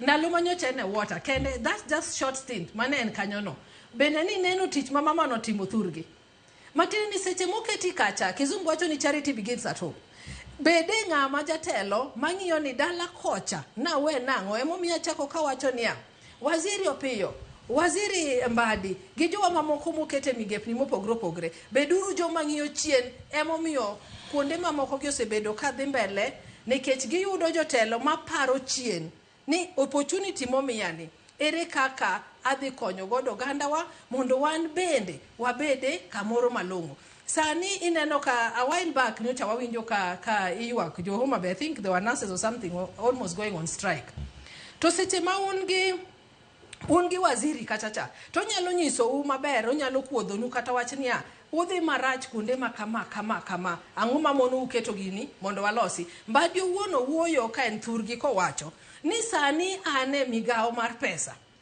diber na kaneno ni seche ma locations obiro mwatimo budget niya ndechni wani kae aneno piny luo bende bedo develop to gigi duto lure gi jotendwa madhi tero wechegi omiyo kok wayiero bende jotelo mabeyo kata ne Raila Amolo Odinga mabed president to gidhi chopo wach ni ndara ma Bondo Liunde dwa nolosi hospital ma Siaya dwa nolosi kata gima kama idwa notim to onge kaka baba bo biro manyisu omiyo gini bende chakre kodwa ni nyaka wayier jotelo matimang'o manigi chuny mar development ekang jowa mwaketo kande bende notim nokonyo nikech onge kaka bo biro maket gimoro e budget ka ok owuok from the particular leader. Erokamano ahinya Mheshimiwa Robert Alai kapok ka oyueyo awinja ne pachi isebedo ka iloso kendo ichiwo paro mopogore chal mar siasa ma pacho kae tiyo kanyakla mar William Ruto kod Raila Odinga en gimoro minyalo wacho ni en genuine kata mar adieri koso en mana karata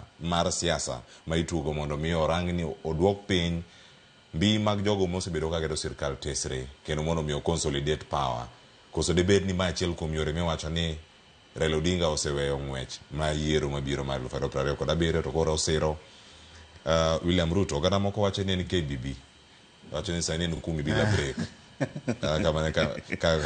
mane line ma ji okawo awinj pachi kapok adhi aparo ni gima timore sani en ni jo Kenya mang'eny oseng'eyo ni mondo iyud development e piny kae historically nyaka iti gi sirikal engage one system man gi a lot of political patronage and patronage no ok en gima inyalo golo gi ndalo achiel ok inyalo yudo development inyalo paro chon kane economic mainstay mar Nyanza kaka rice and sugarcane ne gin gik madongo ahinya e Kenya ka.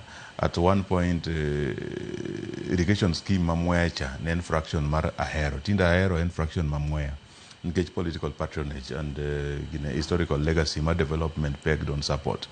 Mar ariyo en ni nyaka ing'e ni development mang'eny also in Luoland osebedo mana ka jakom tiyo gi sirikal. Ne waneno ndalo the Rainbow Coalition government kane jakom omako migepe madongo a lot of development, the roads, housing, planning ma Kenya kano tim maber, medical services and so on. Kochako donjo monyocho konyo ker Uhuru Kenyatta tich higni 2 mobedo kanyogo, inenore gik motimore Lakefront. At least Lakefront obedo gi image ma gitemo organize maber. Aparo ni gima timore sani en ni gimokuongo ni manyocha jakom nyocha komanyo ker nyocha manyo jakom mokone ni konya kweyo piny nikech piny nyocha liet. To ka nyocha konye kweyo piny to jakom owacho ni ami experts manyalo konyi kweyo piny. To eventually oneno nikech ineno ka inflation dok piny, ineno economic development, ineno interest rate dok piny, kendo ineno ka jatend migao Mbadi owacho ni for the first time odhi miyo relief e payslip mar jo-Kenya mondo kik jo-Kenya winj pek, jo-Kenya matiyo 3 million gi wiye michulo pesa gi sirikal kata e private sector mondo giwinj yot matin e payslip. Koro gima timore sani en ni we are rescuing UDA from themselves. Wakonyo Kenya kweyo piny by rescuing UDA from themselves. To kochopo 2027 ka jakom ne miwa direction ma oparo ni the best in consultation gi party members gi jo-Kenya ma iluongo ni public participation, aparo ni mano e direction ma dhi kawo. To koro ok wanyal kuonge wach ni kumi bila break nikech mano dhi chalo ka gima ok wami jakom luor. Gima nyo wacho nyoro kaka ne wacho mokwongo ni nyalo lande nyoro to noko lando nikech oneno ka nitie structures ma nyaka walu, and for the first time aparo ni nyaki par ni ODM higani was celebrate 20 years. And 20 years ago and 20 years of ideological movement. Or one movement machalo moko parties moko ma bangi gine beach to githo ineno ka TNA no donje telo despite having presidency no tho. Sani Jubilee is dead now. Moko be ditho kamano. Koro aparo ni mondo wami ODM teko nyaka wa respect ni jotendwa ni ka gi direction ma is arrived at through public consultation. Koro kapok wacho ni kumi bila break to wado winjo ni jopiny wachango to jatendwa mogik ma en jakom Raila Amolo Odinga owacho nang'o, paro nang'o ewi riwruok masani wabedo go UDA.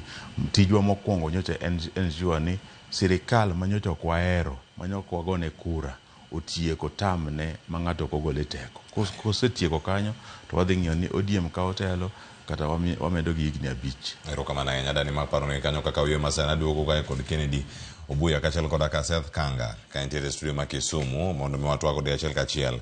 Ote medo donjo mathoth ahinya e mbui marwa mar Facebook ka James Mesinde Oduor wacho ni Cleophas Awuoro ka ODM nyalo riwore gi UDA aweyo goyo kura chuth. Mano paro mantiere kata kanyo ma janeno no ka entiere kaunti ma Kisumu. Mathoth aduogo nyakura mo jwang' boyo masani kik idhi mabor.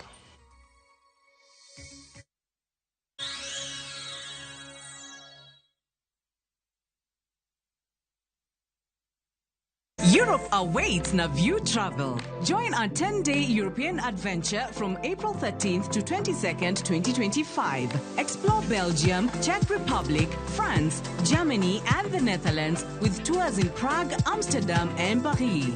Enjoy boat cruises on the Vltava, Seine, Lake Isle, and Rhine, plus visits to Prague Castle and the Eiffel Tower. All this and more starting from $2,550 per person sharing.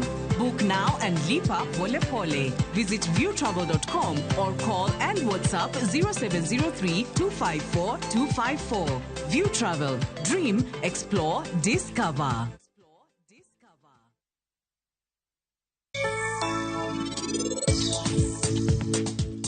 Anadwaro rat. Ikide ukushi.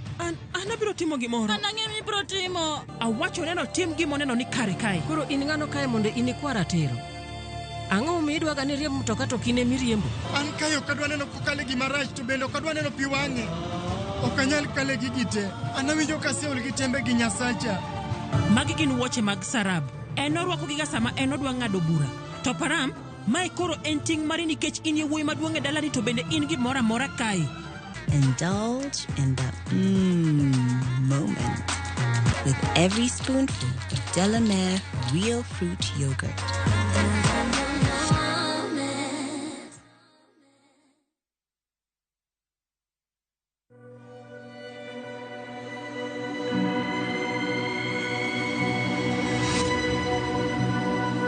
People come to me and they say they get discomfort when they have ice cream. Can you imagine that? Avoiding having cold ice cream. Sensodyne gives you long-lasting protections against sensitivity. And people come in and they're like, oh, it works. I can have ice cream and I'm not in any discomfort. I recommend Sensodyne because it works. It's brilliant.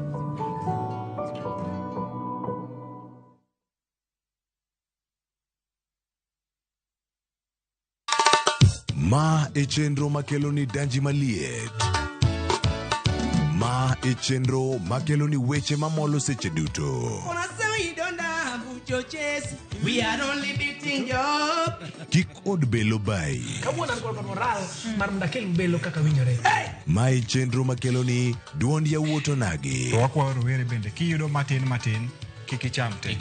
Ikungo. Duond mine. Ka jaodi miyo nigi pesa malo dichuo. Support. Kod ohala. Gimotimo as a fashion house, we measure in both ladies gi chuo. Mane mbak ndalo chakre wuok tich nyaka tich abich saa 8 odiochieng'. Mane Ramogi TV.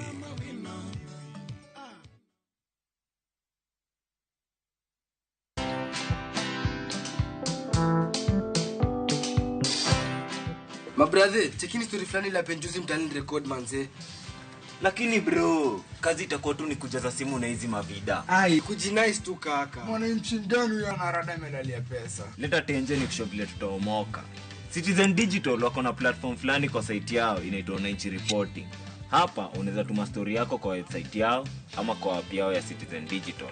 Na kama hiyo process ni ngumu, unaweza tuma story kwa email yao, WhatsApp number ama uitumie kama SMS. Alafu gani napataje bro? After story yako imepublishiwa, hapo ndo una receive 1000 kwa simu yako. Bro, au umenichanua. Don't just witness the news, be part of breaking it. Download the Citizen Digital app and share your story with Wananchi Reporting today. Citizen Digital.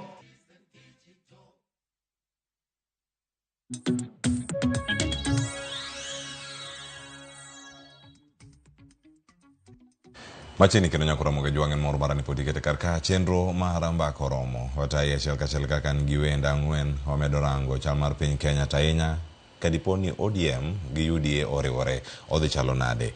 Mae kama kuni mondo mi medorno ote machuok SMS line oyawe na ria deka uchelo nono mbui mar Facebook wantire live kod mbui mara YouTube iro kacha Ramogi TV Kenya ka yoro ote mari wadhi dutulo mar somogi ka kwa dhi nyime kod chenro ka kawan kod ubelo duto. Yena mona dhi county ma Kisumu jakom mar UDA county ma Homa Bay Kennedy Obuya.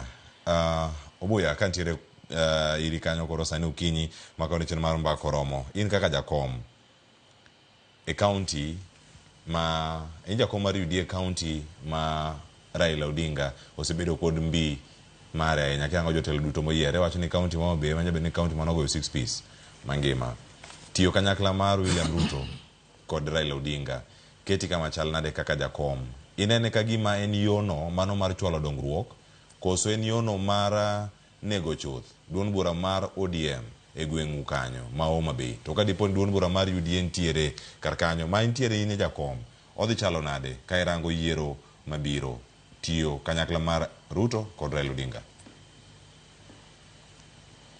Ero kamana ya Clefa Zoluoch wana kaka jo UDA waonge gi intentions mora mar tieko chama mora in Homa Bay County. And one agenda marwa enni wa facilitate chenro mar dongruok e kind national government mabedo led gi President William Ruto kod e piny Luo. Wan kaka jo UDA wan gi mor mathoth kuom jo Luo naturally predominantly piny maluo ka osebedo ka piny chama mar ODM man gi mbi kendo nigo teko. To king'iyo nyaka nwadonje UDA ni, ng'ato nowacho ni numbers does not lie. Wasetiyo matek e county ma Homabay gi counties mamoko mag Luo kwago mbaka kod oganda mar Luo mondo mi odonje e chama marwa mar UDA. Kidhi ka register of political parties, iyudo jomochiwore willingly without coercion, moko ng'iewogi be ok ochungi modonjo voluntarily mo register party mar UDA.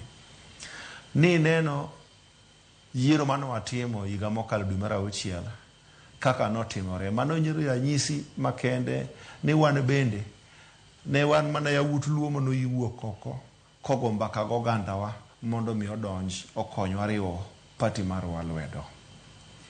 But in the spirit of moving forward, onge kaka wanyabito ni wan joluo to wasebedo kwalendo mondo joluo donje sirikal, to joluo mo nitie ODM oyie biro konyowa riwo lwedo party leader marwa, to wachako bedo gi kihondko.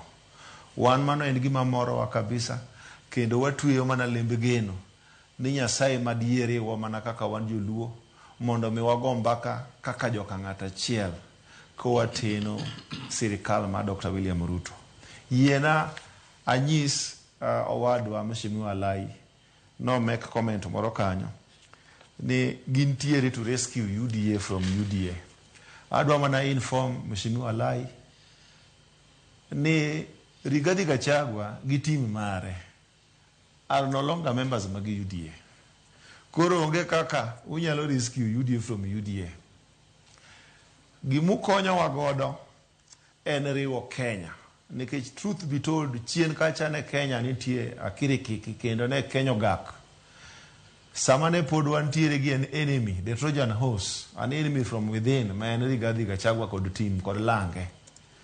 Adiri mane duk wan cognizant of the fact ni migosi Raila Odinga no konyo Kenya kuom mako kendo teno Ker William Ruto.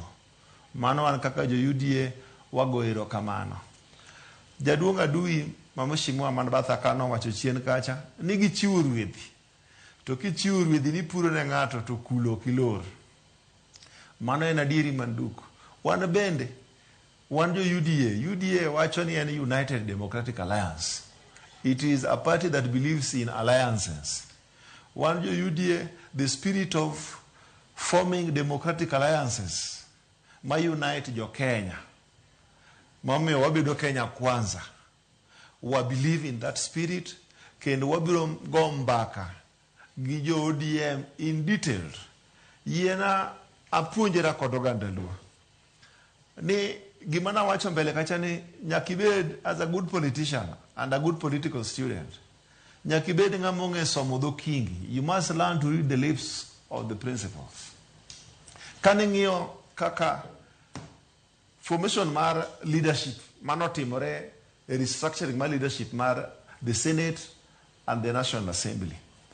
Ni neno ka jogo ma jokanyo mag party mar ODM oyudo migepe mag committee leadership mar National Assembly kod the Senate. Mano is a gesture enough and ranyisi makende ni there is goodwill mar realignment mag political parties ariyo man UDA kod ODM. Affiliations kod alliances madongo towards 2027 biro. Kenya is a democratic state. One ready. Nikech kata mana William Ruto en ja UDA. To so nyamoro nyalo bet ni tija UDA moro kata mana modak Obunga kama samoro de gombo niya o contest against him somebody team of party primaries towards the national elections in 2027. ODM bende samoro nyalo bet ni kata mana nitie ja member moro modak kata mana Murang'a ma en ja ODM manyalo gombo ni bende dhi ochung as a presidential candidate gi ODM ticket. Kenya is a democratic country. Parties gite bedo guided by the rule of law. Ma obedo anchored gi the register of political parties. One will look forward ni kaka wasechako go step ni. The most important thing, wariwu jo Kenya. To kwanya riwo Kenya Nairobi, ka kwanya riwo Kenya Kisumu kod Homa Bay gi Siaya gi Migori. Samwari wo Kenya Nairobi, nyakwa kuongo mokuongo odwa ka wariwo Kenya. Mowa ket in a way ni onge gimora mora ma divide wa kaka joluo. Political parties magwa ma wadifa mang'ando ni political parties gin mana yie midhi go nam mimanyo godo chiemo.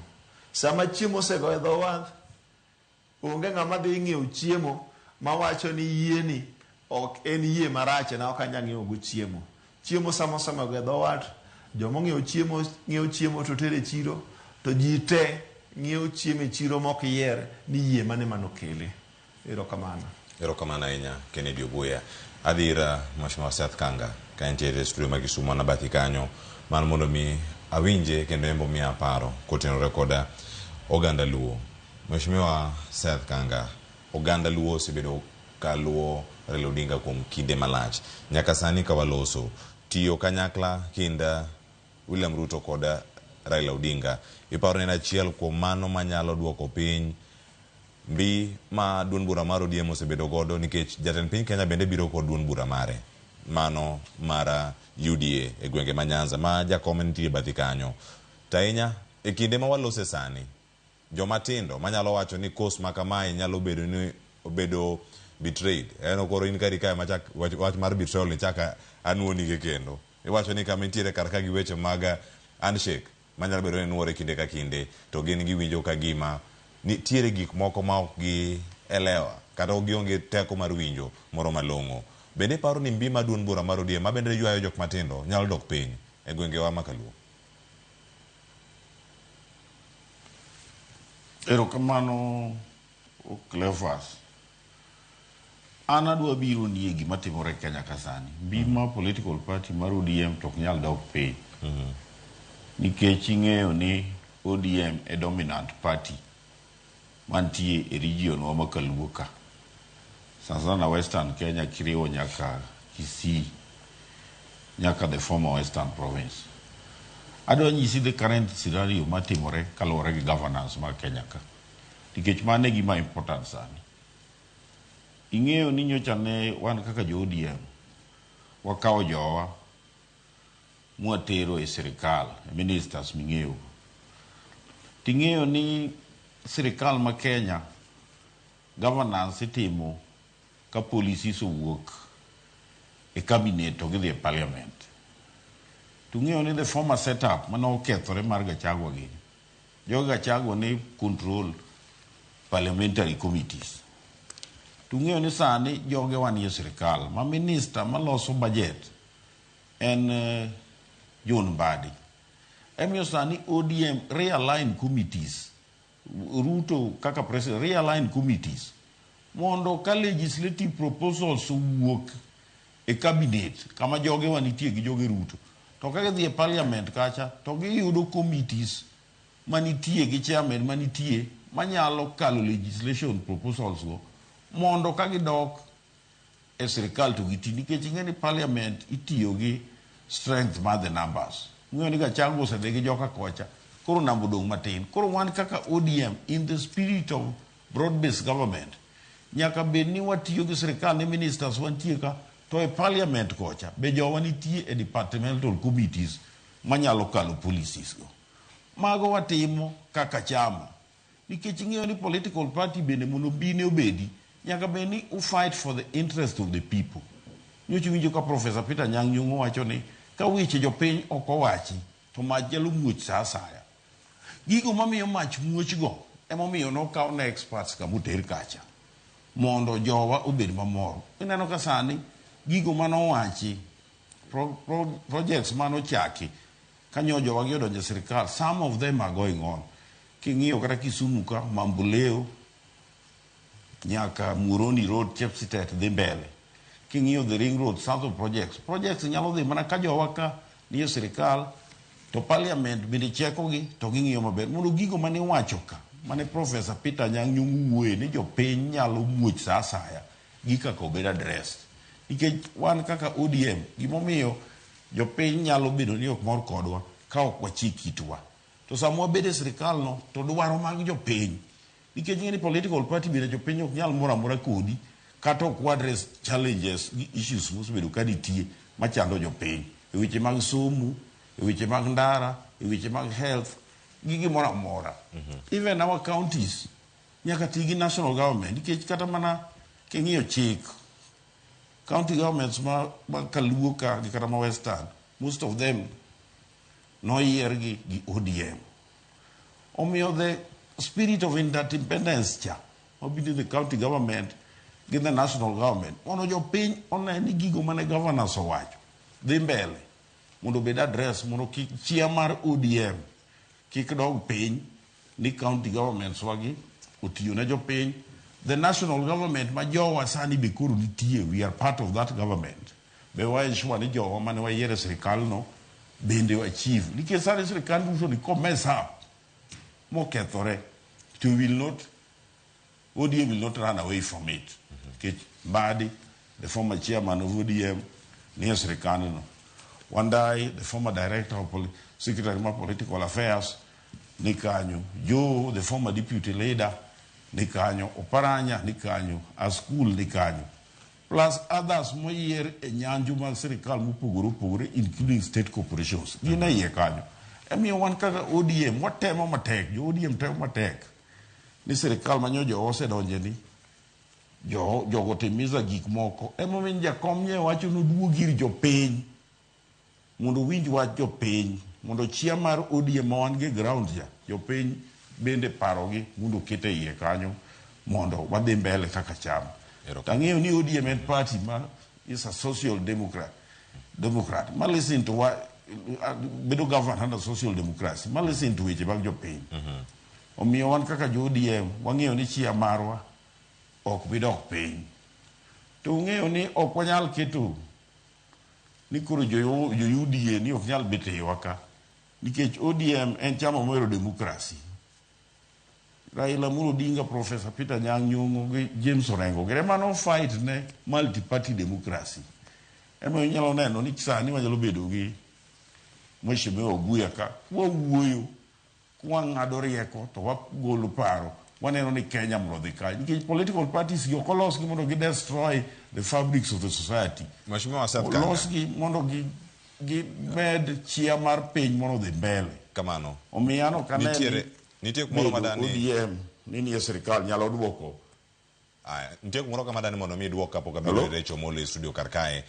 Kama ilose no kanya kama oganda mathoth kata mosi bedo ka ndiko no chako oro ote gi mbui ukinyi makawuono jogi gin kidieny matindo kama penji ka rowere gi thoth gi madhi bedo ka go ombulu e yiero mabiro mabire go mondo mi obed ka duond buche mamoko gima ok ging'eyo gin weche ma ilose sani mosebed ka iwuoye kinde machon weche mag multi party democracy kod mathoth the struggle gi jogi ok winjgi kidieny matindo gi udarwako gi nade siasa mar mondo mi giwinja ne struggle mane ji obedo godo mondo mi go ombulu kalure gi struggle machon to struggle masani gineno ka gima jotelo masani makore gin jotelo mano abandon the cause mokwongo nen mar loko telo marach e sirkal masani weche mathieth ok ti weche mag somo bende chal ka gima digni ere kaka uda convince joma kamagi mondo ne adier riwruok mar UDA kod ODM dhi kelo ber kata motelo yiero mabiro.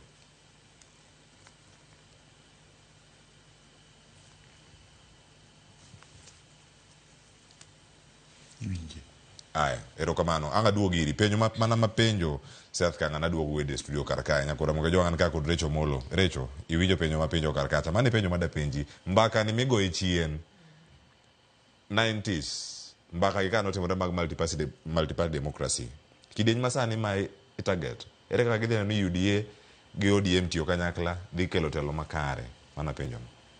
Nyoro ne wago mbaka gi jo moko. To ng'ato no penjo mana penjo mi penjo but in a different way. Ka penjo ni ere kara the importance mag jopiny bedo ni yiero leaders ka wabobet ga nwadok mondo wati gi sirikal. Nekech mane gima nyithindwa bende penjo ni karaber mane manitie ka you fought for democracy and you are not upholding the same democracy. Ere ber mane manitie ka nyithindwa inego kaka nonegi no to okwane ka sirikal kao okang' mamalo to arrest abductions. Ere ber man mwaneno ka jo ODM odonjo sirikal to cost of the living is still skyrocketing. Tiparo kana wacho mbele kacha ni an gi geno to dibede gima ber ahinya ka seche ma jotendwa omakre gi ker mondo gilos piny Kenya ni ging'iyo ahinya ni weche manyocho miyo kata chenruok mar mosruok ni ochakre last year. Bende wang'iye ni gik manyocha jopiny ywago ka bende sirikal timogo tiyo maber mondo losi. To ka wacho kamano yiena mondo correct gimoro mane Setho wacho. Let me correct or add into it depending.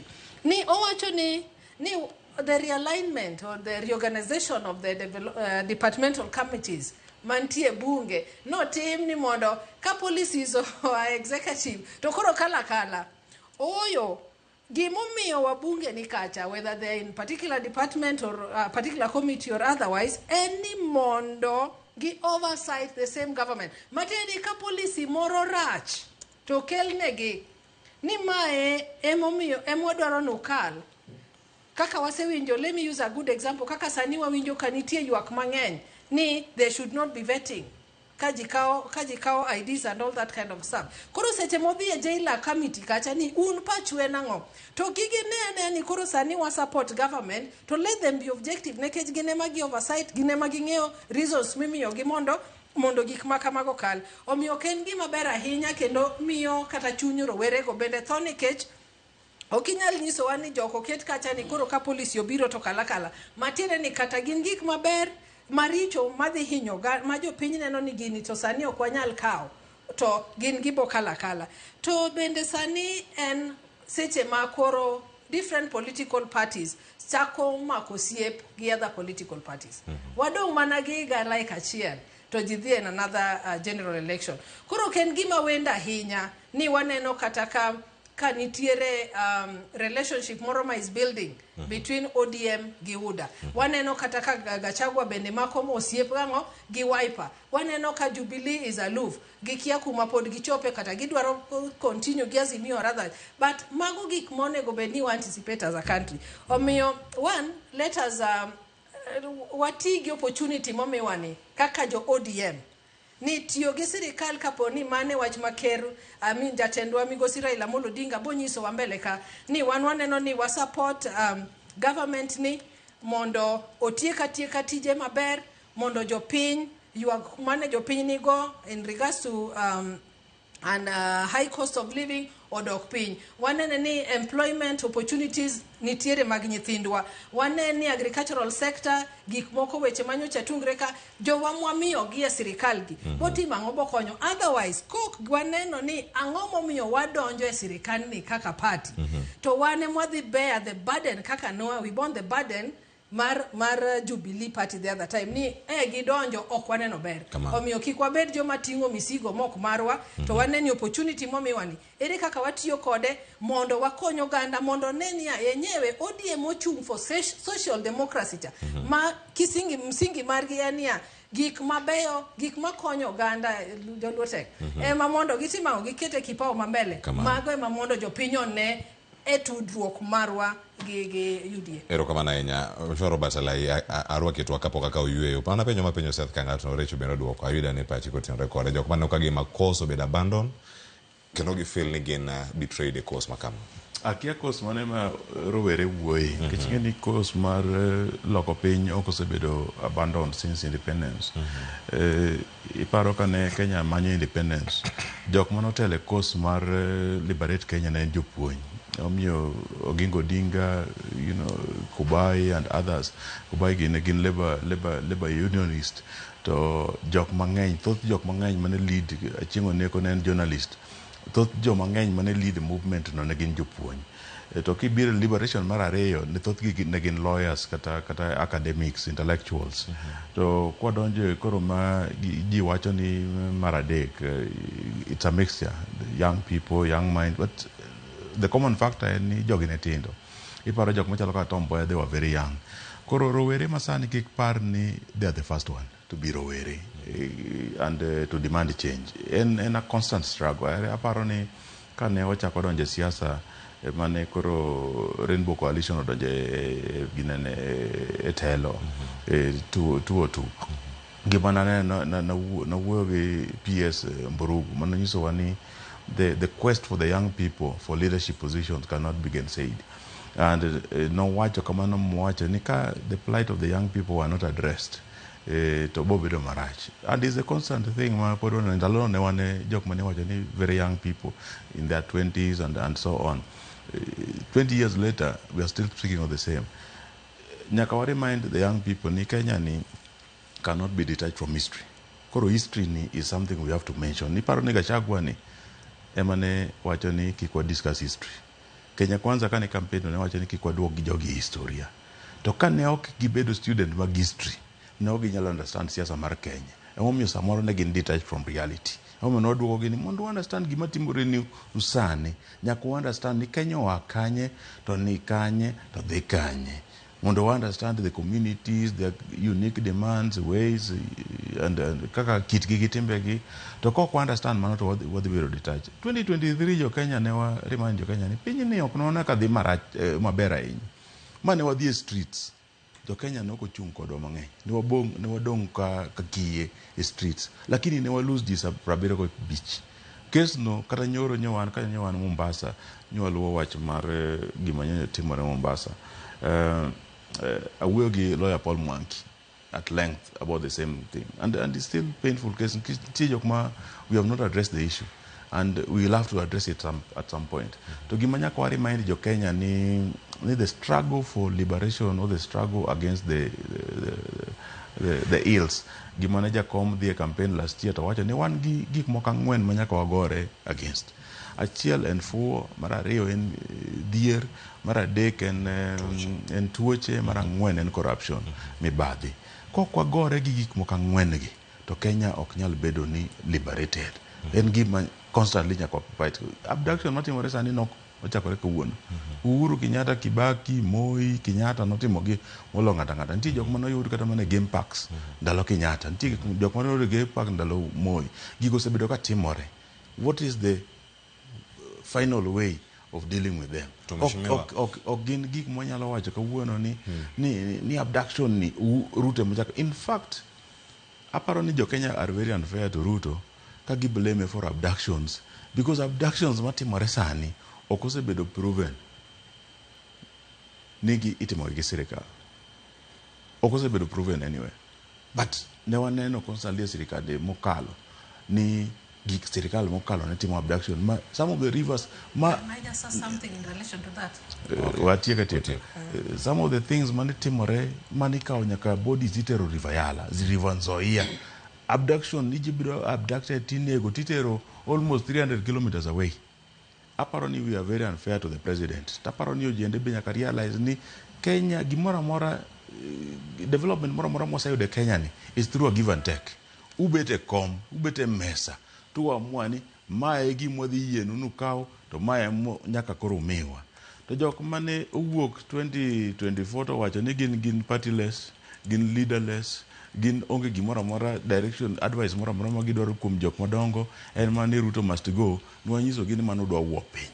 Kech movement mano chakore Sudan gi professionals, gi engineers, gi architects, gi lawyers. Sani neno ka Sudan, kata mi mana Sudan 60 years kawuono, Sudan ok ne duog gi kwe. Ineno ka sani gitemo form government in Kenya. Gitemo kelo unity e pinje mabathe. Aparo ni nyaka ojende kata jok ma luongore ni Gen Z nyaka gipara nyane kata jok mutemo mi advice gi beni gi political experience ma gibo advice mopogore. Ero kama nangeni penjo to thotha ahinya to recho dakika omeda bich to giserumo gimeda mede wi comment ma Mheshimiwa Robert Alai wacho but adoma na penjo Alai ni seche miwacho ni abductions osetimre chien kocha mang'eny molo mosetimre.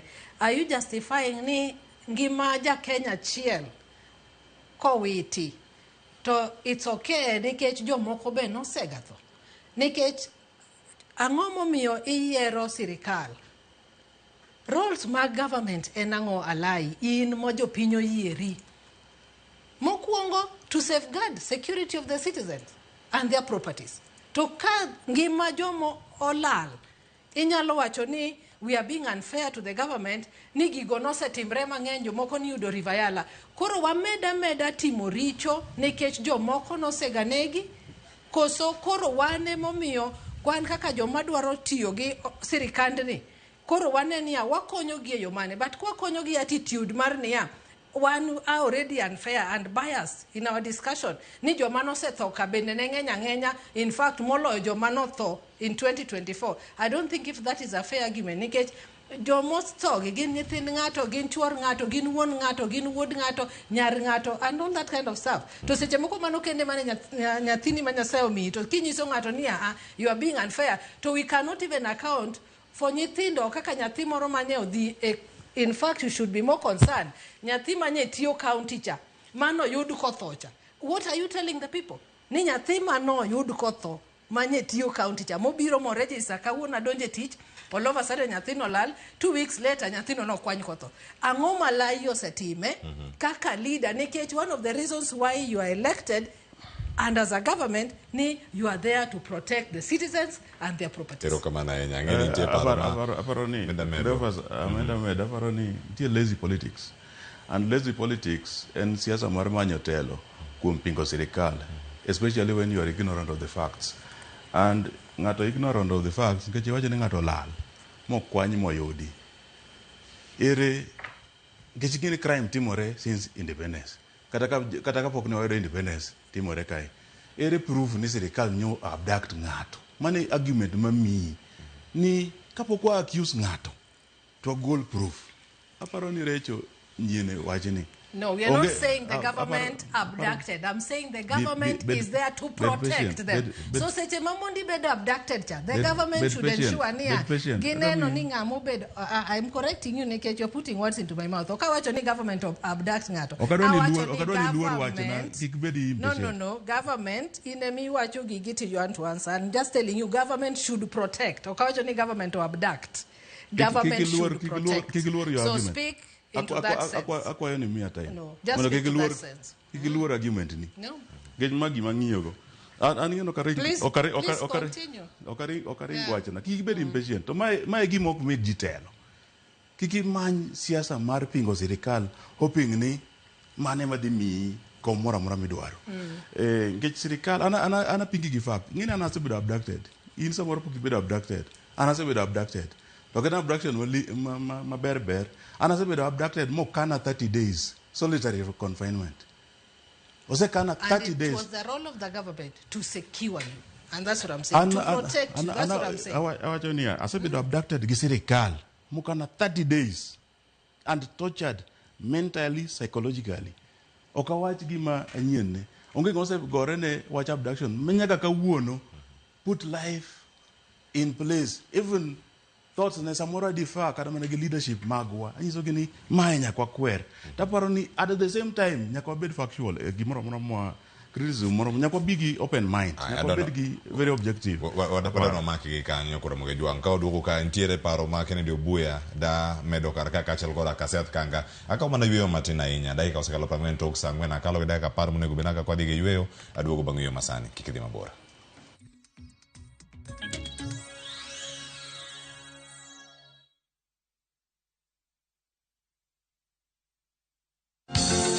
Imamura kiwuotho kaka iwino wuoyo Imamura ngisura mari apide vevine kake wonjo Berlepi misikirwa koni pamba goli Nyinga Viki B Matata mondo mi yudu thuma mari nyanango kaka skiza tune mari D star aboro achiel ariyo star abiriyo aboro ang'wen hash Ramogi TV e od jothumbe duto.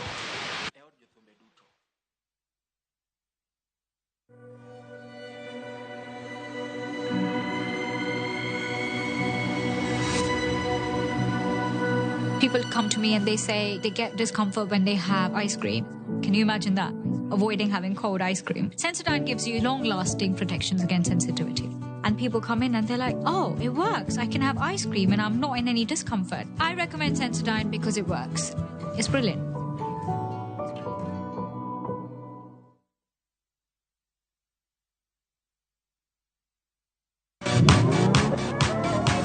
Ado manyen kod talanta manyen duto romo kamoro achiel. chakre thum mag pinywa nyaka mag pinje maoko. Mae kinde maberie moloyo ma ji nyalo winjo thum mamit. Puonj jothum manyien kendo tim nyasi ne jothum muhero. Mae en ndiri mar jothum kod kit thumbe duto. Pado manyien wuok tich nyaka tich abich saa 5 onyango. Love is a beautiful thing, and this February, Viusasa is all about love. Watch Boy Child Under Siege as Ochi and Linda get ready to eat a nicely prepared meal. Kuna mtu ameita zimamoto? Of course, Mr. Firefighter. But Linda's parents ruin the moment. In Love Bads, Annie and Farida fight over Jimmy's love and attention. So is this all about the movie? It's not. It's either me or her. And in a brand new season of Monica, Monica's love for Mariga is unmatched, but her obsession over Bob is undisputed. Watch all these and more romantic stories only on Viusasa. I miss your touch.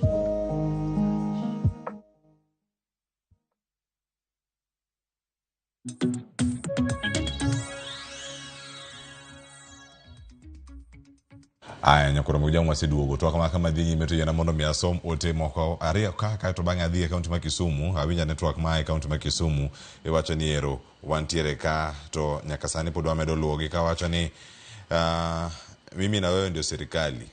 Wacho ni sio wanyama, sisi ndio wabaya, sio serikali. Maana Elijah Odongo erokamana ahinya. Kama chelo ntiere kar kama wacho ni James Masinde Oduoro Cleophas Penyna welo ni ODM gi UDA koriwore kamoro achiel dhi nyago lemo mane. Erokamana ahinya. Nitie ote madonjo ka ni Cleo Mosna ya wuoyigo mane studio kachiel koraka madam kachiel gi jakom mar party mar UDA ma Homa Bay Kennedy Obuya amor kara Ilodinga oriwore gi Ruto nikech gini ne aneno chon to jomoko ne apingo. Adiera mantiere ni UDA gi ODM oseriwore. Koro ng'ato ka ng'ato oyier mana kama odonje, UDA kata ODM. An aseyiero UDA.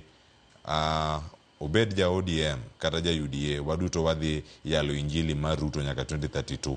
An Green Army Chief Gor Mahia 001 osiep Dr. Raymond Waraduru Edabi Jumapil Kasarani. Mano ote mar jaro soja. Erokamana ahinya some kake yore kendo koro siana dhir jakom mar UDA kaunti ma Homa Bay Kennedy Obuya antiere irisani twak madhi nyime karka. Ji ma paro ni gintiere oko to gintiere iye to pogruok giduto kan tiere achiel kachiel wabiro kodi e yo machal nade. Mana kama ne ida chiwo paro kama no achopo ka kod Mheshimiwa Robert Alai kod Rachel Omolo arwake to akae to bang'e anga kaw kuom Seth Kanga bende. Erokamana ahinya owadwa Cleophas.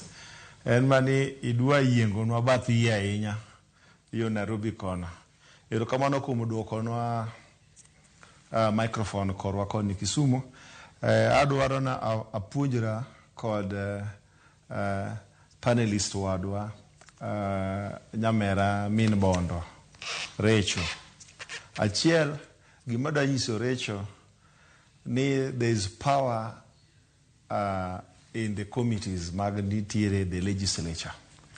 Bedo gi influence policy te mar sirikal ichakore gi committee. Kanye mitede, kanye mitoke, kokikete plenary. To bedo gi influence e committee, bedo jo ODM donjo gi influence mag chair committees. Dhi miyo legislators tema e piny luo mbi nikech views mag jopiny. Ng'ata moyiere od bura, chik wacho ni onego beni obedo gi public participation gi constituents mage ko collect views mag jopiny. Mane madhi inform policy making ni to kodhi e od bura to dhi amendment mane monego beni timo to bills mage monego beni bedo submitted. Omiyo adwaro remind nikech pok obede od bura to samoro ok en okil ni onego ng'e ni ng'ama otelo ne committee nigi mbi mar influence policies elo jopiny. Kada dhi mbele, owadwa Cleophas, nitie gik mo e Kenya ka miluongo ni historical injustices. Nitie precedences manosebedo set gi founding fathers. Ok wanya beda ni wan joluo ni wasika wapingo gimoro amora. Aneno ka jawinjo wa moro kanyo upenjo Cleophas ni to riwruok UDA gi ODM dhi nyuol ang'o. Adwa mana nyiso jowinjo marwa gi joluo ni gima constant e siasa, politics and development en gimiluongo ni interest. Political parties te bedo formed, ji bende join political parties to be part of a government. People form political parties to form a government. To wan kaka jo UDA nwa form a political party, mwa form a government. ODM bedo formed to form a government. To ODM are also informed, Nikki, if you do not form a government, then it is also important Nisi bende nyalo form through an alliance. Mabende is very constitutional. Ni unyalo bedo gi a post-election alliance. However, obedo silent. Onge chik makwero ni kikubedi gi post-election alliance.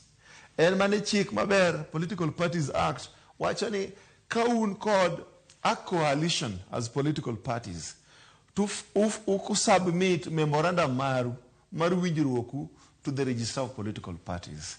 To bende laws te ma form political parties. Onge makwero kata mapingo ni kik party mora mora kik bedi gi post-election alliance. Adwaro nyiso jowinjo marwa ka inform go nyamera makanyono ni historical injustices mosebedo katimore Kenya ka. Gigo sebedo ka inyo jaluo mo. Mane momiyo kaning'iyo chien kacha gima timore sani between UDA kod ODM ok en gima wendo. KADU no form an alliance kod KANU. Ma joma noa e KADU nobiro ma en Moi, nobiro mo lead KANU, mobedo nyaka president mar KANU higni 24. So ok en gima wendo. KANU wabiro e ndalo higa mar 2092. Nwaneno joma masawa, ma jotelo, ma josiasa, kanodino ne Jaramogi ma wuodwa. Sama nonego bed ni Jaramogi bedo president, koka giwuok tung' mosuo ni let the people decide. Nwaneno the outcome. And that informed the steps mane migosi Raila Amolo Odinga otimo 1997. Bang' kane yiero osetimore ma 1997 kindigi, waparo ne namba 3, Kibaki ne namba 2. To Raila being Raila, nowuok manodhi timo an alliance kod KANU mane wabedo gi new KANU.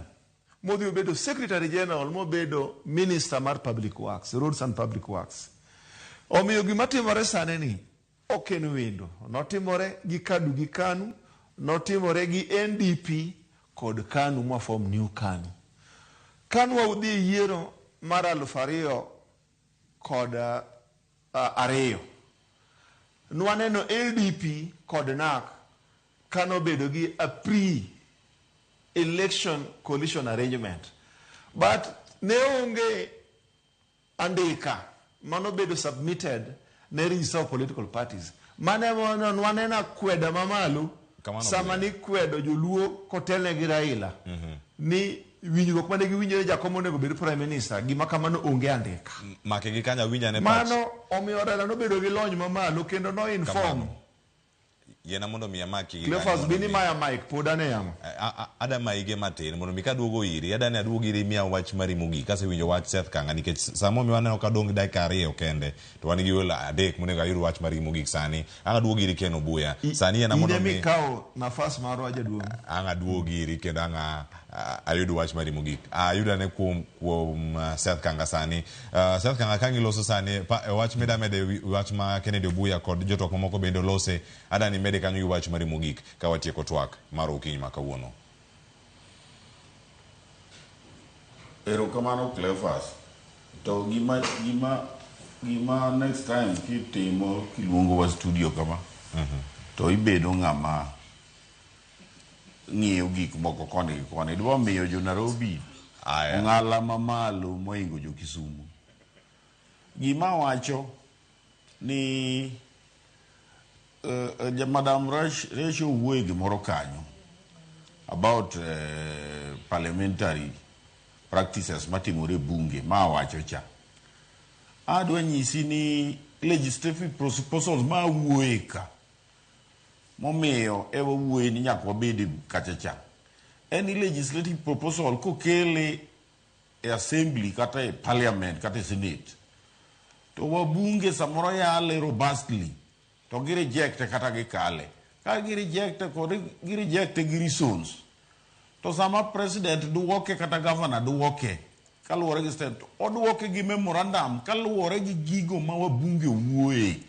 Amiyo ka jouni kanyo to nyalo bedo ma wacho gik moko makata ka president koro duoke gi memorandum to duoke kaluwore gi weche ma jowuo wacho.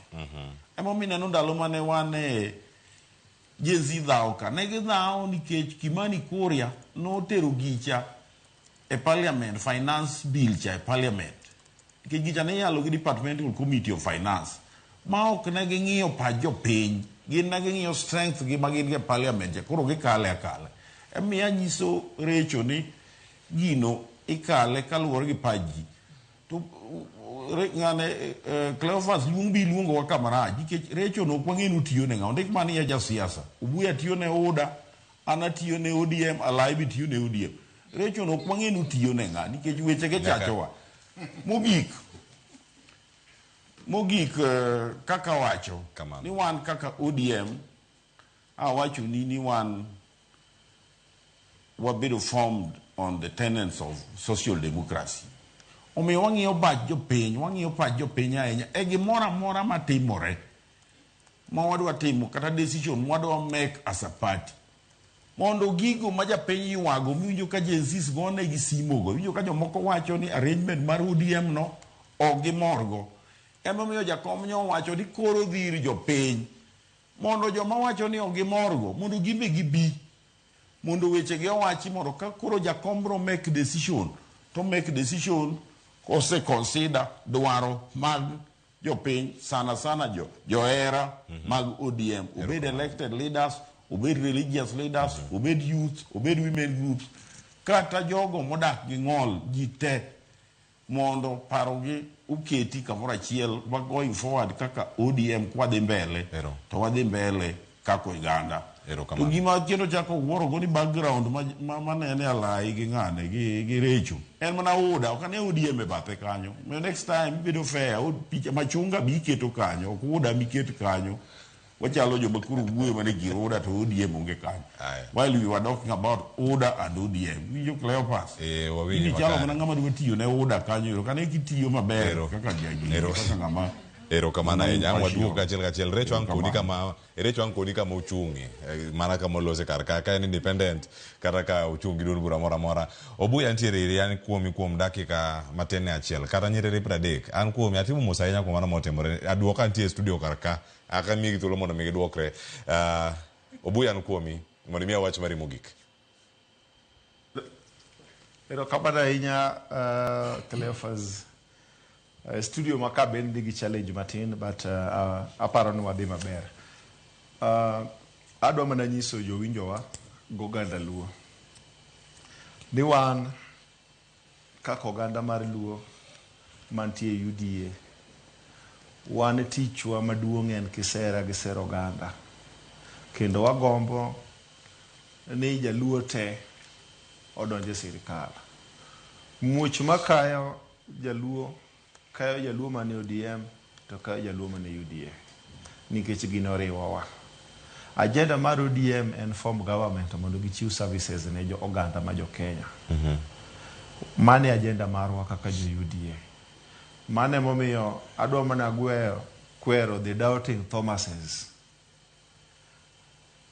ni onge kama ber maloyo ka William ka king'iyo gi ranyisi mano sebedo set gi loch mokalo. 2002 nwabedo gi riwruok mwa campaign ni wuod Kenya moro mane a piny ma masawa. Mano odhi olornwa dhod State House moriembwa sirikal manwa form. 2019-18 nwa form handshake mano waneno ka gima nomiwa onge, nomiwa mana committee leadership mar National Assembly kod the Senate. Erokamano ahinya Kennedy Obuya, mano jakom mar UDA kaunti ma maber. Duoge studio ma Nairobi kaun gi thuolo ma dakika achiel, pogeuru maber. Igola ka. Timnauru maber, timnauru ng'uono. Recho, wach mogik mari. But allow me, because I've been mentioned adversely, to have a... Bieno kona kata nyalo kata fwayo kende to. Mokwongo Seth, dhako emisero, to ko yie ni nyalo kende, teki wacho ni en chingato. Jouda no sera, no ka yie, nikech kaka negi londha nok mit. Koro and pod and life member mar ODM mochung bondo. Tado wacho kamae, awacho ni and life member mar ODM, poka wuok e ODM, aonge gi paro mar wuok e ODM, to sero dhako to oyiene. To again katieko to en mana wach mana wacho cha. Ni seche ma jowa omi opportunity mondo giti gi sirikal ni. Wane ni okwakari burden mar party mar the government ni wan donjo wakayo kokelo ber mora mora. To wati gi opportunity maber kanitie policy mok align gi jopiny, what we call populism. Wawere godo mondo wanenia we stand to our ground as a social democratic party matine ni gig jopiny ema waketo mbele kipao mabele. Erokamano Recho. Robert Alai, wach mari mogik. Erokamano ahinya kuom rwako e studio. Nakwayo ni especially the young people paruru ni mondo join political party ngech kochopo time makoro ji bro campaign, makoro ji lombore wach, kiki par ni bro nyalo ginene institution mar party compete against ka in independent. Kora kwa wasetemo rwako ojende mang'eny kotel na gi Caswell mako ure mwarwako modonje ODM chiegni apar kuom gi kendo biro machiegni. Koro ojende mang'eny odonje ODM kech ODM is the only strong party Moses served for 20 years. Moko ka podite mateme en gik miwendogo to kwa kieni gibochopo kanye. Erokamano Mheshimiwa Robert Alai, Mheshimiwa Makilelesho kachel koda ka Recho Omolo maja siasa yakore kanyo mar ODM life member kachel koda ka studio ma Kisumu. Kennedy Obuya jakom mar UDA county ma Homa Bay koda Seth Ochieng Kanga mano MCA ma Marketville Mani Ward kendo jakom mar ODM kar chung'o bura ma Kisumu Central. Erokamano ahinya kuom bedo e studio ma Kisumu. Juma manyien ka waluongo ubi Nairobi, karobo medo bero chenro e studio mano ma Kisumu. Erokamano ahinya nata e chenro kinyi ma kawuono ka warango ka ODM kod UDA oriwore, ang'o madhi bedo kae katimore. Nyinga Cleophas Oluoch ja Kisumu kanyakwar mokeo nyaka Sango, oriti masani warado chieng' makiny.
Mabrother, chekini story fulani la penjuzi mtani record manze. Lakini bro,